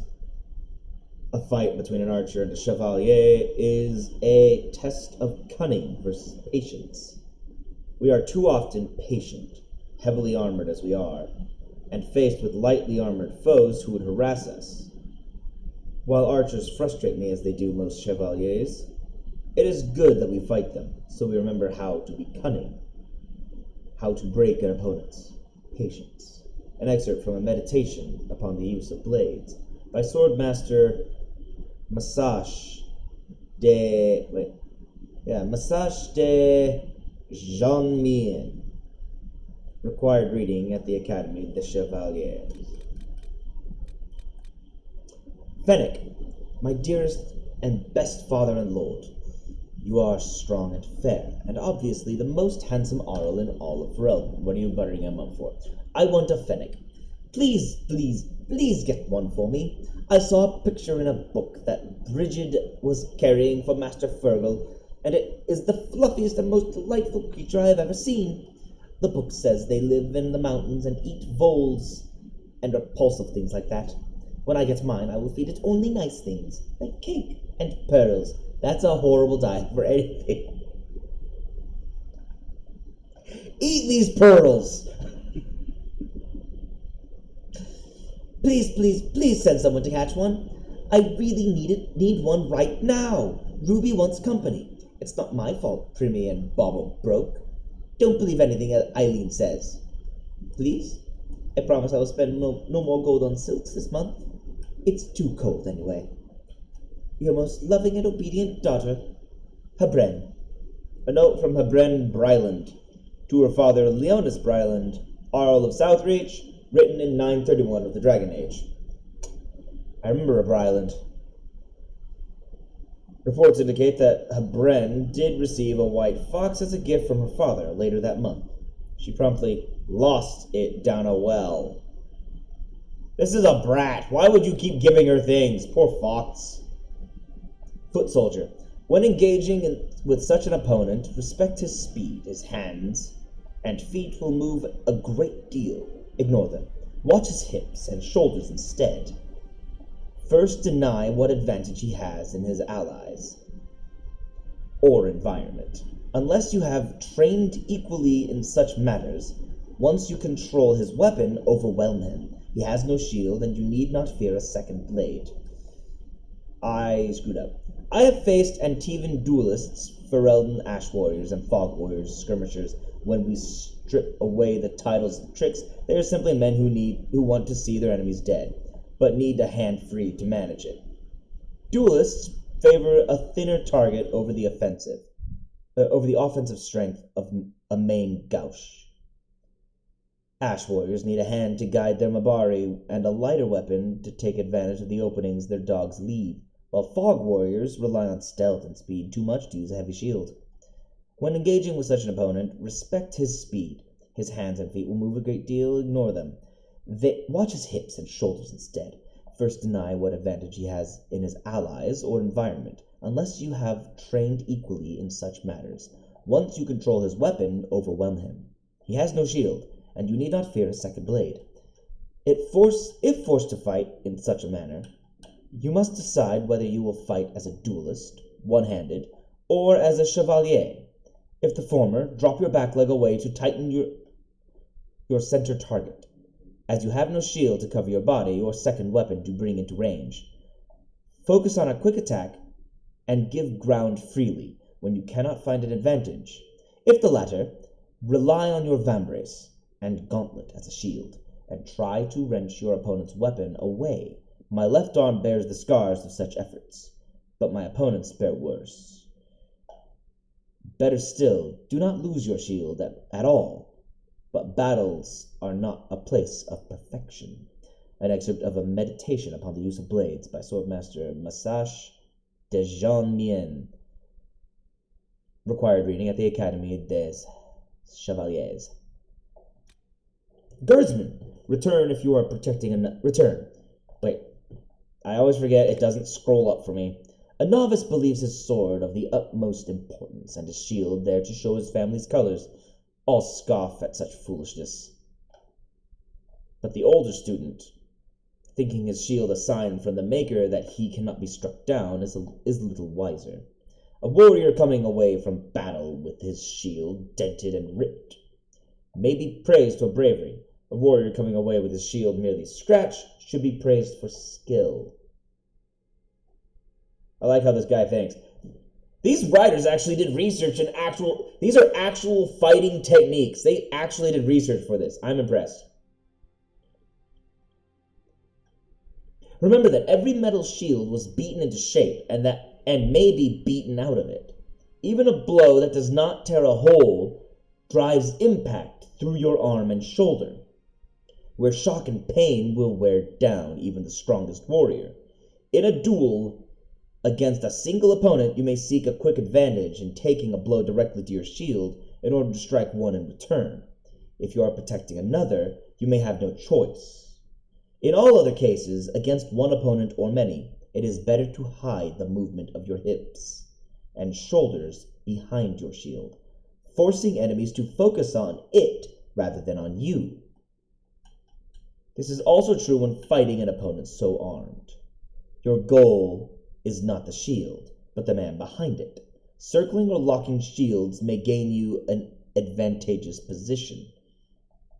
Failing that, rain blows upon his defenses until he tires and his guard grows sloppy. If you are neither skilled enough to slip past him, nor fit enough to wear him down, you will most likely die. Wow. An excerpt from a meditation upon the use of blades by Swordmaster Massage de Jean Mien. Required reading at the Academy des Chevaliers. Aha. I must confess myself troubled by the rise in mages binding multiple spirits to a single object. Among the Mortalitasi, interacting with spirits is a serious, even intimate undertaking. These spellbinders, as they call themselves, bind many simple spirits, usually to books or other easily compartmentalized objects, set with runes, and they have stripped the interaction with spirits of its importance, reducing it to a mere mechanical exercise. That such magic is useful to the spellbinder, I do not argue, although the power contained in these objects is difficult to focus. The diffused magic can easily distribute energy across a broad area, augmenting the mage's allies. The spellbinders insist that no individual spirit is capable of breaking their bindings, and that the spirits cannot cooperate well enough to effect an escape together. Furthermore, they maintain that because the bindings are all tied to the spellbinder personally, there is no risk of these enchanted books falling into the wrong hands. Still, the books are in their hands, and I am concerned. Although the practice has spread across most of Thedas by now, it seems to have originated in Tevinter. These mages bind spirits and demons too readily, and it is not natural for spirits to remain in this world for any great length of time. Our Maker placed the veil between our world and the Fade for a reason, after all. Who are we to second-guess his wishes? Perhaps I have grown more reverent in my old age. An excerpt from Life Among the Dead by Enchanter Rodemonte van Hegel, senior member of the Mortalitasi.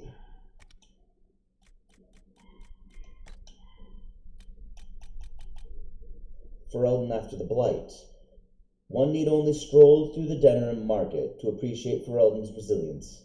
You would be hard-pressed to believe that Darkspawn ravaged the city within our lifetime. Scars remain for the people who lived through it, but life moves forward. Now children play in the streets, children for whom the Blight is a story their parents tell. I once heard a small boy ask what a Darkspawn was. To him, it was only a word he heard from the older youths. We teach that a learned child is a blessing upon his parents and unto the Maker. Andraste, forgive me, but I felt joy at his smiling ignorance.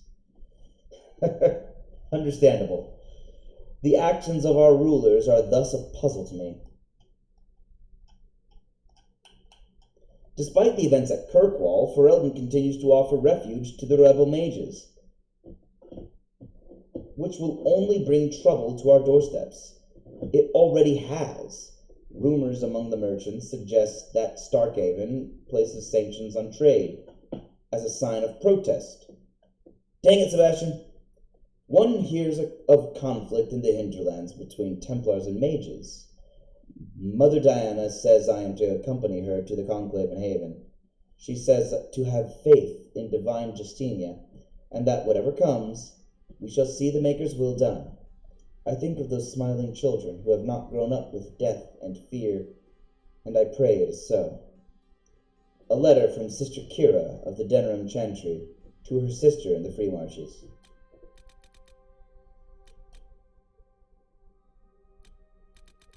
Dang, I think she's dead now. A lot of people died at the conclave.